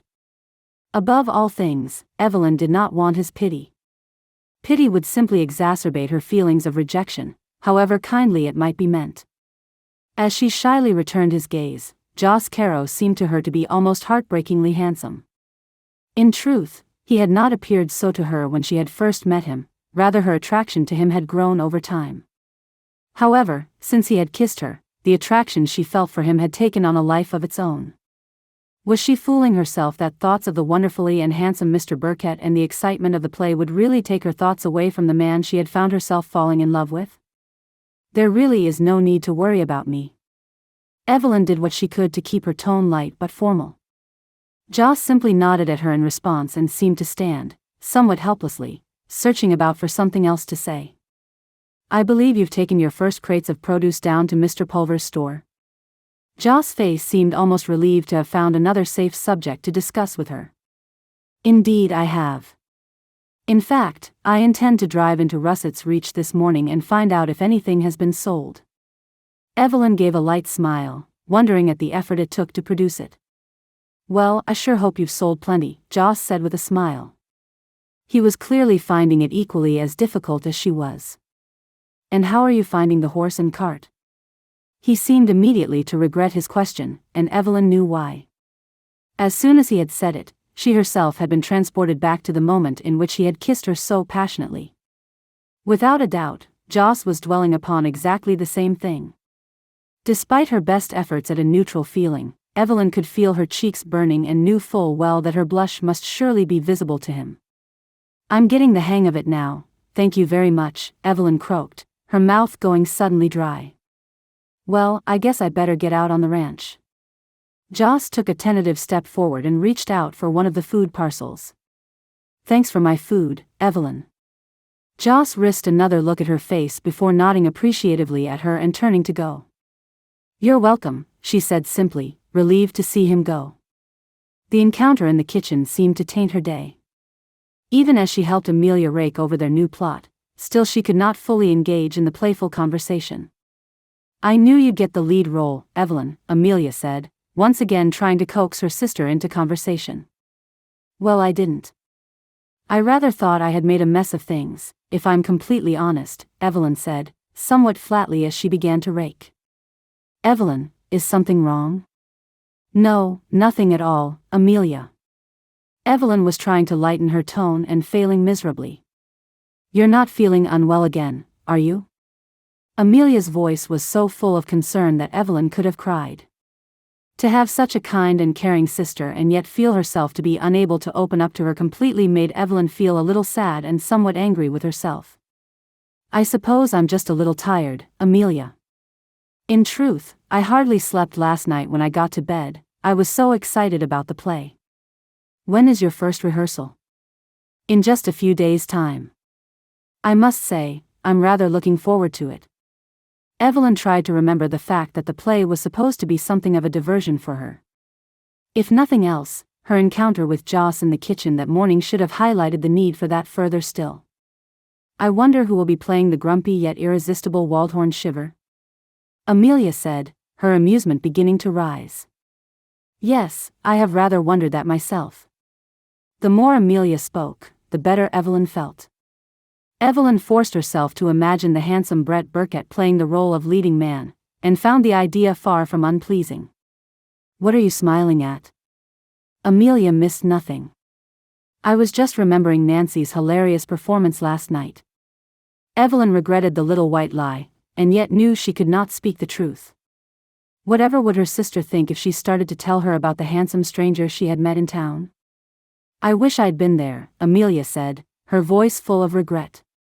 When Evelyn had returned from the auditions the previous evening, she had given Amelia a very full account of the entire thing. When they had reached Nancy's performance, Evelyn could hardly speak for laughing. "And I am glad you were not. You would have laughed at my performance," Evelyn said, knowing it to be true. "I would not have done something so dreadful, sister," Amelia said, unconvincingly. "But anyway, I shall have to content myself with reading the lines of Waldhorn Shiver for the next few weeks while I help you practice." "Perhaps that is a good thing, Amelia. For anybody they choose to play my leading man can only be an improvement upon you." For the first time that day, Evelyn truly laughed.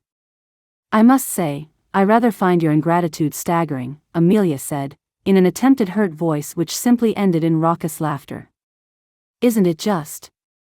Evelyn smiled broadly. "Well, I shall help you regardless of your terrible attitude," Amelia said, recovering somewhat. "When are you going into Russett's Reach to see if we have sold anything?" she continued, changing the subject altogether. "Actually, any minute I suppose. Would you like to come with me?" "No thank you, Evelyn. I shall stick to raking earth, I think. I'm afraid I don't want to be there with you to discover that we have sold nothing but the 2 potatoes which somebody purchased yesterday. Instead, I shall wait here for you to return and tell me the worst." Amelia was smiling mischievously. "Have it your own way," Evelyn said, absently looking down at the hem of her dress to be sure that it was fit to go into town in. Finding it suitably clean, Evelyn leaned her rake up against the wooden fencing and began to untie her apron strings. "I think I'll go now, if you don't mind." Evelyn was determining that she would hitch Oscar up to the cart and leave as soon as possible. "Not at all. Good luck, Evelyn." Amelia had an encouraging smile on her pretty little face. "Every single thing?" Evelyn stood in the middle of Mr. Pulver's grocery store, her eyes wide with astonishment. "Yep. Most of it went yesterday, and the last of the potatoes went this morning."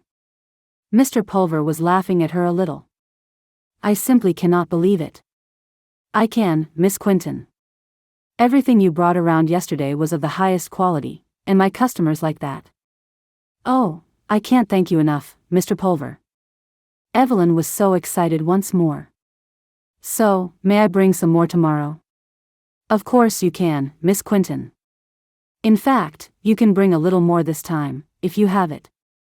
"Are you sure, Mr. Pulver?" "I certainly am, Missy. What's good for you is good for me, don't forget." He treated her to another of his friendly little winks.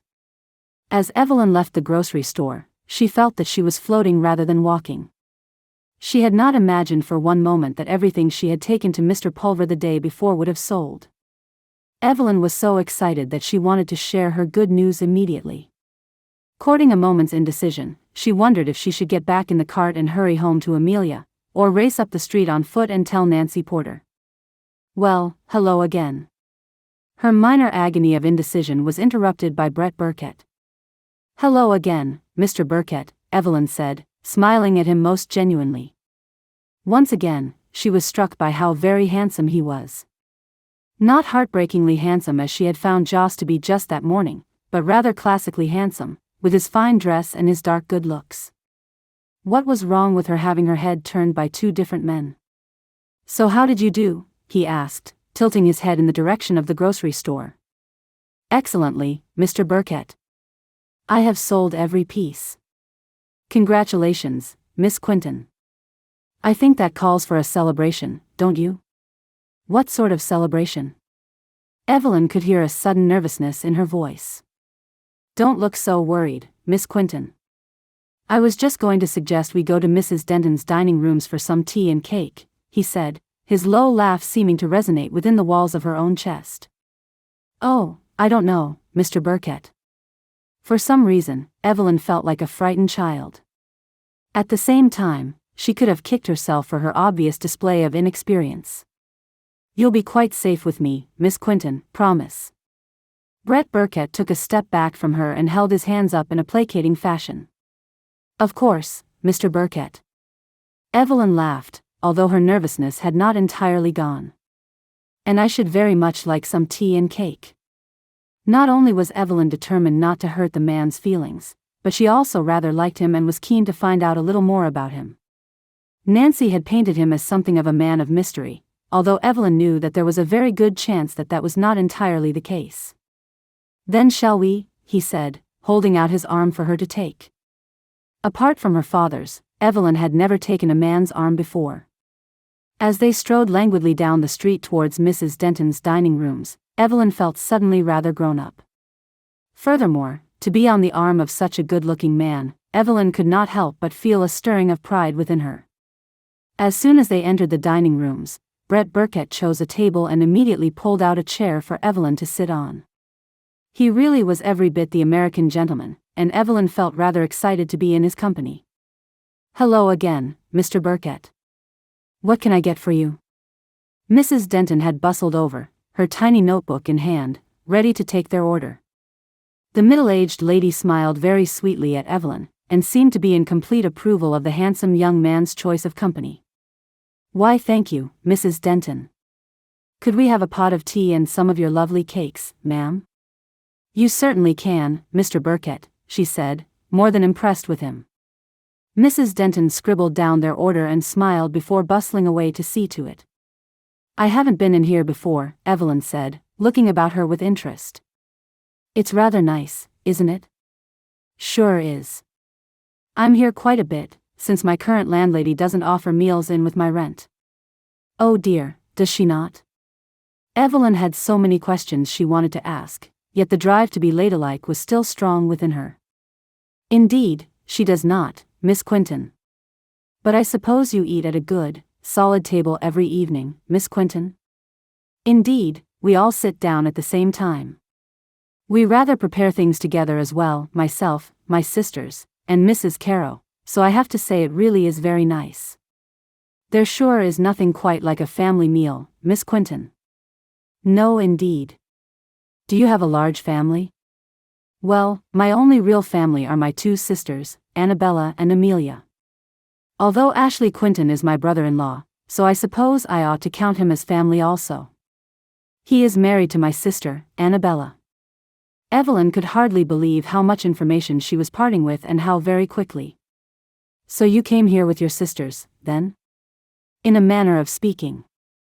Evelyn really had no idea how to answer the question without telling a virtual stranger of the horrors of having been sold by her beloved father. Much to her complete relief, Mrs. Denton was returning to the table carrying a tea tray. Brett Burkett leaned back in his seat, allowing the woman room to put the tea tray down comfortably. Why, thank you, ma'am, Brett Burkett said, with a gracious nod. Yes, thank you very much, Mrs. Denton, Evelyn chipped in, keen to say something that didn't involve her own family circumstances. You're welcome, honey. Mrs. Denton addressed the last directly to Evelyn. Be right back with your cakes. Mrs. Denton sure does make a good meal. Brett Burkett expertly changed the entire direction of the conversation. Evelyn felt sure that he had sensed some of her discomfort and was seeking to spare her anymore. He really was a very nice man. So, do you eat here every evening, Mr. Burkett? Evelyn asked, on a wave of relief. Most every evening, Miss Quentin. Just last night I had a wonderful piece of beef with roasted vegetables. Brett Burkett paused for a moment, his eyes rolling happily up towards the ceiling, as if remembering every mouthful. It truly was divine. Well, I had chicken and potatoes, and I feel rather envious now, Evelyn said with a light laugh. Ah, but you had your meal with the warmth of the family about you. And you ate alone, Mr. Burkett? Evelyn said, her voice suddenly very much quieter. Indeed I did, Miss Quentin. You came to Russett's Reach alone? Evelyn knew that she was digging for information and felt a little guilty about it. I did come here alone, Miss Quentin. I'm afraid I have no family. He smiled in a way that Evelyn thought was brave and yet a little sad all at the same time. Inasmuch as he had rescued her from the discomfort of explaining her family circumstances, despite her curiosity, Evelyn very much wanted to return the favor. Casting about for some other topic for discussion, she finally remembered the additions. I say, Mr. Burkett. If you were in here last night eating your meal, I wonder if you heard all the applause coming from the assembly barn at the other end of the road? I did indeed, Miss Quentin. Mrs. Denton told me that there were rehearsals for the town play, no less. He sounded a little unsure of his information, almost as if he had not entirely been listening to the dear woman who had prepared the wonderful beef and vegetables for him. Not rehearsals, Mr. Burkett, but rather auditions. Oh, I see. I must have misheard Mrs. Denton, he said, with a slightly rueful grin which Evelyn thought made him look even more attractive. Tell me, Miss Quentin, did you audition for a part? I did, Mr. Burkett, Evelyn said with the sort of brilliant smile that ought to have told Brett Burkett the lady before him was about to indulge in a truly sensational bout of boasting. And which part did you get? He said, confident he was going in the right direction. And how do you know that I secured a part, Mr. Burkett? Evelyn was fishing for a little compliment, and well she knew it. However, after her brief humiliation in the kitchen that morning, she rather thought a little bit of flattery would go a long way. Even if you could not act, Miss Quentin, a beautiful woman such as yourself could not possibly come away from an audition without a part, he said, fixing his liquid chocolate eyes on hers. As he spoke, Brett Burkett leaned a little over the table towards her. It was just a small movement, but it was enough to give her a feeling of prickling warmth around the back of her neck. Evelyn sincerely hoped that she would not blush. Mr. Burkett, she whispered at him, in a rather futile attempt at protest. But I know I'm right, Miss Quentin, he said, still holding her gaze. Well, you're right, I did get a part in the play, Mr. Burkett. And who are you to play? I am to play a young lady called Elidora Sterrett.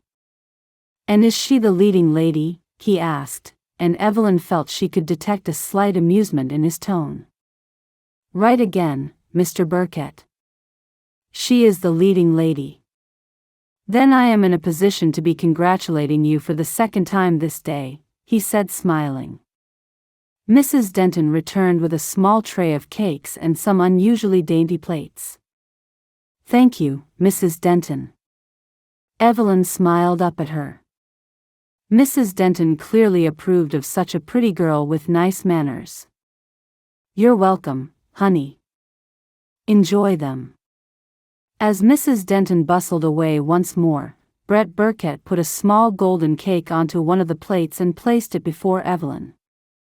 The smell of vanilla which rose up was absolutely delicious to her, and she could hardly wait to taste it. In the 2 weeks since I've been here, Miss Quentin, I've tried just about every cake that Mrs. Denton bakes. But I have to say, the one I've just put in front of you is definitely her best. Evelyn reached for her fork and took a mouthful of the cake. Almost mirroring Brett Burkett's actions of earlier, her eyes rolled heavenwards at the blissful taste. "You're absolutely right, Mr. Quentin. I don't think I've ever tasted such a wonderful cake in all of my life," Evelyn said, hurriedly cutting and spearing a second mouthful. "I'm glad you like it." They finished their tea and cakes in companionable chit-chat, both somehow careful not to edge too far onto the subject of their respective families, or lack thereof. Evelyn enjoyed herself thoroughly, with Mr. Burkett making her laugh with funny tales of his rather aggressive-sounding landlady. "Mr. Burkett, I have just thought of something," Evelyn said, a quizzical look fixing itself upon her face. "Oh yes," he said, all interest. "If your landlady does not cook for you, and you take most of your meals with Mrs. Denton, what on earth were you doing buying 2 of my potatoes?" "You figured me out, huh?" he said, looking down in a bashful way which made him look rather boyish. "Well, I heard you talking things over with Mr. Pulver, and I guess I just kind of wanted to be your first customer." Evelyn could hardly believe what she was hearing. He truly was a very nice man, and his act of kindness to her, as a complete stranger, had rather overwhelmed her with warmth. "But what have you done with the potatoes?" she asked, purely because she had to know. "Well, currently, ma'am, those 2 fine-looking potatoes are sitting on top of the chest of drawers in my bedroom. Honestly, I really don't know what I am going to do with them," he said, with a self-deprecating laugh. "Oh, Mr. Burkett." Evelyn started to laugh at the very thought of it. "Shall we have another pot of tea, Miss Quentin?" he asked, still laughing. "I would love to, Mr. Burkett, but I have been away from home too long. I rather fear I have left my sister to all of the manual labor today, and she will be most displeased with me if I do not soon show up and make myself useful. But you would consent to seeing me again, Miss Quentin?" "Well, Evelyn felt suddenly shy, but could not stop smiling. "I sure have had a real nice time today, Miss Quentin. I've enjoyed your company, and I would hate to think that I would not have it again." "And I have had a wonderful time too, Mr. Burkett. I should be very glad to spend time with you again in the future. Then I should look out for you in the town," he said hopefully, having sense enough not to try to corner her into a firm date and time. "Yes, please do, Mr. Burkett," she said with a smile. "In fact, I shall very likely be in town several days a week now that I have business with Mr. Pulver. I dare say that I shall come at more or less the same time of day." Evelyn really did want to see him again and, while she did not want to be intentionally vague, her old-world manners and sense of propriety was stopping her from being more exact about things. "Then I shall look forward to that more than you know, Miss Quentin." Evelyn drove the cart back to the ranch with something of the lightness of heart she had felt on her way back from the auditions. Mr. Burkett was extremely handsome and truly gentlemanly in his manner. While she did not yet particularly think of him in a romantic sense, Evelyn felt sure that, given time, she most likely would. All the way home, she fought off an image of Joss sitting next to her in the cart. He had made it very clear that there was no future for them, and so Evelyn knew to dwell upon her feelings for him was nothing more than a mistake. Her time would be much better served by throwing herself into the play and daydreaming about the handsome Brett Burkett. Given time, she knew she could forget Joss Carrow. Chapter 9. "What time do you call this?" Amelia wailed, clearly almost finished with her chores for the day. I know, Amelia. Forgive me for being so very late. But I have good news for you. Evelyn very much hoped to divert her sister's questioning. Do tell. Amelia was suddenly interested. We sold everything, Evelyn said in a breathy whisper. Everything? Amelia's eyes opened wide. Yes. The 2 potatoes were simply the start of things, sister, Evelyn said, with a secret smile as she thought of the man who had pointlessly purchased the 2 potatoes from her. Oh, that's wonderful. So does Mr. Pulver want us to take in some more?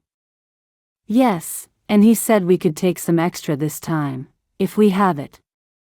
Oh, we have it, all right. Whilst you have been dragging your heels in Russet's Reach, I have been harvesting greens and root vegetables.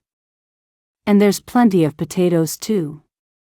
And you can pack them and lift them into the cart all by yourself, as penance for leaving me here alone for so long, Amelia said, grinning mischievously despite the harshness of her words. Oh, I'm sorry, Amelia. I suppose I was rather excited, and I just got talking. To Mr. Pulver? Yes, Mr. Pulver, and 1 or 2 other people.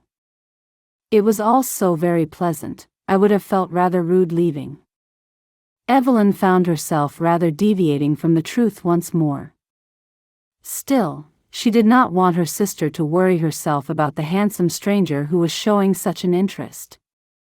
She vowed to herself that if his interest continued, then she would open up to Amelia and tell her everything. Whilst Amelia disappeared back into the little guest house to wash and change and rest a little before dinner, Evelyn determined she would pack the cart with vegetables ready to set off the following morning. Once she had done so, Evelyn made her way to the kitchen to help with dinner preparations. She was surprised to find Claudine there alone, fully expecting that Annabella, still hobbling on her slowly healing leg, would be there with her. Annabella had spent much time in the kitchen, in lieu of the heavy chores which her sisters had taken from her. No, Annabella? Evelyn said, somewhat concerned. No, honey. Her leg was paining her a little, so I told her to go on to her bedroom and have a lay down for a while. Oh no. Evelyn, who had been about to wash her hands, stopped dead in her tracks. Don't look so worried, honey. She is absolutely fine. She really wanted to stay and just sit in the chair and keep me company while I prepared the vegetables. I was the one who insisted she went and had a little rest. She really has only just gone, as a matter of fact. Oh, I see. But she's all right? Evelyn still seemed unsure. Trust me, honey, she's absolutely fine. Claudine laughed, good-naturedly. She took a couple of steps towards Evelyn and reached out to touch her shoulder. It warms my heart to see how much you girls love each other. Claudine was just about the most tender soul Evelyn had ever met, and it was no surprise to her to see the woman's eyes shining a little with tears. And it warms my heart, Claudine, to have you here to care for us also. Evelyn, quite unexpectedly, gave Claudine a little hug, which sent the woman scurrying into her own pocket to look for a handkerchief. I'm sure you girls get me going on purpose, Claudine said, laughing and dabbing at her eyes all at the same time. In truth, I really needed a small embrace myself, Evelyn said, truthfully. Oh dear, what's the matter, honey? With a new concern to divert her, Claudine left sentimentality behind. Oh, nothing bad, Claudine, Evelyn said, quite determinedly ignoring sudden thoughts of Joss. Quite the reverse, as it happens. I have sold all of the vegetables that I took to Mr. Pulver's store, Evelyn finished, with a proud flourish. Oh, that's wonderful news, honey. I'm so proud, Claudine said. I'm very pleased. Suddenly a thought crossed her mind and she eyed Claudine.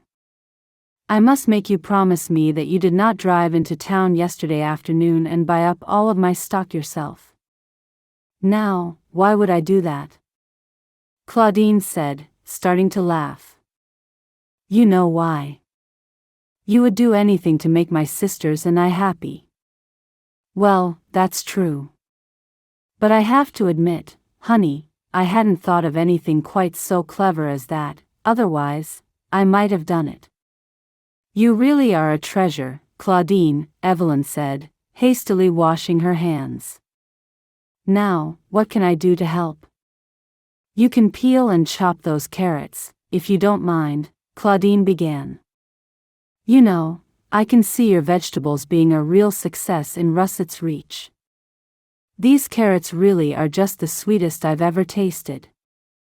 Thank you, Claudine. In truth, I rather enjoy growing them. And that's what you can taste in them. When somebody puts hard work and care into growing something, I truly believe that it comes out in the taste. You really are an incurable romantic, Claudine. Evelyn laughed as she began to peel the first carrot. In absolutely everything. It keeps me going, honey, she said. And would you mind chopping that rutabaga for me too? Not at all, Claudine. You know, honey, it's nice to see you smiling again. These last few days, I kind of got the feeling that something was troubling you.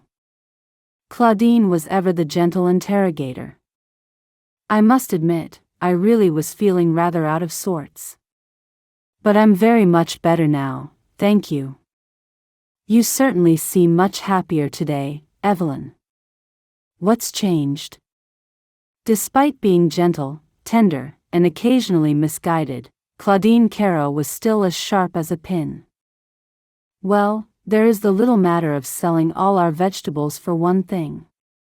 Evelyn began, desperately fighting thoughts of having tea with Mr. Burkett.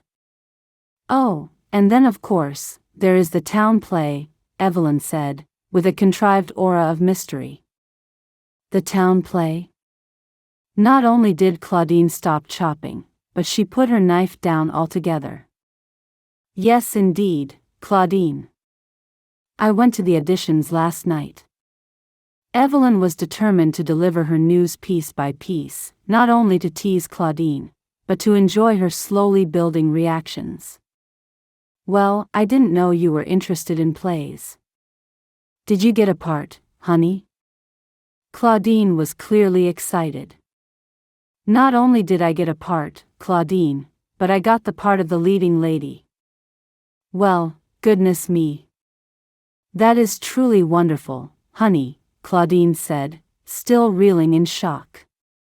I always used to take part in little plays, and what have you back home in England? Well, I suppose I haven't really done so for a few years, but I really did used to enjoy it. Oh, honey, you're so like Joss that way, and you love your books too, don't you? Oh yes, I adore stories in any form, Claudine. Books, plays, I always have. Evelyn determinedly ignored the mention of Joss. She had not taken the finished book back to him yet, and rather thought she never would.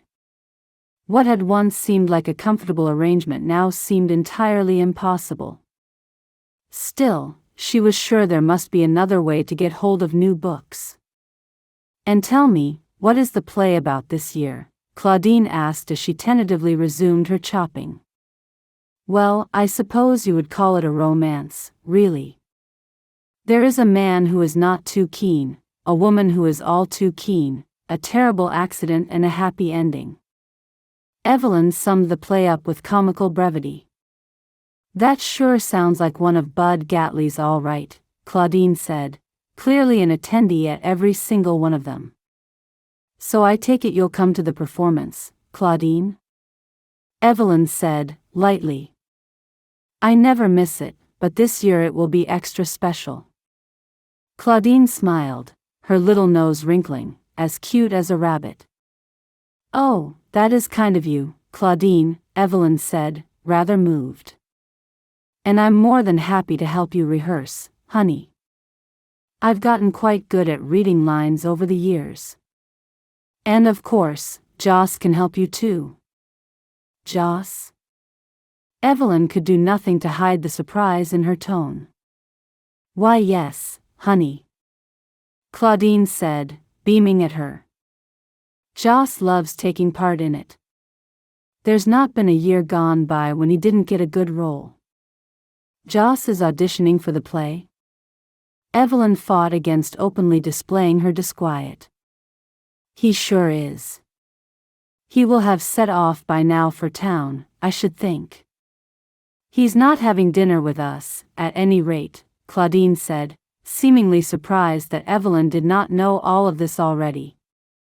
I had no idea that Joss was interested in plays.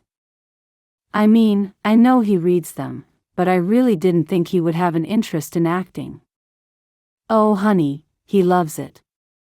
I guess it seems kind of strange, a quiet man such as Joss, but he's not shy, you know. He really is just a quiet man, kind of self-contained. But he loves his stories, and he always looks mighty fine up there on the stage. Claudine seemed to shine with pride. Yes, Joss is rather quiet. Evelyn really could think of nothing else to say. In truth, since she had arrived at the ranch, Evelyn had always rather assumed that Joss was, in fact, shy. However, as she had come to know him, he really had just been quiet. The more she thought of it, the more Evelyn realized he really wasn't a shy man at all. Joss was intelligent and confident in everything he said. He was occasionally funny, although not in the cocky way that his older brother was. And it was for all these qualities that Evelyn had found herself falling in love with him. Surely that was why his handsomeness had come to her so much later. She had not fallen for him simply for being a handsome man, rather she had grown to love a man whose personality was entirely attractive to her. So, that will be nice for you both, won't it? You'll be able to practice your lines on one another, in between rehearsals and whatnot.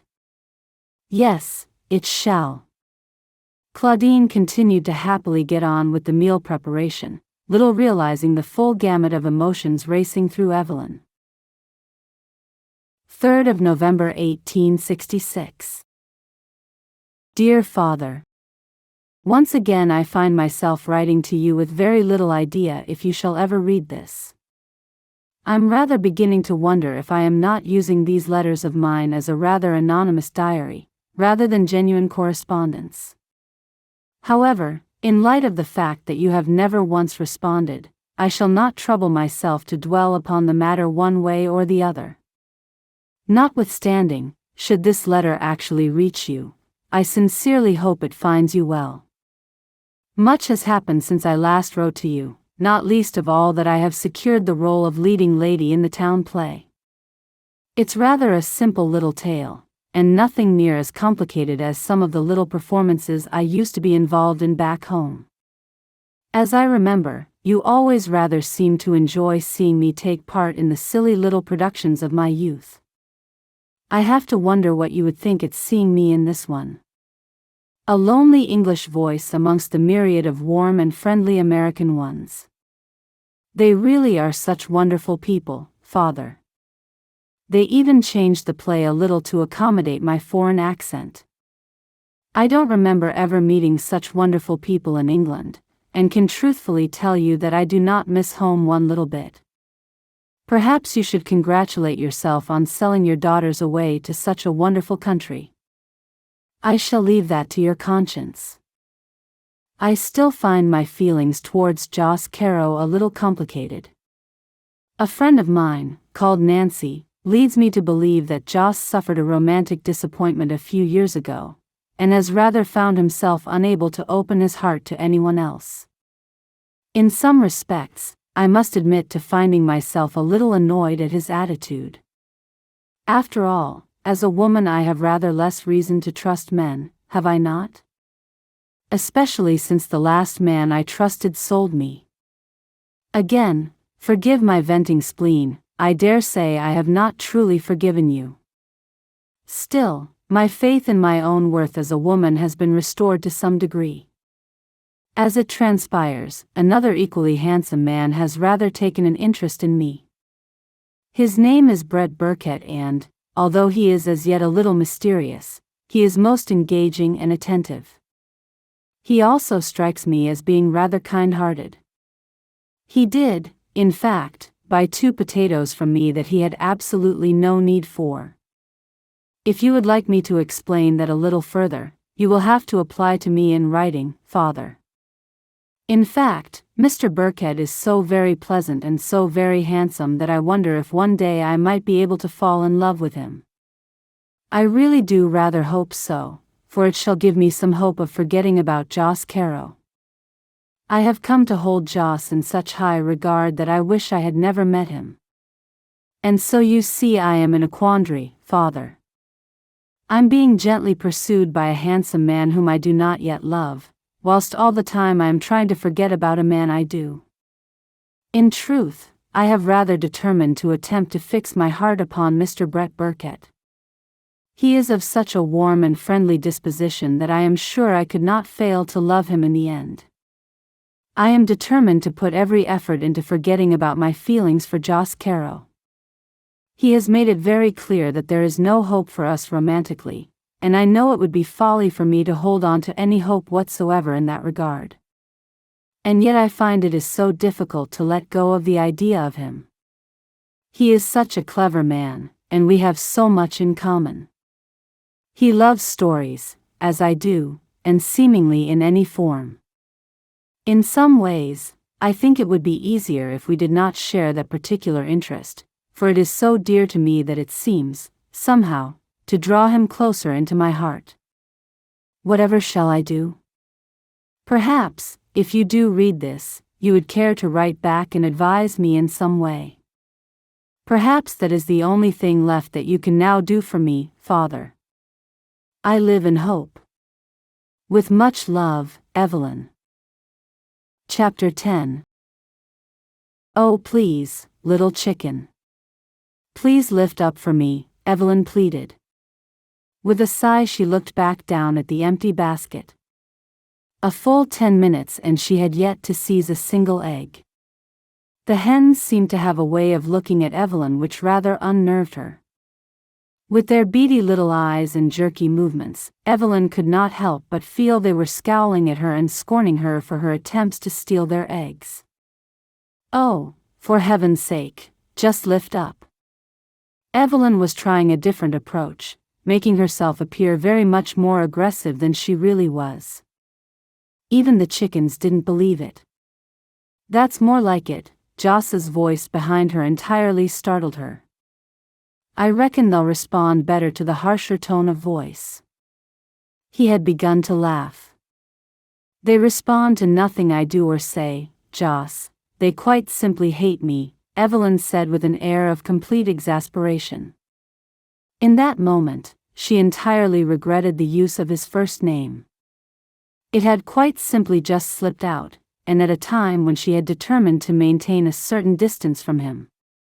They don't hate you, Evelyn.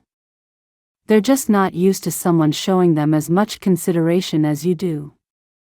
I guess they're kind of confused by it. They are only chickens, after all. Joss had begun to laugh again. Evelyn was most relieved to see that Joss had lost the air of awkwardness which had clung to him in the kitchen the last time they were alone together. And yet somehow, it still tugged at her heart. His warm and friendly manner still smacked of pity to Evelyn, and she could not help but feel a slight rekindling of her original humiliation. No doubt Joss was sorry that he had rejected her, but nothing had changed. He still did not want her. I dare say you are right. I suppose the chickens do not really dwell on the contemplative side of life, and my time would be better served by simply striding in, lifting them up by their tail feathers, and roughly snatching the eggs from beneath them. You're real funny sometimes, Evelyn. Joss was chuckling, his smile lighting up his handsome features. Evelyn could have cried, and could do no more than simply smile at him in response, not trusting herself to speak.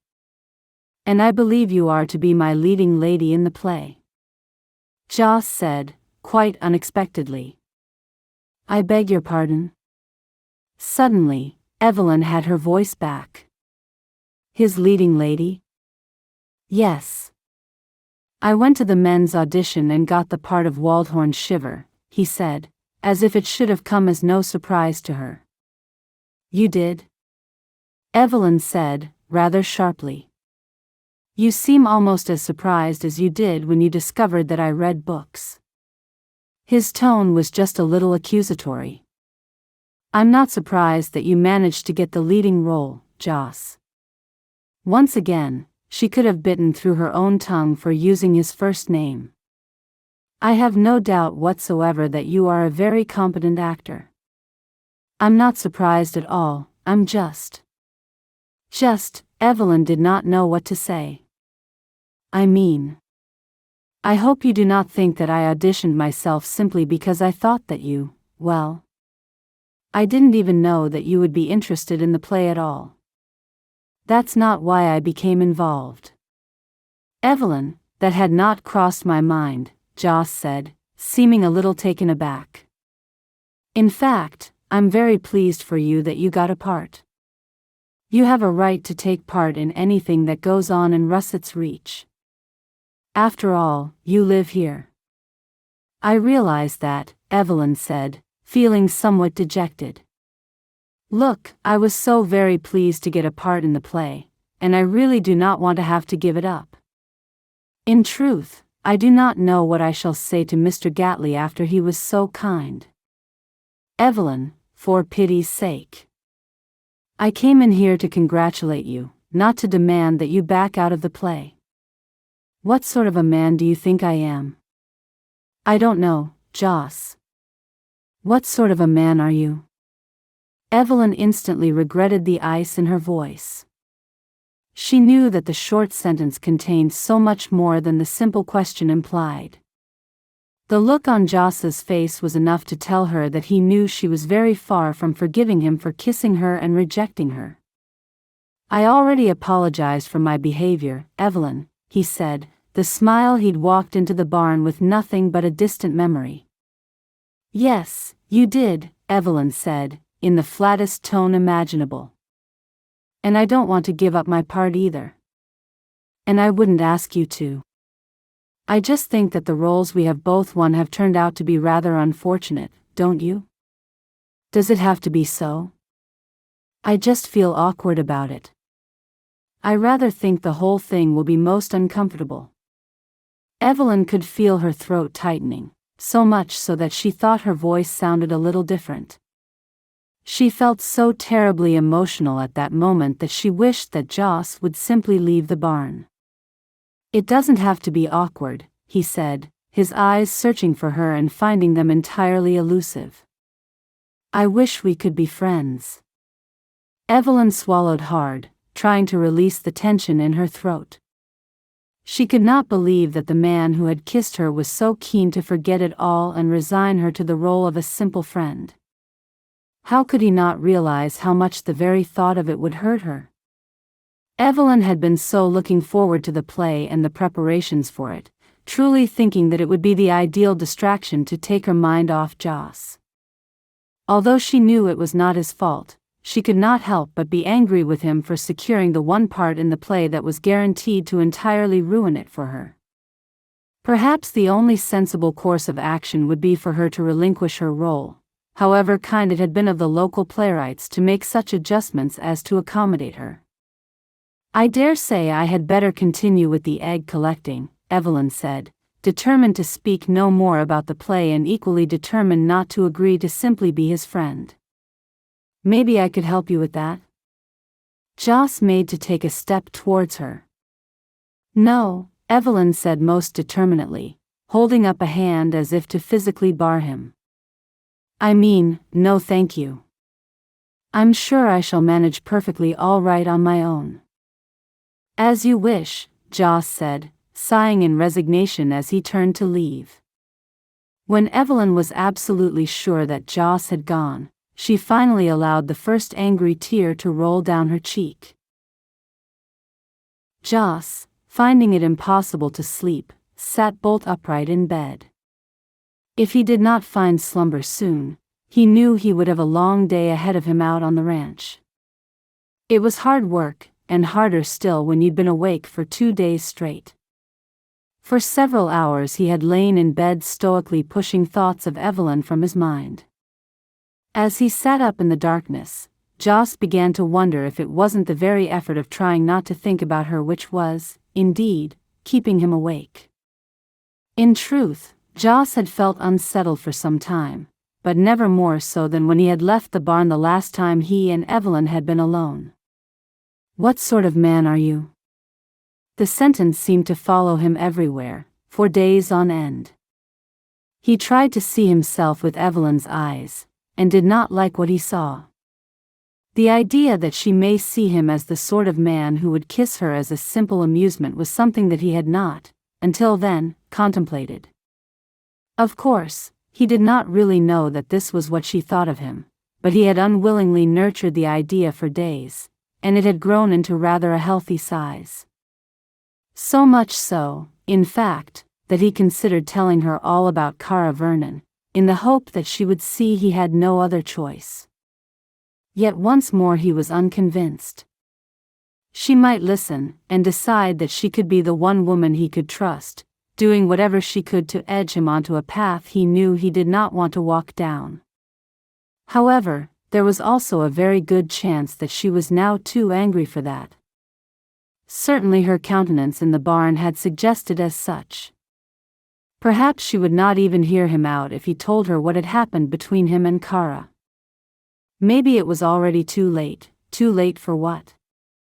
He'd made his mind up, hadn't he? With a sigh, Joss rose from his bed and began to pace the room, anything that would tire him out and put him back to sleep. And then there was the play. He knew it was going to be difficult to play the roles they had been given. It had never occurred to him that Evelyn would have been interested in the town play. Quite why he should have thought that was beyond him. She was an avid reader after all. Evelyn had seemed so keen on her role, and so crestfallen at the idea of giving it up, that he would never have taken it away from her. When he realized that they would be playing opposite one another, he had determined to seek her out and congratulate her upon her role. He had been keen to let her know that everything would be all right. In the end, his attempt had simply been disastrous. Joss knew that he could very easily give up his role of Waldhorn Shiver. It would be the first time in many years that he had not taken part in the play, but surely that was something he would survive. A 1-year break from it could not possibly hurt. And yet he found that he could not back out. He knew that it was not his dedication to the town play and his part in it which was keeping him in that role. There in his room, in the middle of the night, if Joss was entirely honest with himself, he knew that the truth of it was that he could not bear to see another man play that role with Evelyn. Even though it was only fiction, still he knew he could not stand it. This was the very root of his sleepless night. This was the very root of many days' disquiet. Joss did not want any of the risks which came with handing your heart to another.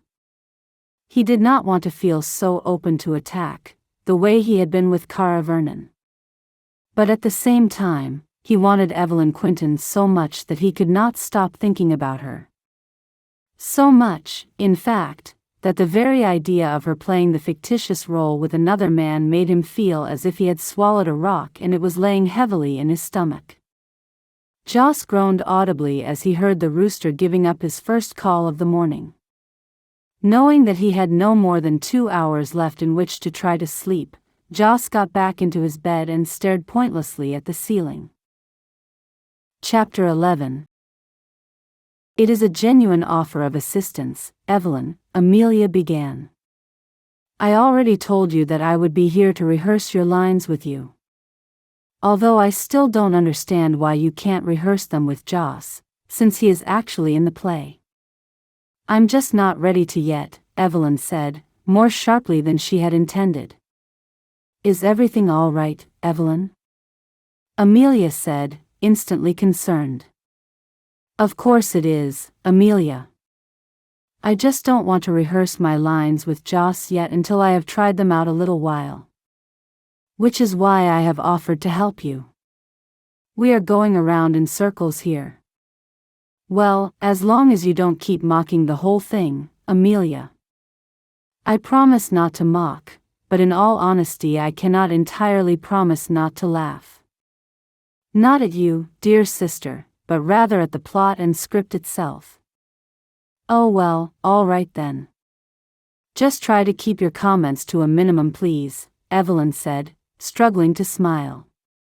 With an entirely unexpected display of excitement, Amelia dashed off to Evelyn's room to retrieve the script.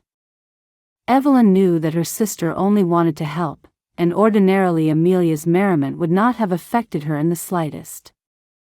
Evelyn knew that her own reluctance to rehearse her lines had absolutely nothing to do with Amelia. However, the first real rehearsal was to be on the following evening, and thus far Evelyn had only read the script and practiced her lines aloud and on her own. Since she had angrily determined to keep the part of Elidora Sterrett, Evelyn knew that she would have to do very much better than this. She would have to find a way to enjoy the idea of the play again, and not simply see it as a dreadful experience to be got through, almost as if it was some sort of dreadful challenge. And yet she had seen that final scene, the very pinnacle of the play, and it made her heart ache to think of it. Fresh from her argument with Joss in the barn, Evelyn had decided to read the entire script from one end to the other, keen to know exactly how much interaction she would have with Joss. She had nursed a tiny hope that much of the play would consist of the two main characters, more or less alone, giving the audience the idea of their thoughts and feelings without sharing the stage together too often. Just pages into the script, Evelyn knew that this would very much not be the case. Elidora and Waldhorn's struggles would very much be played through together, in a way that the audience would love, and Evelyn would surely come to regret. However, all of this Evelyn knew she could manage if she simply put her mind to it. That was until she had read the final scene. The shining resolution of the play, the very thing that the audience would wait the whole evening for. As Elidora Sterrett made to leave town, Waldhorn Shiver would pronounce his love for her with a kiss. Why did they have to kiss?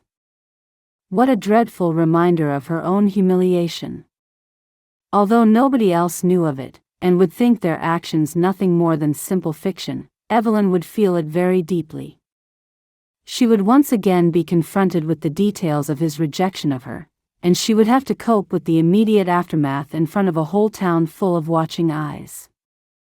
Since we only have one script, Evelyn, we shall have to stand side by side so we can both see the lines. Perhaps later I will copy out Waldhorn Shiver's lines so that it makes it easier for us to rehearse them together. That way, at least you shall be able to move about the room properly, Amelia said, somewhat excitedly. Amelia, I have a sneaking suspicion that you are actually looking forward to this, Evelyn said, trying very hard to appear to be herself. She did not want Amelia's continued concern for her. Oh, I am very much looking forward to it. Amelia opened the script to the first page and, standing at her sister's side, held the wad of paper where they both could read it easily. Waldhorn Shiver is alone chopping wood, Amelia began, comically reading out the stage direction. It is early evening, and he seems to be completely absorbed by the activity. Elidora Sterrett enters stage left, completely unseen and unheard by Waldhorn. She speaks to herself. Amelia turned her head to look at her sister, clearly indicating that it was time for her to speak. There is Waldhorn. What a fine man he is.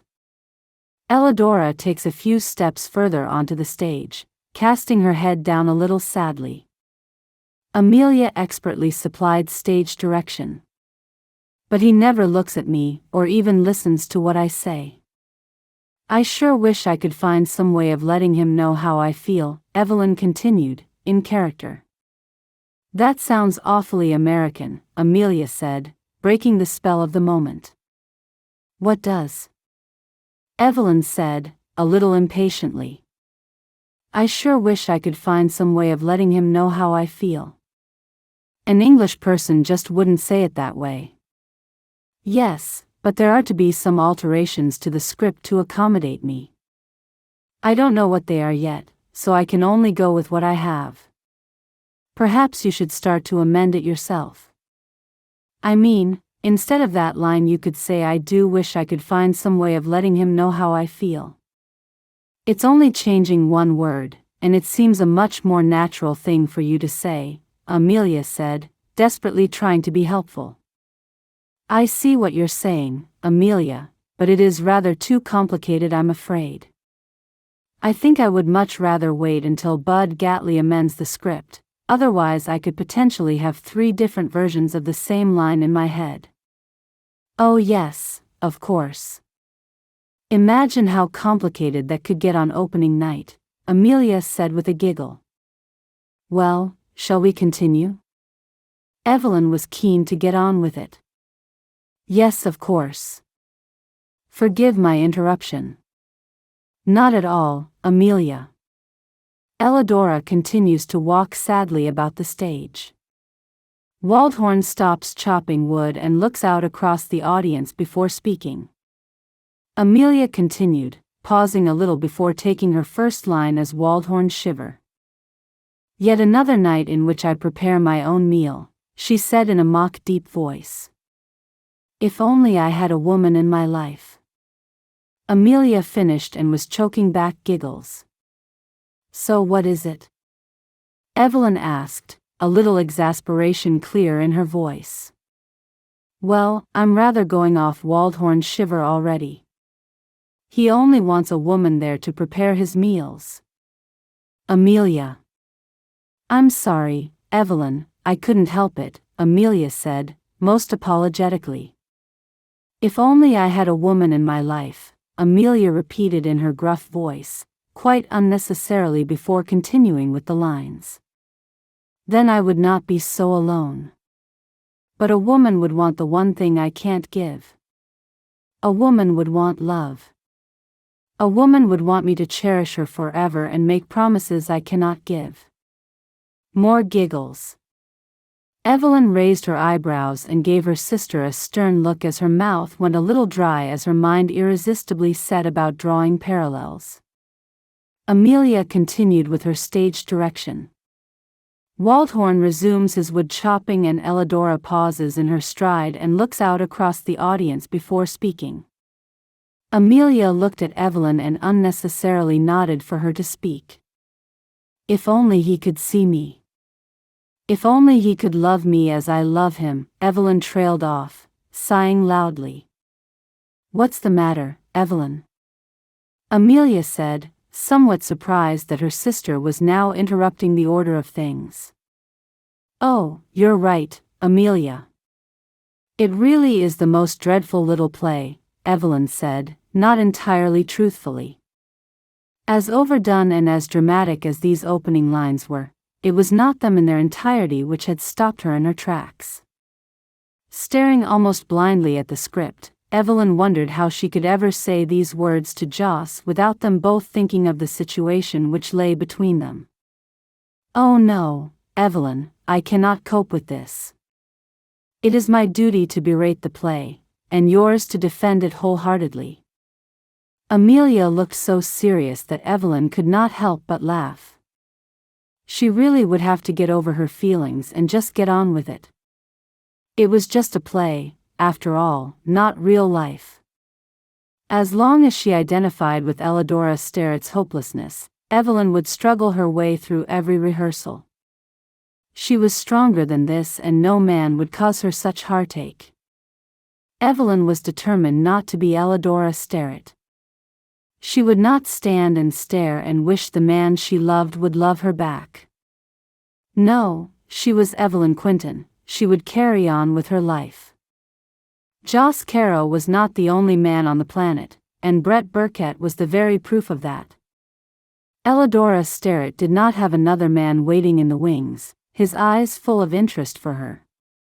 But Evelyn Quentin did. Evelyn Quentin mattered to Brett Burkett. As determinately forced as the little thought was, still it rather cheered her. If Joss Carrow chose not to return her love, he would very much be the loser by it. Evelyn had options, and one of those was to walk in the direction of Brett Burkett and hope that one day her heart would open to him. All right. I'll do that line again, Evelyn said, her style returning with her spirit. If only he could see me. If only he could love me as I love him, Evelyn said with dramatic gusto. She even walked a small circle and looked out over an imaginary audience. Oh, very good, Evelyn. Very good, Amelia crooned comically. The curtain falls. The curtain rises to see Elidora in the tiny kitchen of her home, talking with her friend, Rose. As the little rehearsal went on, Evelyn found herself warming to her role. In truth, it was not the best-written play she had ever seen, but the story was deep and meaningful. It was the story of ordinary lives, love and heartache. It was universal if a little close to home, and she would do her very best. Evelyn had decided to picture the handsome face of Brett Burkett every time her character interacted with Waldhorn Shiver. From that moment on, the Waldhorn Shiver whom she loved from afar, nursed back to health, and kissed in the end, would always, in her mind, look like Brett Burkett. In that way, Evelyn felt absolutely sure that she would manage the little play very well indeed. Chapter 12. It was with just such an attitude that Evelyn strode into the very first rehearsals the following evening. She had gone into town early on the pretense of needing to speak with Mr. Pulver, but in truth, had wanted to avoid any idea that she and Joss would travel into Russett's Reach together. She had wandered about the town, killing time until the rehearsal started. Evelyn knew that her plan to concentrate on the handsome face of Brett Burkett was tenuous at best, and would only work if she maintained very limited contact with Joss Carrow. By the time she walked into the barn, she could see that Joss was already there, seemingly engrossed in his script. "Ah, Miss Quentin." Bud Gatley was striding towards her with a big smile on his face. "I have a new script for you, ma'am. I have adjusted some of the things that Elidora Sterrett says, just to make it a little more fitting, you know." "Oh, how very kind, Mr. Gatley," Evelyn said, reaching for the script. As she spoke, she was aware of Joss raising his head to look in her direction. As Bud Gatley wandered away, she could sense Joss making his way to her. Evelyn did not look up at him, but fixedly studied her new script. "I thought they'd have to do something with the speech for Elidora," Joss said, in a bright and amiable fashion. "Yes indeed," Amelia said the same when she read it. Evelyn kept her eyes on the script. "I do wish I could find some way of letting him know how I feel." Evelyn read out aloud. "Oh, excellent. Amelia will be pleased. That was just the amendment she had suggested to me." Evelyn laughed lightly, but was very keen not to make eye contact with Joss. Of course, she knew she would have to look at him sooner or later, but she really rather wanted to keep that to a minimum to ensure her success of really only seeing Brett Burkett. "You've practiced your lines with Amelia?" Joss sounded a little hurt, and Evelyn held back what she knew would be a bitter laugh. "Yes, just a little," she said, lightly. "I suppose it was more of a read-through of the script really. Of course, you and I could always rehearse together, Evelyn. It would seem to be the sensible thing to do, wouldn't it?" Joss said. "Of course it would, Joss," Evelyn said the words with a smile, but her gaze was still down on the script. "All right, ladies and gentlemen, if we could have Waldhorn and Elidora up on the stage please," Bud Gatley called, suddenly all business. Evelyn was rather grateful to have an end put to their conversation. While she knew that she and Joss must certainly rehearse their lines together at some point, she was keen not to be forced to put a date and time upon it. It was clear that Joss had read his script thoroughly, since he immediately made his way to the right side of the stage and picked up the broom that was presumably intended to take the place of the woodcutting axe. He skillfully mimicked chopping wood, and Evelyn could not help but think that he was rather good. With each drop of the room his muscles flexed beneath his shirt. "There is Waldhorn. What a fine man he is," Evelyn said with practiced sadness. "But he never looks at me, or even listens to what I say. I do wish I could find some way of letting him know how I feel." For an awful moment, Evelyn could not picture Brett Burkett. Instead, she found herself staring across the stage at the handsome figure of Joss Carrow. She wasn't speaking to Waldhorn Shiver. She wasn't Elidora Sterrett, declaring her love for Waldhorn in the opening scene. She was Evelyn Quentin declaring her love for Joss Carrow, and she could hear it in her own voice. Evelyn knew that she would have to control these feelings. As Waldhorn Shiver bemoaned his need for a woman to prepare his meal, Evelyn thought of Amelia's protestations and almost laughed. As she stood there on the stage, she wondered how she could be so forlorn one moment, and so amused the next. Never before in her life had emotions played so great a part in everything she did. Still, she had never fallen in love before, and Evelyn found she rather wished she had not now. At least not with Joss Carrow, at any rate. Brett Burkett would be a much more sensible choice. By the time Evelyn got to her second line, she had successfully substituted an imaginary Brett Burkett and rather took to acting the role, rather than feeling it. With their first scene complete, both Evelyn and Joss turned to look at Bud Gatley. He was smiling broadly, clearly pleased with his choices for leading man and lady. "Well done, the pair of you," Bud began, excited that things had opened so very well. "Miss Quentin, I surely could feel Elidora's pain right there. You keep that up, and we've got a mighty fine play on our hands." Evelyn could feel Joss turning to look at her. She did not want him to think that she had drawn any parallels or felt anything at all. Turning to return his gaze, Evelyn looked into just his face and gave him a small smile. It did not reach her eyes, and did not contain any real warmth.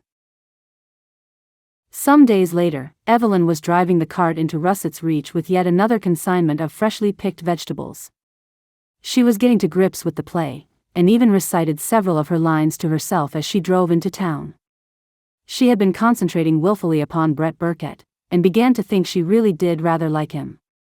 However, at the back of her mind was the suggestion that, had she not been so keen to find a diversion as a means of putting emotional distance between her and Joss, she more than likely would never have noticed Brett Burkett. "Here, Waldhorn, take this bread. I baked it just for you," Evelyn recited into the cool November air to the accompaniment of Oscar's plodding hooves.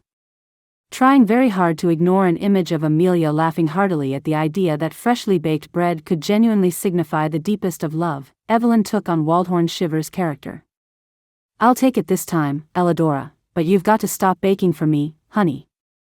Evelyn began to laugh to herself. Her attempt at a deep male American accent was truly awful. "But why, Waldhorn?" Evelyn said with feeling, as she experimentally took one hand off Oscar's reins and flung it dramatically out into the sky. Perhaps that was just a little too much, Evelyn said to herself, her quiet voice lost on the light breeze as she retook the reins once more. "You know why, Elidora. We've talked about this before. I know what you want and I know how you feel, but I've already told you that I don't want a wife, and I don't want love," Evelyn continued, in the awful parody of a masculine voice. Evelyn had been determined to practice this bit over and over again in readiness for the next rehearsal. This part of the script, however poorly written, seemed to resonate rather too closely with the truth that existed for her and Joss. She wanted the lines rehearsed to within an inch of their lives, so that they became as second nature to her. Evelyn wanted to be able to speak the words without even thinking of their meaning, and tie them in with well-practiced actions. In short, she wanted to deliver the lines in this part of the play with the appearance of feeling, rather than any genuine feeling of her own. "Oh, but Waldhorn." "Waldhorn," Evelyn sighed as her own line completely escaped her. Having reached Mr. Pulver's grocery store, Evelyn drew Oscar to a gentle halt. "Oh, but Waldhorn, you are an idiot." Evelyn hissed under her breath, making herself laugh at her own ad-lib. "Who is an idiot?" Turning around startled, Evelyn smiled, somewhat embarrassed to see Brett Burkett at her side. "Oh, nobody, Mr. Burkett. I was simply rehearsing my lines for the play." Whatever sort of romance is it that the leading lady calls the love of her life an idiot? Brett said, his chocolate brown eyes shining as he laughed heartily. Oh, it's terribly modern, Mr. Burkett, Evelyn said, laughing with him. Evelyn stepped down on her own and made her way around the back of the cart, keen to show Mr. Burkett that she was, despite all previous evidence to the contrary, perfectly well able to open it herself. In this case, practice had definitely made perfect, and the more that Evelyn used the cart, the more proficient she was with it. In fact, she had been so efficient that, by the time Brett Burkett had hurried to her side to offer his assistance, she was already leaning in and drawing the first box of vegetables towards her. He looked at her appraisingly, and seemed to her to be very impressed. As she strode past him and into the store, Evelyn found she was smiling with a certain amount of self-satisfaction. "Good morning, Miss Quentin," Mr. Pulver said, genuinely pleased to see her. "Let me take that box from you, ma'am." As Mr. Pulver relieved her of her burden, Evelyn looked about her for any sign of leftover vegetables from her previous consignment. "Nothing left, Miss Quentin," Mr. Pulver said, in answer to her silent question. "Again?" Evelyn could not hide her bright smile. "And I've been getting compliments on your produce too," he said, obviously keen to pass the compliments forward. "Seems people find your carrots and greens just about the tastiest in all of Idaho," he said, laughing good-humoredly. As she talked with Mr. Pulver, Evelyn had scarcely noticed that Brett Burkett had silently brought in the remaining 3 boxes. Evelyn had turned to thank him, but Brett had simply tipped his hat, smiled at her, and nodded a hurried goodbye before leaving. For some reason, Evelyn felt horribly crestfallen, and rather wanted to follow him out of the store and inquire after his health, or some other such equally ridiculous question. Anything that would hold him for a few moments and give her some idea as to his hasty departure. However, Mr. Pulver was leaning against his counter and clearly settling in for a good long conversation. He really had been so kind to her that Evelyn could not possibly make her excuses and leave his store so rudely. In truth, she felt terribly distracted as Mr. Pulver chatted happily to her. Evelyn nodded in all the right places, but sincerely hoped that there would not come a point where he would expect her to respond, for she felt sure she had not heard a word of what he was saying. After 10 minutes, which felt to Evelyn more like 10 hours, their conversation came to a natural end and she was able to extract herself from the grocery store without causing offense. Entirely dejected, she sauntered out of the grocery store. When Brett had appeared that morning, she had rather hoped that they might make a return visit to Mrs. Denton's dining rooms for more tea and cake. After all, hadn't he said that he would very much like to spend time with her again? As Evelyn walked back out into the light and turned towards her cart, she gasped with surprise. For there, sitting in the driver's seat and holding Oscar's reins, was none other than Brett Burkett. He turned to smile at her, a rather mischievous glint in his eye. "Mr. Burkett," she said, unable to hide the surprise in her voice. "Why don't you jump in, Miss Quentin?" he said, still smiling, and held out his hand. Feeling rather confused, but strangely pleased, Evelyn made her way around to the other side of the cart and taking his hand she hurriedly climbed in. As soon as she sat down, Evelyn could see a cloth-covered little basket at her feet, and 2 neatly folded blankets. She stared at it all quizzically for a moment, before turning to look at Brett. Unable to frame the question, she simply raised her eyebrows at him. "Miss Quentin, would you join me for a picnic down by the river?" Thoughts raced around Evelyn's mind, all fighting for priority position. Whereabouts along the river? Would they be alone? After all, although she had taken tea and cakes with him alone, they had been in Mrs. Denton's dining rooms at the time. They had not, strictly speaking, been alone as such. However, when she looked down at the basket, Evelyn could feel her fears dissipating. After helping her in with the boxes, Brett had clearly dashed away in order to collect this little basket of food. But from where? Had he been keeping it prepared at his lodgings? Or had Mrs. Denton made it up for him? Either way, it seemed like an awfully nice gesture. And hadn't she wanted this? Hadn't Evelyn spent many days determining to keep her mind on Brett Burkett? Had she not herself silently decided to set her sights upon him? Joss had been very clear, "Why can't we be friends?" Well, she didn't want Joss as a friend, but if that was all that he could give, then maybe it was time to let go of him. Yes, of course, Mr. Burkett. What a lovely idea, Evelyn said, leaning over to pull back the cloth from the top of the basket and peer inside. There seemed to her to be enough food to last them all day, and her mouth began to water as she looked at the beautifully cut sandwiches, small pies, and fruit. I say, Mr. Burkett. It will take us an age to eat all of this, Evelyn smiled at him happily. That was kind of the idea, Miss Quentin. He smiled as he rattled Oscar's reins and gently drove away from the grocery store, heading south out of Russett's reach. They had only been on the road for 5 minutes when Brett turned the cart and began to head down a wide dirt track.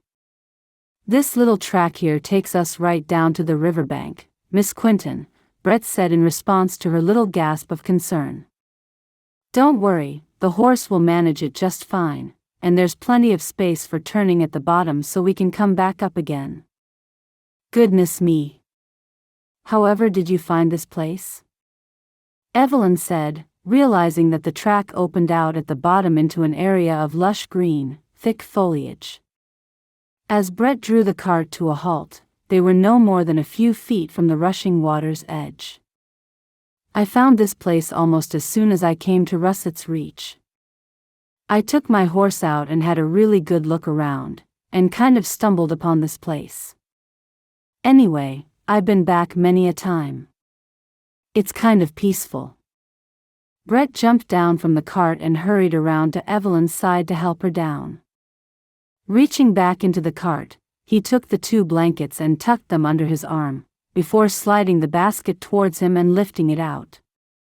Brett sauntered down to the water's edge and laid everything out. Spreading one blanket out on the ground, he motioned for Evelyn to sit upon it. When she did, he took the other blanket and gently laid it over her shoulders.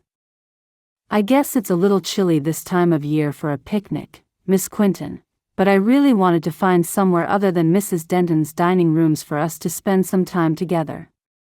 Brett smiled as he sat down on the blanket with her, and Evelyn found herself to be a little scared and a little excited in equal measure. It's perfect, Mr. Burkett. Brett. Please call me Brett. There was something about his deep and low tone which made Evelyn breathe just a little faster. Of course, Brett, Evelyn said, leaning over to take the cloth from the top of the basket. And please do call me Evelyn. I must say, this picnic basket looks awfully good. Mrs. Denton packed it for me. I asked her about it the other day, and told her I might need one at short notice. You see, I didn't really know when you'd be back again. Evelyn smiled, imagining Brett and Mrs. Denton in conspiratorial conversation. Making herself useful, Evelyn laid out the cloth, and then reached into the basket and laid the sandwiches and pies on top of it. What a truly lovely idea, Brett. I'm glad you approve. I was kind of worried you might not really want to see me again. But why? I don't know, I guess I maybe made my interest in you a little too clear when we last met. I was kind of worried I had scared you off. Brett took one of the sandwiches and bit into it. No indeed, Brett. You haven't scared me off at all. Evelyn took one of the tiny pies. The pastry looked so delicious that her mouth was watering. Good, I'm glad. So, Evelyn, tell me some more about yourself. How did you end up in Russett's Reach, all the way from England? Well, I suppose it's a complicated story. Evelyn felt a little tug of panic. In truth, she could think of no other explanation than the truth to account for her situation. Oh, I'm sorry, Evelyn. I'm prying, aren't I? Evelyn bit into the pie and thought it over. In all fairness, it was a very reasonable question, and could not, on the face of it, really be considered prying. But could she really answer it with the truth? You're not prying, Brett, Evelyn began. Hadn't she wanted this? And where would be the harm in telling Brett Burkett the truth? After all, every single part of how she had come to be in America had been entirely out of her control, and therefore she could see no reason to feel ashamed about it. I suppose there really is no reason in my trying to keep it from you, Brett, since all of Russet's Reach knows my situation, she said, looking at him for any sign that he had already heard the tale. Seeing that he clearly had not, Evelyn continued. You see, Brett, my father rather lost his fortune back in England. It was his own fault. He had been using other people's money in some terribly unsound investments, and ended up by having to pay it all back with his own. Anyway, he found himself very much poorer than he used to be, and decided that his one way out of it all would be to sell off his 3 daughters. Sell off? Brett said, looking a little surprised. Yes, in essence, that is just what he did. You see, Mrs. Claudine Carrow was looking for brides for her 3 sons, and my father was looking to sell off his daughters into matrimony. And so it was that my sisters and I were banished from England and sent to America to unknown husbands. And you had no say in it at all? None whatsoever, Brett. Evelyn, that is terrible. I really am sorry to hear that. He did, indeed, look truly sorry for her, and yet, Evelyn was pleased to note that he still seemed to look at her with interest, and not as if she were some poor downtrodden and humiliated creature. It certainly was terrible at the time, Brett. The journey from England to America was incredibly long, and I have to admit that I felt rather frightened the whole time. You see, I had no idea what sort of life I was about to enter into. Your fear is totally understandable. Who would not have such concerns? Indeed, Brett. Anyway, as luck would have it, Mrs. Claudine Carrow is quite simply one of the most wonderful ladies on the planet. She is an incurable romantic, but at times is most incredibly misguided. However, everything she does is with the very best of intentions, even if it is not terribly well thought out. You see, she had given her sons no indication that my sisters and I were on our way to America until it was too late to stop us. The poor Carrow brothers were as shocked and dismayed by it all as we were. You would never think you were here under duress, Evelyn. You seem at home in Russet's Reach. I really am at home here, Brett. In truth, I would never return to England. I have found a very different way of life here, and people whom I can trust entirely. I never really had that in England. Then I'm glad you found some peace, Evelyn, he said, turning his chocolate brown eyes to hers and reaching out to lightly touch her shoulder. So your eldest sister is the only one to marry so far? In truth, there was never really any pressure brought to bear upon any of us to commit to matrimony. Claudine Carrow really is too romantic for that. The dear woman rather hoped that we would all fall in love, just as her heart desired it, and that we would marry willingly. But it wasn't to be. On the contrary, despite a very shaky start, Annabella and Ashley fell madly in love with each other, Evelyn said, looking sadly out across the river as she thought of Joss. So what is expected of you, now? Absolutely nothing. You see, Annabella's marriage rather secured a roof over the heads of myself and Amelia. We live in a small guest house on the ranch lands, just a few yards away from the main house. We really rather earn our keep with chores about the ranch, which initially entailed growing vegetables for us all, baking bread, preparing meals, dealing with the chickens and sometimes the horses. Though I think the latter was Ashley's way of toughening us up a little, it seems to have stuck. That sounds like mighty hard work for fine English ladies, Brett said, with no hint of amusement or mocking in his tone. In truth it was, to begin with. As you have rightly perceived, I led a certain style of life in England which is very far removed from the one I have now. I was rather a privileged and pampered young thing, and I have learned the hard way what it is to work. However, now that I have become a little more adept at my chores, not only do they fly by, but they are nowhere near as hard as they once seemed to be, and I find I rather enjoy them. Hence the sale of your vegetables? Yes, indeed. Evelyn began to laugh. And that was all my own idea. I extended our vegetable plot, and decided to run it as a market garden. I have the full support of the family, and am finally earning the first real money I have ever earned in my life, she said, suddenly excited. You clearly are a very smart, resourceful, and hard-working young lady, Brett said with an appreciative smile as he pushed a shiny red apple into her hand. So, what of you and the rancher you were set to marry? Oh, Joss Carrow. Evelyn knew her voice was suddenly flat. I think there is very little chance that we shall ever marry. He isn't trying to force you, then? Oh, very far from it.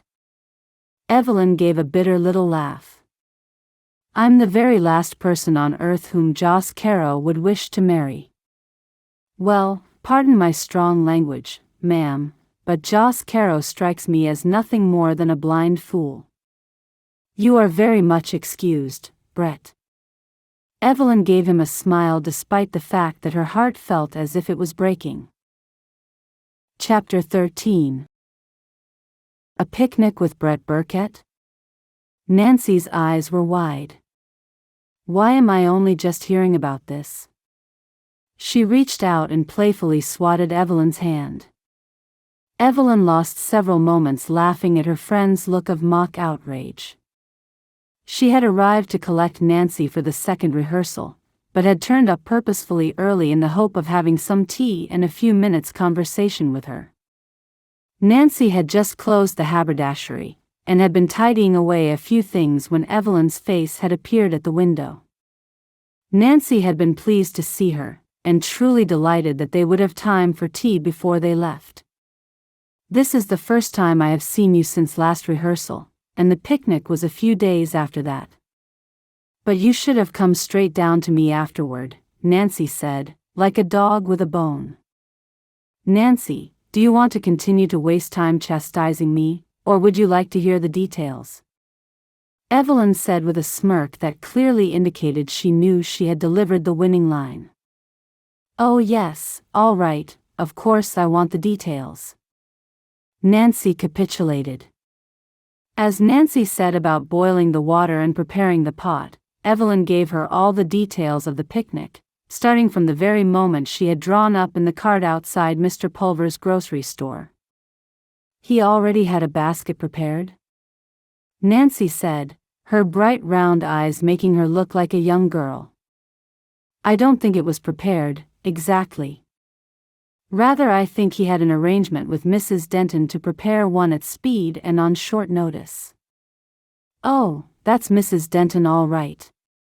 She sure is a romantic, honey. She's just like Claudine, but an even better cook, if you can imagine that. Nancy smiled at her own segue. Indeed, I have to admit that, although it was only cold sandwiches and little pies, it really was delicious, Evelyn agreed, remembering the melt-in-the-mouth pastry. Anyway, never mind the food.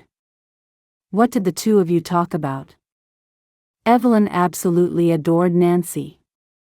In truth, she had never had such a friend in all her life. The fact that Nancy was so very direct seemed hardly to touch Evelyn's sensibilities anymore.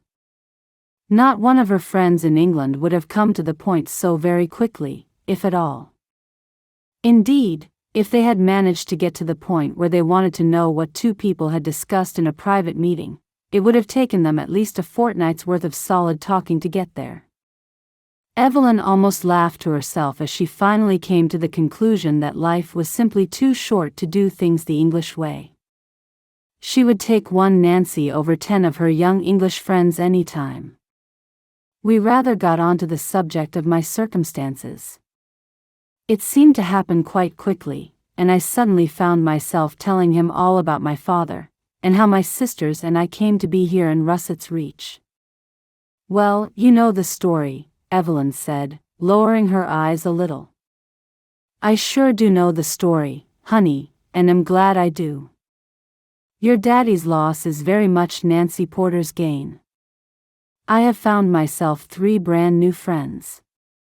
In fact, if I ever meet your daddy, I'm going to thank him for sending you girls to Russett's Reach, Nancy said, her eyes suddenly flashing with emotion.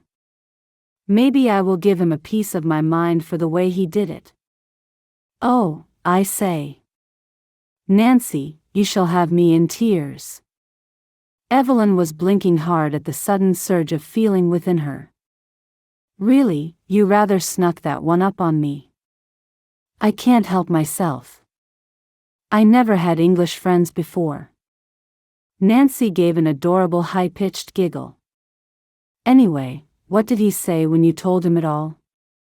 She continued, keen to get all of the details. He was absolutely charming about it all. He asked questions, but very gently, and he seemed extremely pleased to find out that I am not set to wed Joss Carrow, Evelyn said with a mischievous smile. Did he now? Nancy said, he most certainly did. It was nice, Nancy, to spend time with someone who seemed so interested in me. It really took my mind off things. Things being Joss Carrow? Nancy said, her tone much less excitable. Well, yes, if I'm honest, Brett helped to take my mind of Joss. Evelyn spread her hands wide and shrugged, very much in the manner of a person who thought they had been found out over something. Honey? Are you in love with Joss Carrow? Nancy asked, direct as ever. No. Evelyn began to stutter. Nancy chose to say nothing, but simply looked at her kindly. Well, I think I have fallen in love with him, Evelyn managed, her voice tiny. And I wish I never had. In truth, I wish I'd never met Joss Carrow. But why? If you love him, why would you wish you had never met him? Nancy reached across the table and took Evelyn's hand in her own. Because it is agony, Nancy. To love somebody who you know will never love you back hurts like nothing else on this earth. I thought my father's rejection was absolutely the worst thing I would ever experience, and that nothing from that point on could ever touch me. Oh, but I was wrong. I was so very, very wrong. Evelyn's eyes began to fill with tears.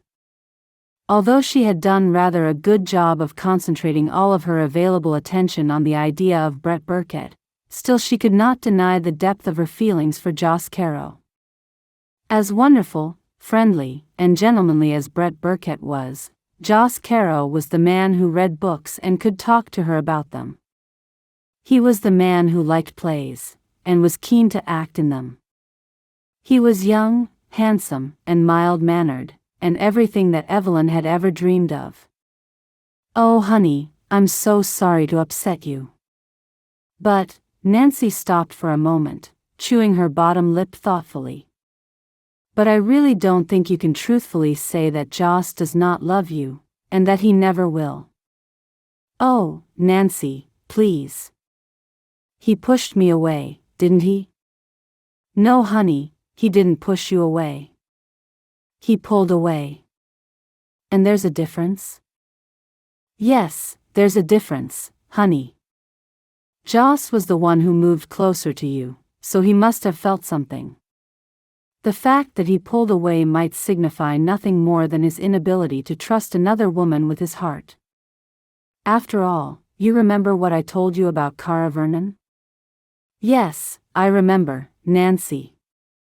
Evelyn took a sip of her tea, grateful that the tears which had filled her eyes had not, in the end, fallen. But if that is true, then it would seem that there is nothing I can do about it. Really, my own father sold me, and Joss Carrow has a difficult time trusting, she said, somewhat bitterly. As roughly as I have been treated, Nancy, I would never be so self-defeating. Yes, honey, but you're not a man. Nancy raised her eyebrows in a comical way, and suddenly both women were laughing.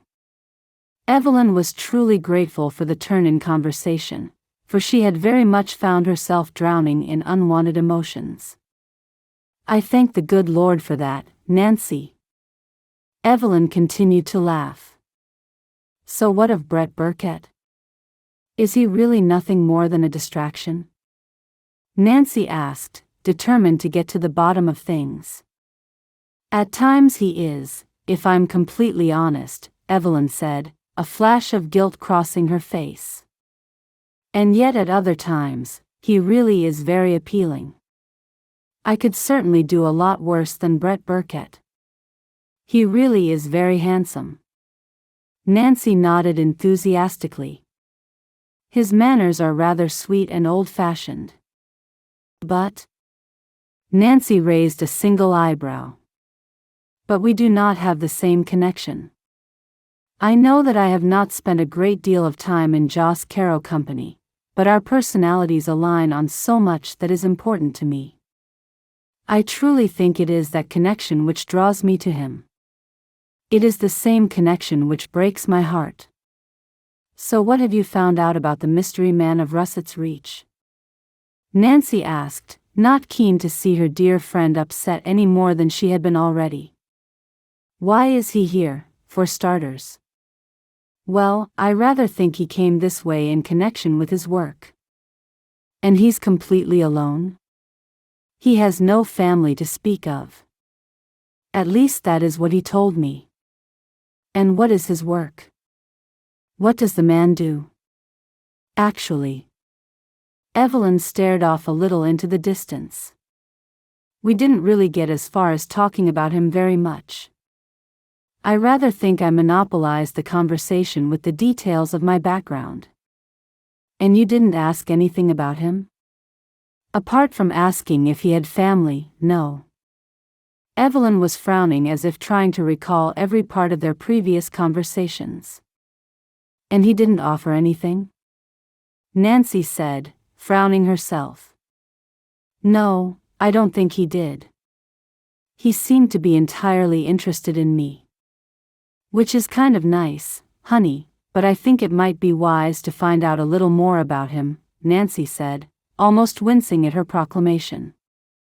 So you think he is not to be trusted? Evelyn asked, a look of concern on her face. Oh no, nothing like that, honey. I guess I just wonder what it is he does for a living. After all, he's well turned out and he doesn't appear to want for money. Indeed, that certainly appears to be true. Evelyn reached out to the teapot and poured them both another cup. But perhaps he is of independent means? I mean, it's hardly something that a gentleman would discuss. You could be right there, honey, Nancy said, although her thoughtful aspect continued. But then again, why would a man of independent means suddenly descend upon Russett's Reach?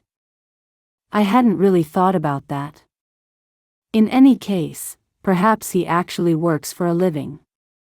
Oh, I'm sure of it, Evelyn.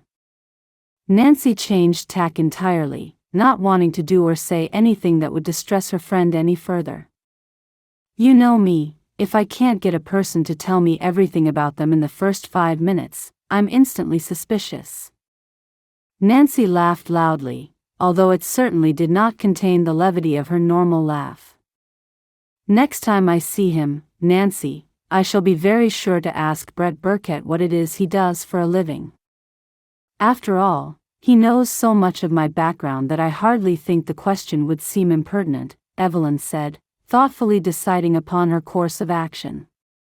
That seems like a fine idea, honey. Be sure to let me know how it works out. You know how I like to know everything. I would not dream of depriving you, Nancy my dear. Chapter 14. Despite the lengthy conversation, by the time Nancy and Evelyn had arrived at the barn, they were still amongst the first there. While they waited for the rest of the theater group to show up, Evelyn and Nancy amused themselves by wandering around and looking at the new props.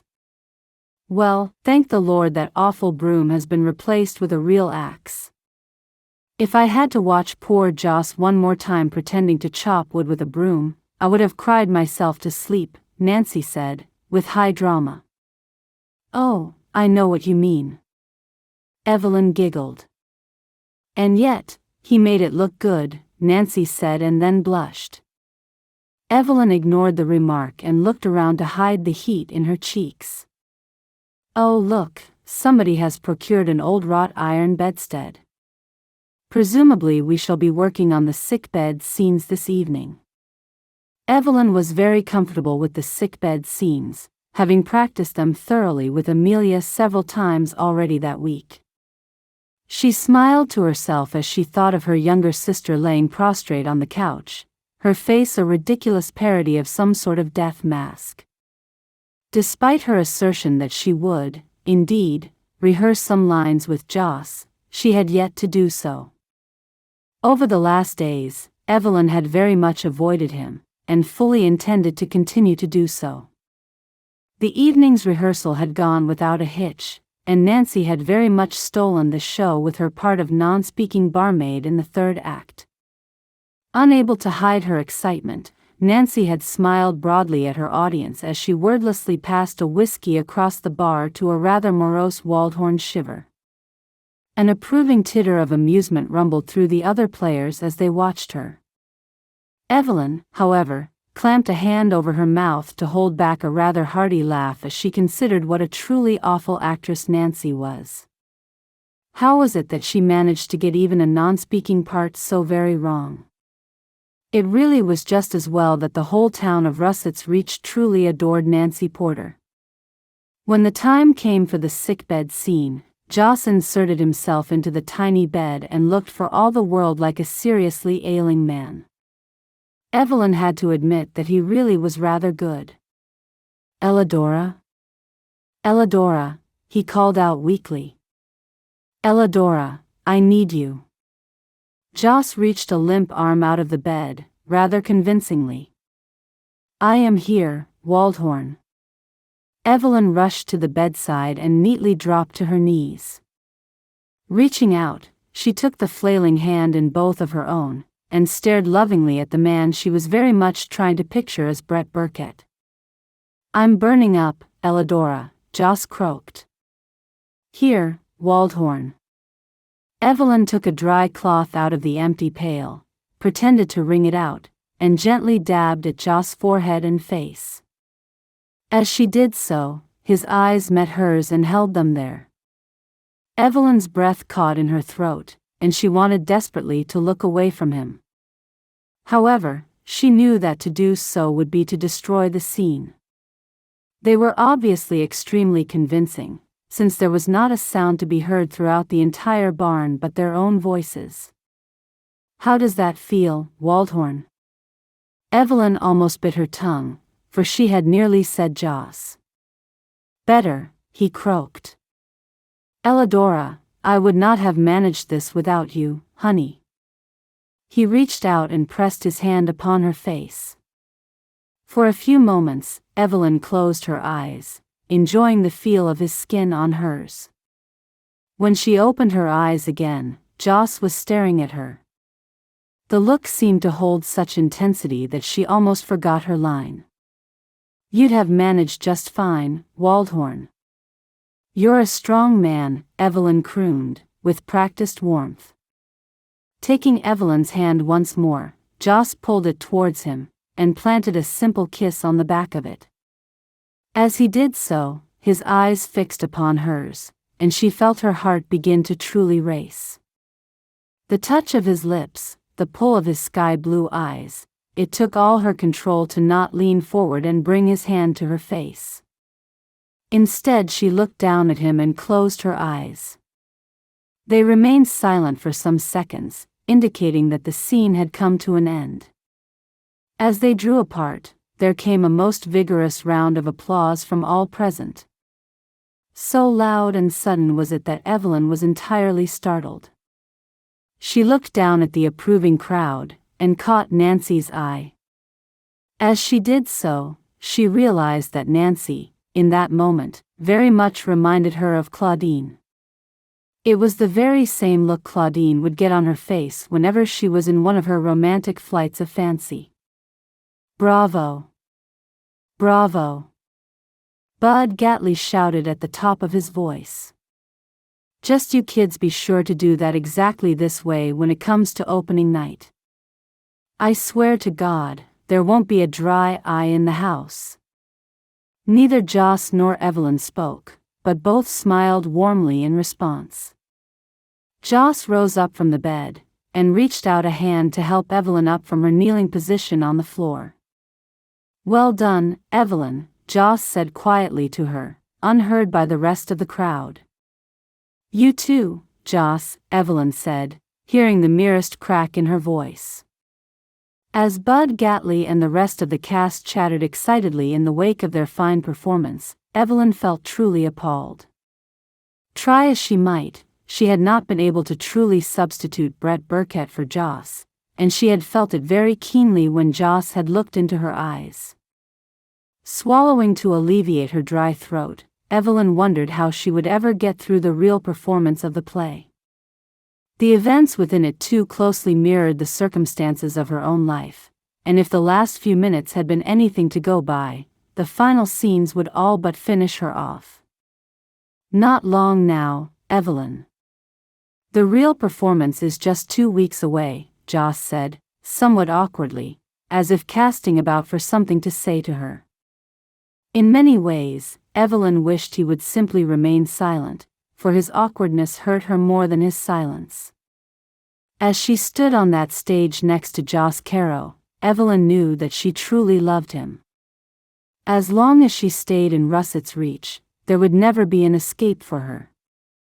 As much as a wonderful diversion that Brett had proved to be, as long as Joss and Evelyn breathed the same air, she would never be free. As she stood on the stage feeling utterly hopeless, Evelyn fought hard to blink back her tears of despair. Chapter 15. Good day to you, Evelyn. Brett Burkett always seems to be around whenever Evelyn drew up outside Mr. Pulver's grocery store. He was smiling broadly and looked incredibly handsome in black trousers, waistcoat, and long black jacket.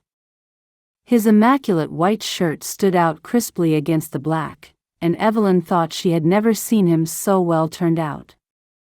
Evelyn did not make her way around the back of the cart. She did not want Brett to feel obliged to help her out with the 4 dusty little crates of vegetables which sat within.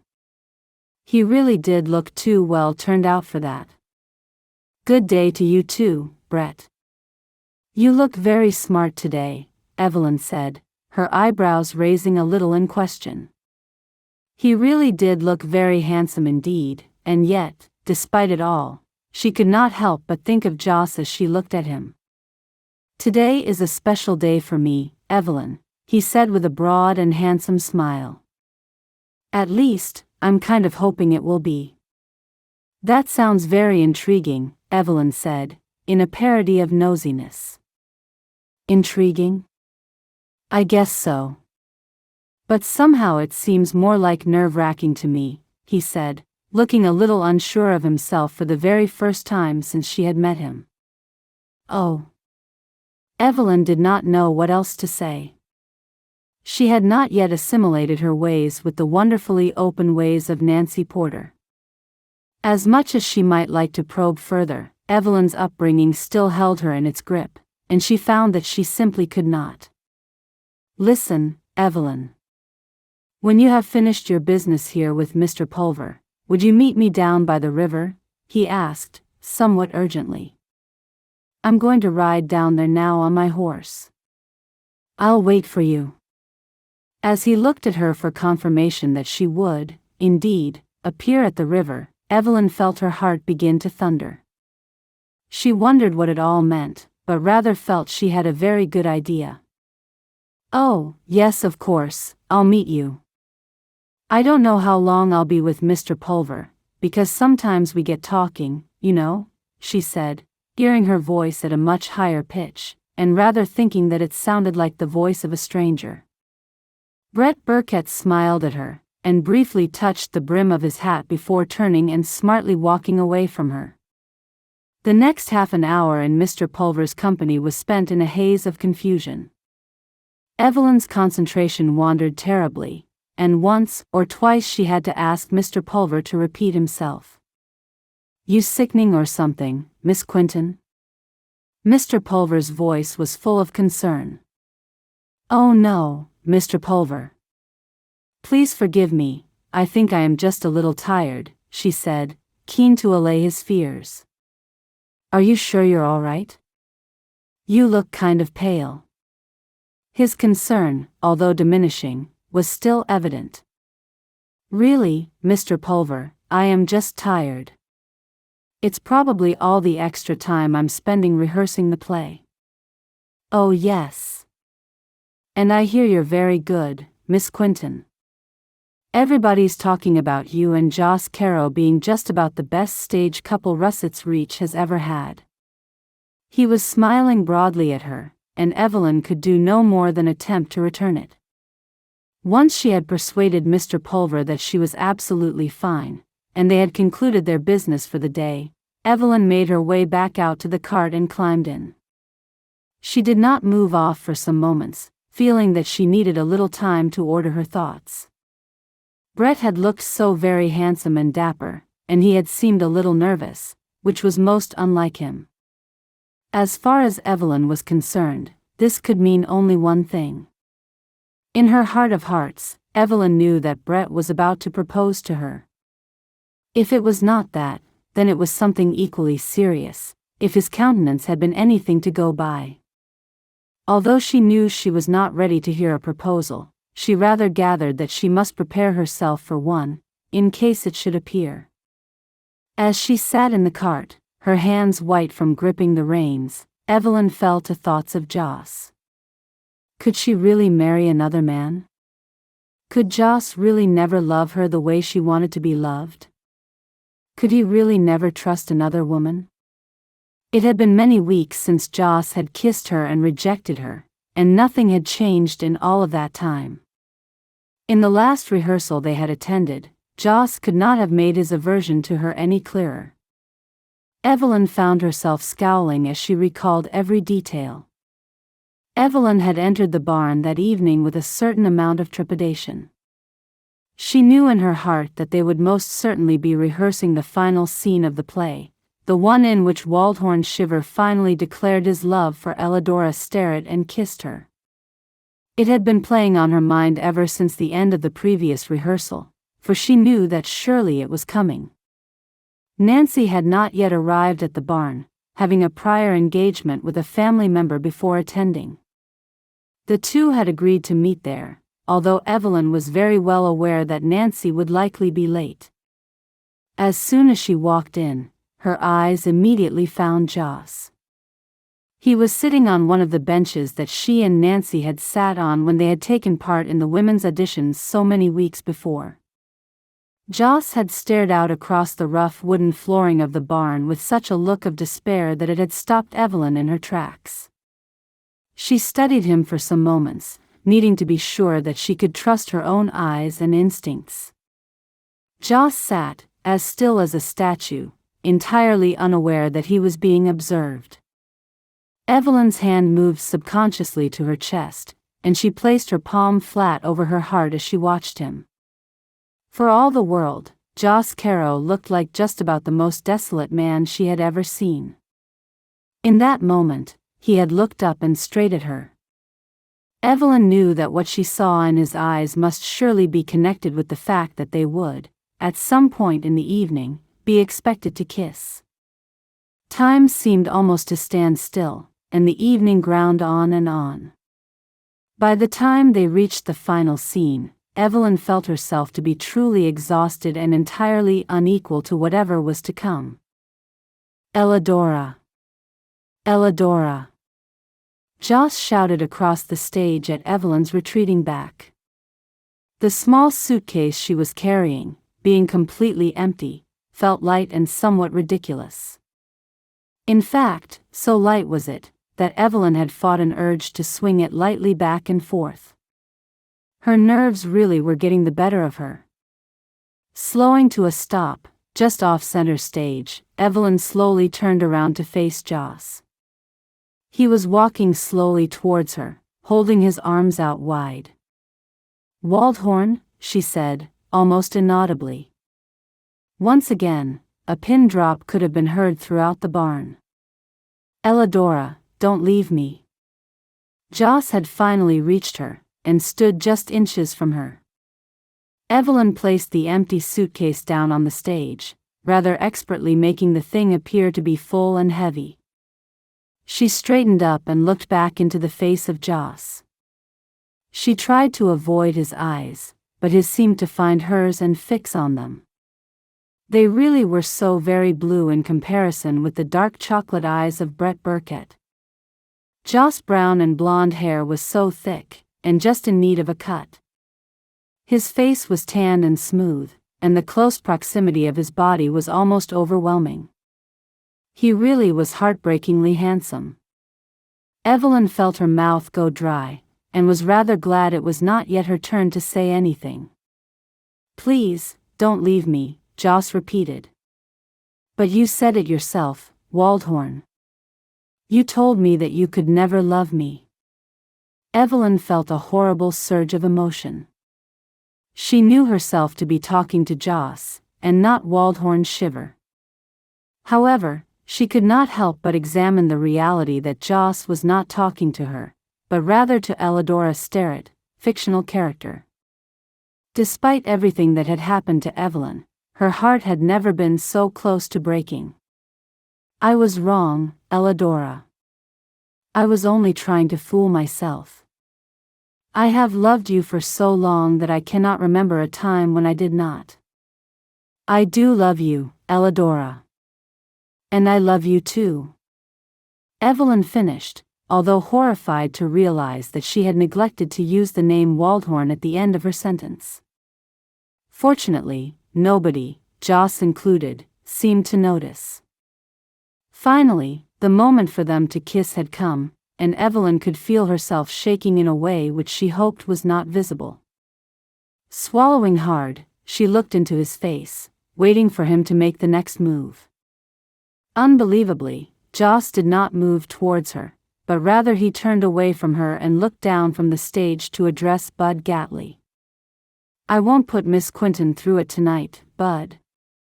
It's only a little kiss, and I think we will both manage it just fine on the night, don't you?" "Sure thing, Joss," Bud said, seeming not the least bothered about it. "I've got to tell you both, that was a brilliant scene." "I could really feel it, every emotion," Bud said, beaming brightly. "Really, well done the both of you." And with that, the crowd once again broke out into loud applause. Evelyn could hardly believe what she was hearing. If Joss had thought he was sparing her feelings, he had judged the whole thing very badly. However, Evelyn was not in any sort of mood to wonder at Joss Carrow's motives for his actions. The rejection she felt as she stood on that stage was no less painful and intense than it had been that day in the cart. In that moment, Evelyn no longer cared about Joss Carrow's heartbreak of years before, and any problems he might have in allowing himself to ever be loved again. All Evelyn wanted was to never set eyes upon him again as long as she lived. She could not live out the rest of her life at the ranch, seeing Joss Carrow every day, and constantly being reminded of this awful feeling of rejection. One way or another, Evelyn would find a way to make herself completely free of him. As Evelyn sat motionless in the little cart outside Mr. Pulver's store, she realized that, this time, she really was crying. Hurriedly, she took the corner of her thick shawl and angrily rubbed the tears from her cheeks. Determined not to shed one more tear over Joss Carrow, she rattled Oscar's reins and set off in the direction of the riverbank at some speed. As the cart rolled down the wide track to the riverbank, Evelyn was pleased to note that her hasty journey had somehow calmed her. Brett had tethered a tall and rather handsome black stallion to the branch of a tree, and stood some feet away from it looking out across the river. Hearing the cart approach, he turned and quickly made his way to help Evelyn down. Together, they slowly walked down to the water's edge, neither one of them speaking.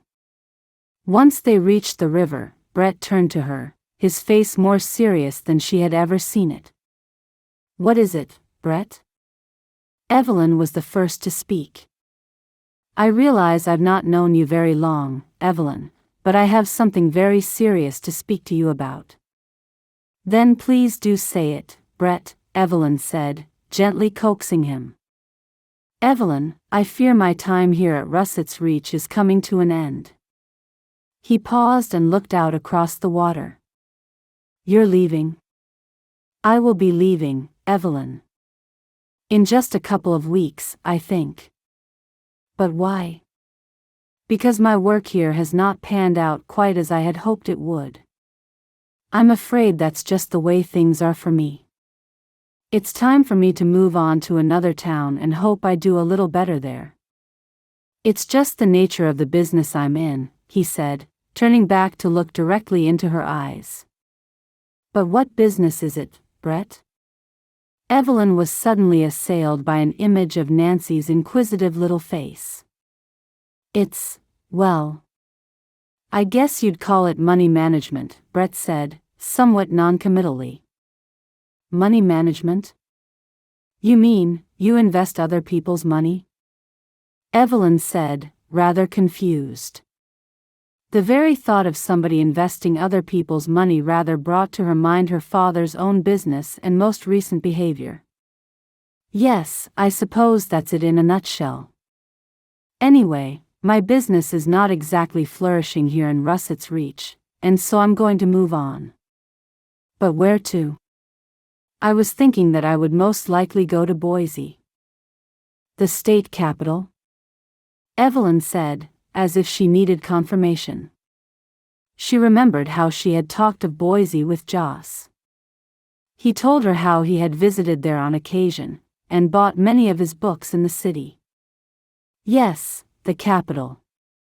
It's a bigger place, with much more going on, and very likely more opportunities for a man in my business."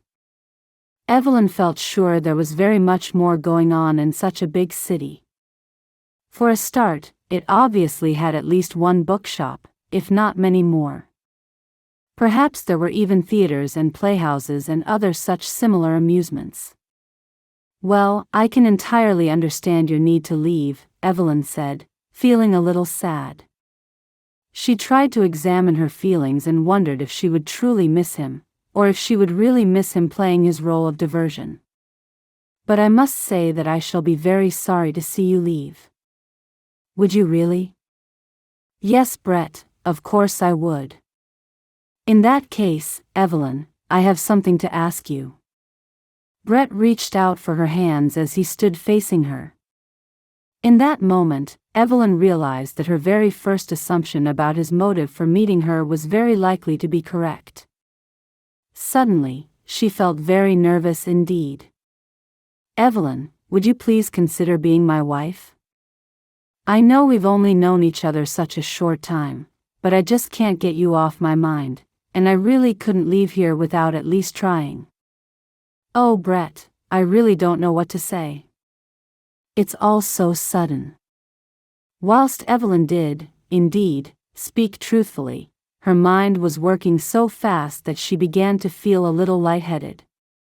Here was the very thing she had wished for just a few evenings before as she had stood, desolate and humiliated, on the stage.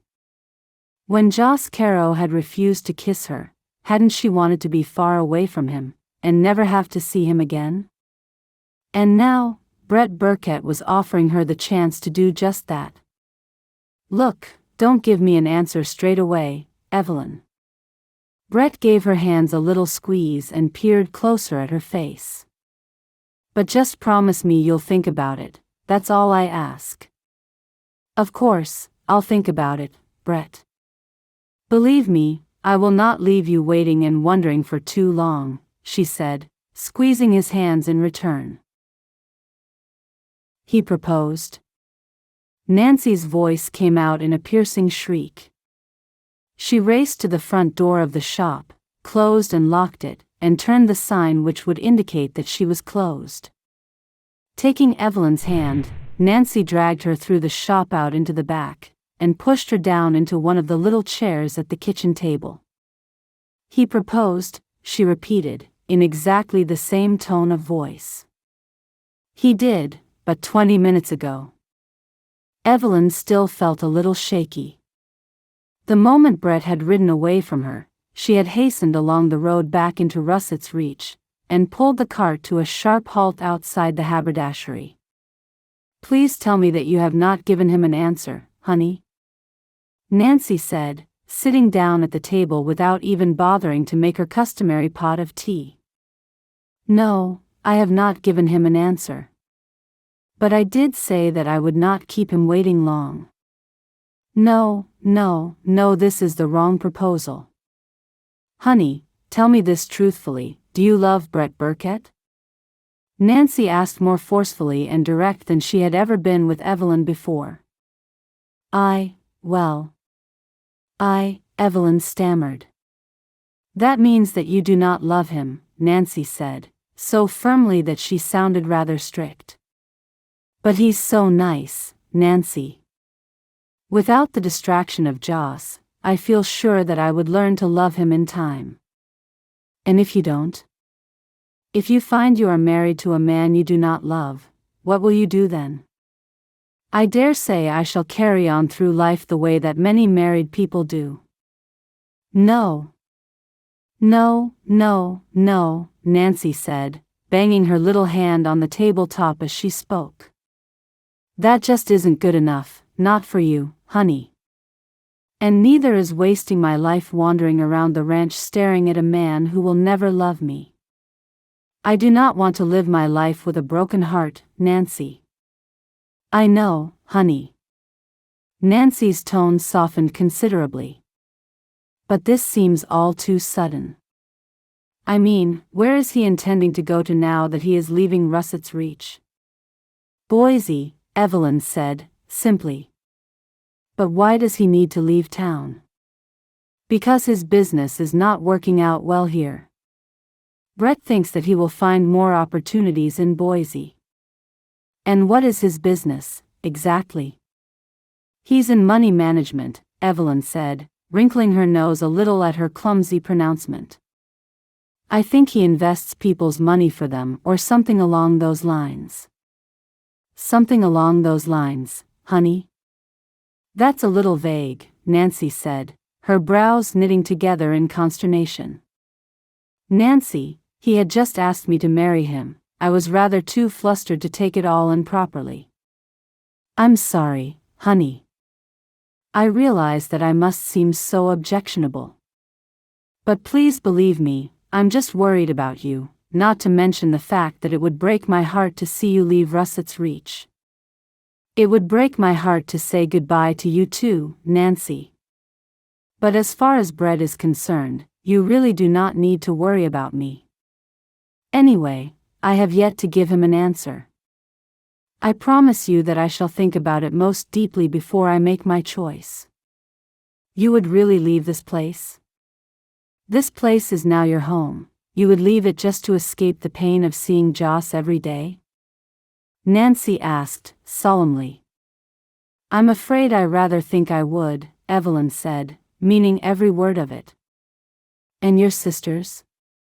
Nancy asked, desperate to turn Evelyn away from the idea. "It is only Boise, Nancy. Just a couple of hours' ride away. My sisters and I would still see each other regularly, I'm sure of it," Evelyn said with a certain lightness that her countenance was entirely at odds with. In truth, the poor woman looked to Nancy Porter to be exhausted and entirely lost. "All right then, Evelyn. Just promise me that you won't give him an answer until after the play. It's just a few days away, that's all. Wait until that is done, and give him your answer then. Please, Evelyn." Nancy reached out and took both of Evelyn's hands in her own. Please. I promise, Nancy. Evelyn said, even though every part of her wanted to run away and forget about the play. To forget about Joss and to forget about the kiss they would need to share. Chapter 16. I have to say, Nancy Porter, that this is most irregular, young lady. Sheriff Clayton peered over the top of his spectacles to look down at Nancy. Sitting in the chair on the opposite side of his desk from him, Nancy looked as small and as sweet as a child. I realize that, Sheriff Clayton, and I would not be asking you if it wasn't so very serious, sir, Nancy said, on a wave of the very deepest sincerity. You're asking me to gossip about a man who hasn't broken a single law since he's been here in Russett's Reach? So he's a model citizen then? A good man? Nancy said, pushing her luck. I've been in this job long enough to know when a little lady is trying to pull a fast one on me, Nancy Porter. Now I ain't saying he's a good man, and I ain't saying he's a bad man. What I am saying is that his business ain't your business. Sheriff Clayton roughly pushed his glasses back up his nose, as if the movement somehow rendered his decision final. But please, Sheriff Clayton. I promise you I wouldn't ask you without a very good reason. Nancy was not ready to throw in the towel. Well, you're just gonna have to tell me what this very good reason is, Nancy Porter. Otherwise you can just skedaddle right out of my office. All right, Nancy said, holding her hands out, placating, in front of her. I'll tell you it all, Sheriff, but you really must keep it to yourself. He raised his eyebrows at her, entirely insulted. All right, I know you'll keep it to yourself, Sheriff Clayton. Forgive me, but I'm feeling kind of emotional, Nancy said, truthfully. Go on, the sheriff said, keeping his face neutral, but there was the hint of a smile around his eyes. All right. You have heard of the Quentin girls, the poor women from England who were sold off by their father when he lost his fortune? Well, the oldest of the girls is now happily married to Ashley Carrow. I know this, Nancy. Well, the middle girl, Evelyn Quentin, is about to make a terrible mistake. Or at least I think she is. In fact, I'm sure of it. You're not real good at explaining yourself, Nancy, are you? The sheriff could not help but smile. Nancy had a way of disarming people without even trying. Honestly? No. Anyway, Evelyn is very much in love with Joss Carrow, and I truly believe that he loves her too. But after the whole business with Cara Vernon, a few years back, he seems to be having a bit of trouble with trust. And why is any of this a matter for the sheriff? I deal with law, honey, not matrimony. I haven't got to that bit yet, Sheriff Clayton, Nancy said, shaking her head with exasperation. Anyway, because of Joss Carrow's silly behavior, Evelyn Quentin is on the very verge of marrying Brett Burkett, a man I know she does not love, Nancy added the last, inconsequentially. And that is why you've seen fit to march into my office and ask me if there is anything to know about Brett Burkett? Yes, Sheriff. The thing is, Evelyn is not just new in town, she is new in this country. All she has in the world at this moment in time are her two sisters. They are the only people she can rely on, without a doubt. If she marries this man, he will be taking her away, first to Boise, and then to the good Lord knows where. She would lose the last bit of family she has, and all for a man who won't even be explicit about his form of employment. He's told her he's in money management. Honestly, Sheriff Clayton, I don't even know what that means. Something about Nancy's rant seemed to have softened the sheriff considerably. Money management, huh? The sheriff said, a smirk forming on his pale and wrinkled features. Well, I guess that's one way of putting it. The sheriff paused for a moment, seemingly coming to a decision. He's a card player, Nancy. Sometimes poker, sometimes faro. He is good, but not quite good enough. He can't play straight games in this town and win, and that is probably why he's moving on. You mean he's a cheat? I reckon so. He's not been caught yet, but the word at the tables is that he's not tried anything too daring. His problem is that the guys here are just too darn good at cards. He'll be used to towns where the people aren't quite so sharp, Nancy. And he came here alone, did he? Nancy was keen to keep asking questions while she had the sheriff just where she wanted him. He sure did.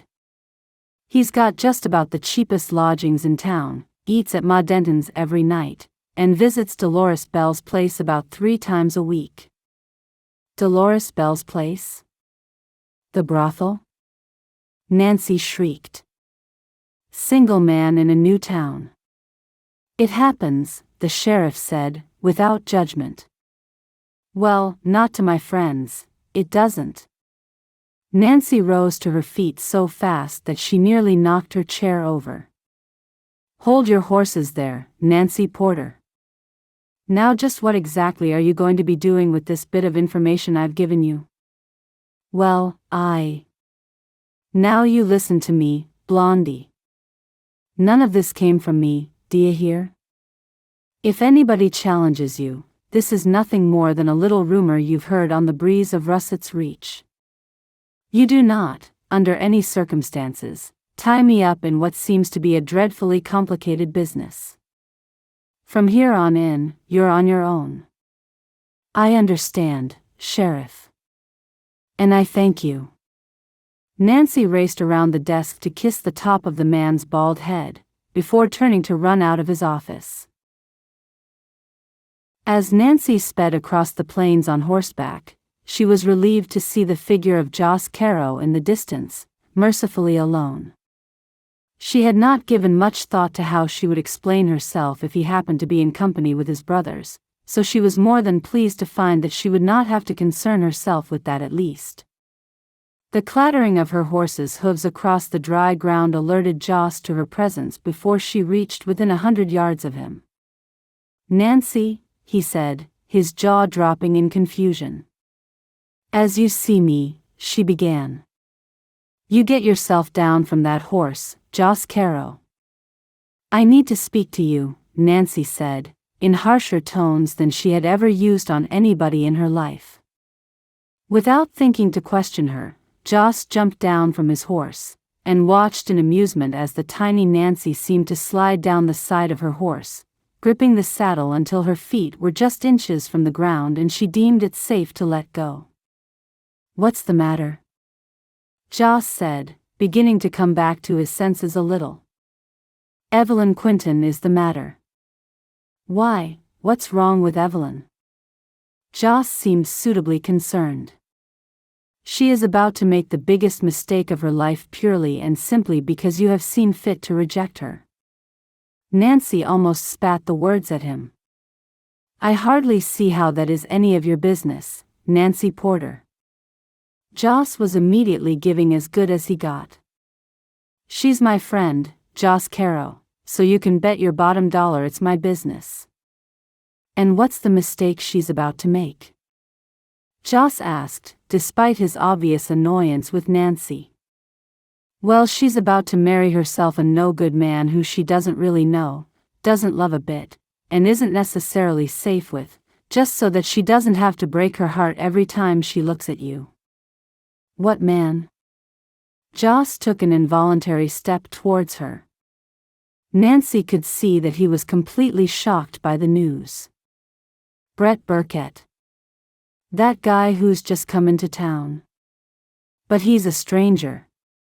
Precisely. He is a stranger. And not a good one. But I didn't even know that she was with. Joss seemed suddenly crestfallen. Gratified by his countenance, Nancy continued. She isn't. Trust me, Evelyn has done nothing wrong.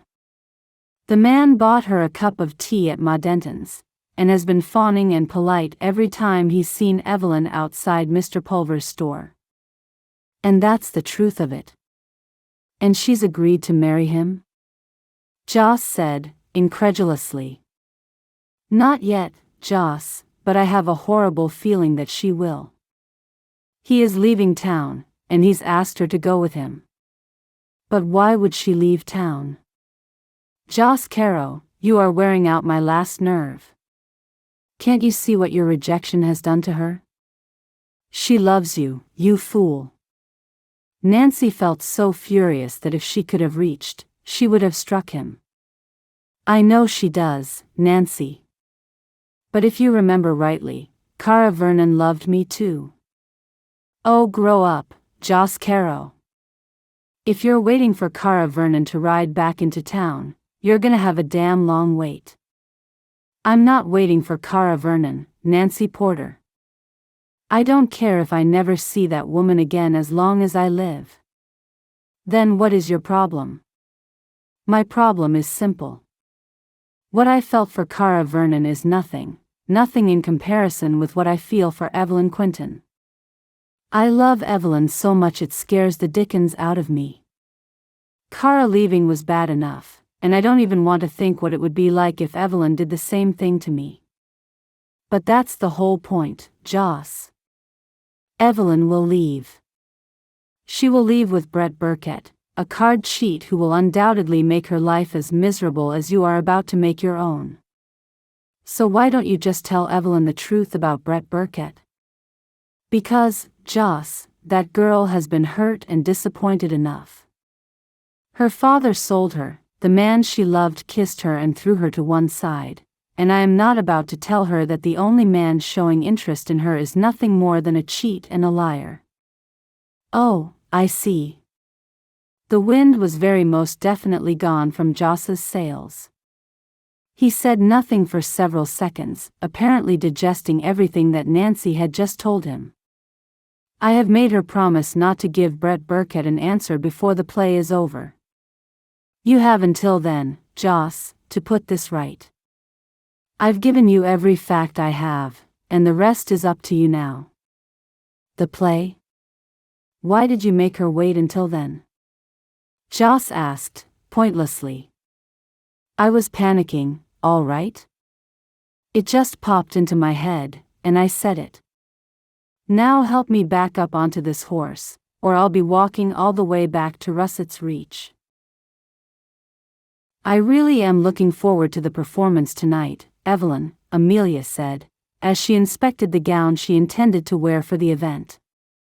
Oh, please do sit somewhere that I can't see you, Amelia, Evelyn said with a light laugh. For heaven forbid I make eye contact with you when I'm in the middle of a rather serious scene. Oh, I know, my dear. But fear not, I shall keep well out of the way, I promise. Amelia said, chuckling. Anyway, I must go and make myself ready. I suppose you will be setting off for the barn before the rest of us? Yes, I'm going to take the cart down shortly, and leave it outside Nancy's shop. Are you traveling down with Joss? Oh no, I don't think so. Evelyn could hardly bear to hear his name. I need to get there a little earlier than him. I'm meeting Nancy, you see. As Amelia smiled and wandered away in the direction of her bedroom, Evelyn contemplated the sheer number of lies she had told her sister of late. However, as she thought of it, she had not lied exactly, rather she had withheld so much of the truth. She had concealed every part of her friendship with Brett Burkett, almost as if she did not want to talk about him at all until she was absolutely sure that she would marry him. Evelyn knew that the time had come to make her mind up. She had promised Nancy that she would do nothing until the play was done, and she intended to keep her word. However, first thing in the morning, she would go into Russett's Reach, and finally give him her decision, whatever that might be. In her heart, Evelyn rather thought that she would say yes. After all, if she did not, she was resigning herself to a life of sadness and longing. The Russets Reach Assembly barn was more packed than Evelyn had ever seen it. Not only were the townspeople there, but there were other folk from surrounding towns and villages, all keen to see the annual play. Despite the many rehearsals, and her numerous appearances in other little plays, Evelyn found herself to be more nervous than she ever had been before a performance. Her hands were a little clammy, and she could feel that her heart was beating quite firmly. She knew that it was not simply the idea of performing which was making her nervous. This night might very well be the last interaction she ever had with Joss Carrow, barring saying goodbye to him as she left town with Brett Burkett. As the curtain rose and she made her way onto the stage for the first scene, Evelyn was curiously gratified that she could not see Amelia anywhere in the audience. Focusing her attention on Joss' back as he expertly mimed chopping wood, Evelyn could not help but think of the first time they had performed this scene. An image of Joss wielding a broom instead of an axe rose up before her, and she almost laughed. Once the opening scene was out of the way, Evelyn rather steeled herself for the rest of the play. She knew that she was strong enough to do this, even though she would no longer be able to imagine Brett Burkett's face in place of Joss's. In fact, she did not want to make the substitution that night. If this was to be the last time she would spend with Joss, she wanted to take in every feature of his handsome face. Scene after scene seemed to fly by way too fast for Evelyn's liking, and she very much felt her time with Joss slipping through her fingers. The end of every scene was met with much appreciation from the audience, and yet it did not affect Evelyn in the slightest. In the sickbed scene, Evelyn held Joss' hand and dabbed at his face with the very purest of love. As much as it was breaking her heart, she wanted always to have this to remember him by. Joss seemed to be returning every gaze with an intensity of his own, and Evelyn hoped, rather than knew, it to be genuine. By the time they had reached the final scene, Evelyn both wanted and feared the kiss that was to come. In her mind, it would truly be her final goodbye to Joss Carrow. Elladora. Elladora. Joss called out, in the now familiar final minutes of the play. Evelyn stopped, empty case in hand, and slowly turned to face him. As Joss strode towards her, his arms outstretched, Evelyn fought back her tears. She placed the empty suitcase down and looked up into his beautiful face. "Waldhorn," she said, sadly. The audience was utterly silent. "Elladora, don't leave me." Joss stood before Evelyn, staring into her eyes more intently than he had ever done before. Surely he was acting. "Please, don't leave me," Joss repeated. "But you said it yourself, Waldhorn. You told me that you could never love me." Evelyn's voice cracked with emotion. "And I was wrong, Elladora. I was only trying to fool myself. I have loved you for so long that I cannot remember a time when I did not. I do love you, Elladora. And I love you too." A single tear escaped, seen only by Joss Carrow. Finally, Joss pulled her towards him. The kiss, when it came, was far from the simple and manageable kiss he had described to Bud Gately when they had last rehearsed this scene. It was a truly passionate kiss, even more passionate than the kiss they had shared that day in the cart. There was a rumbling of excited whispers from the audience before Joss finally broke the kiss. He kept his eyes on hers for just a moment before leaning towards her to whisper into her ear. "Don't leave me, Evelyn Quentin. I love you." And with that, he turned her so that they were both facing the audience. As the applause came, loud and unending, he took her hand and they performed their bow. The curtain fell in front of the pair, ready for the rest of the cast to make their way onto the stage for the final bow. "I really do love you, Evelyn. Please don't leave."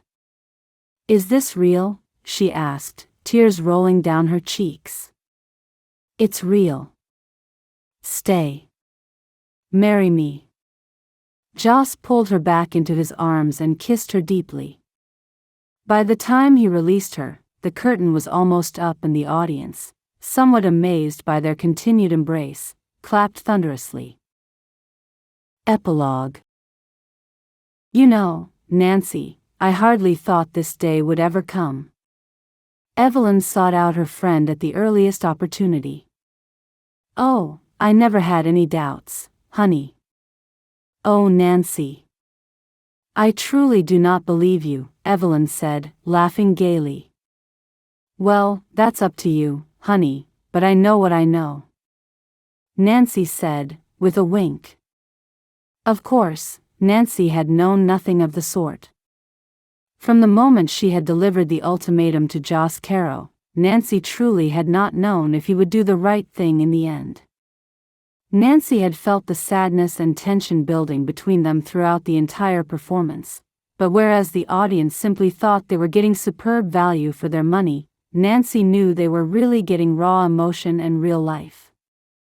As she had watched them acting from the wings, almost engulfed in the curtain behind which she was hiding, Nancy's heart pounded painfully as she waited for the play to end.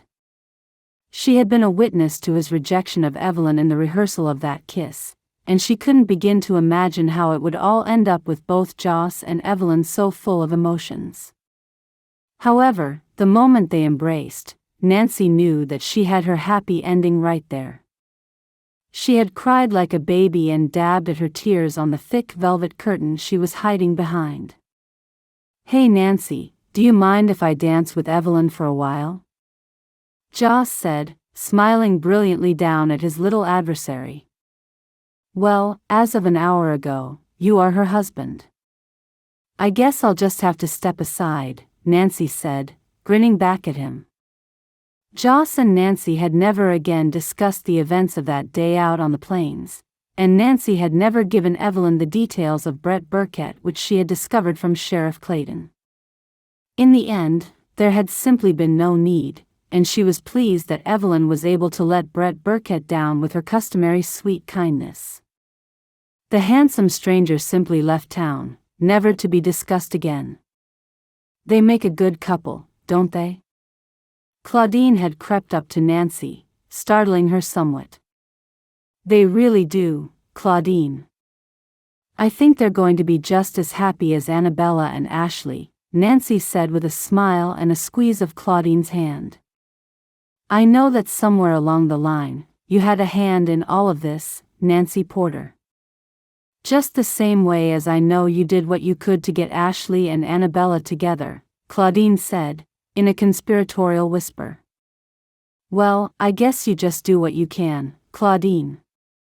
2 down, 1 to go, Claudine said, shifting her gaze. Nancy followed the older woman's gaze, and smiled as it landed upon Amelia Quentin. So what do you think, Nancy? Oh lordy. Now I think we really have our work cut out with that one, don't you? Don't I know it? Claudine said with a laugh. The two women looked about them, their attention finally falling upon the happy couple dancing in each other's arms in the middle of the barn. You know, now that I look around the barn, Evelyn, I can see that most of the people here were with us on the night I proposed to you, Joss said as he smiled down at his wife. Well, since you proposed to me at the end of the play, that is hardly surprising. Evelyn laughed and nuzzled into his chest.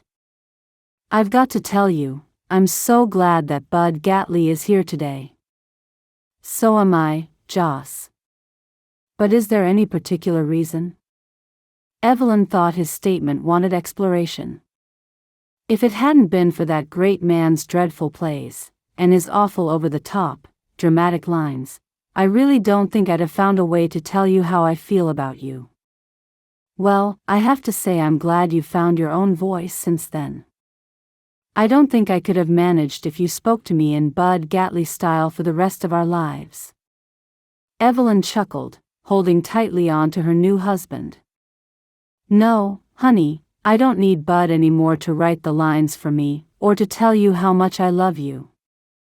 And maybe it's only right that I find my own words to ask you to forgive me for everything that went before. Honest to God, Evelyn, I loved you from almost the moment you got here. Well, it took me a little bit longer, Joss, but when I fell for you, I certainly fell very hard. I know that I'll love you for the rest of my life. Evelyn smiled up at him. And I'll love you for the rest of my life. And not even Bud Gatley could have said it better than that. Evelyn laughed just as Joss reached down and placed a sweet kiss on her lips. It melted her stomach and made her weak at the knees.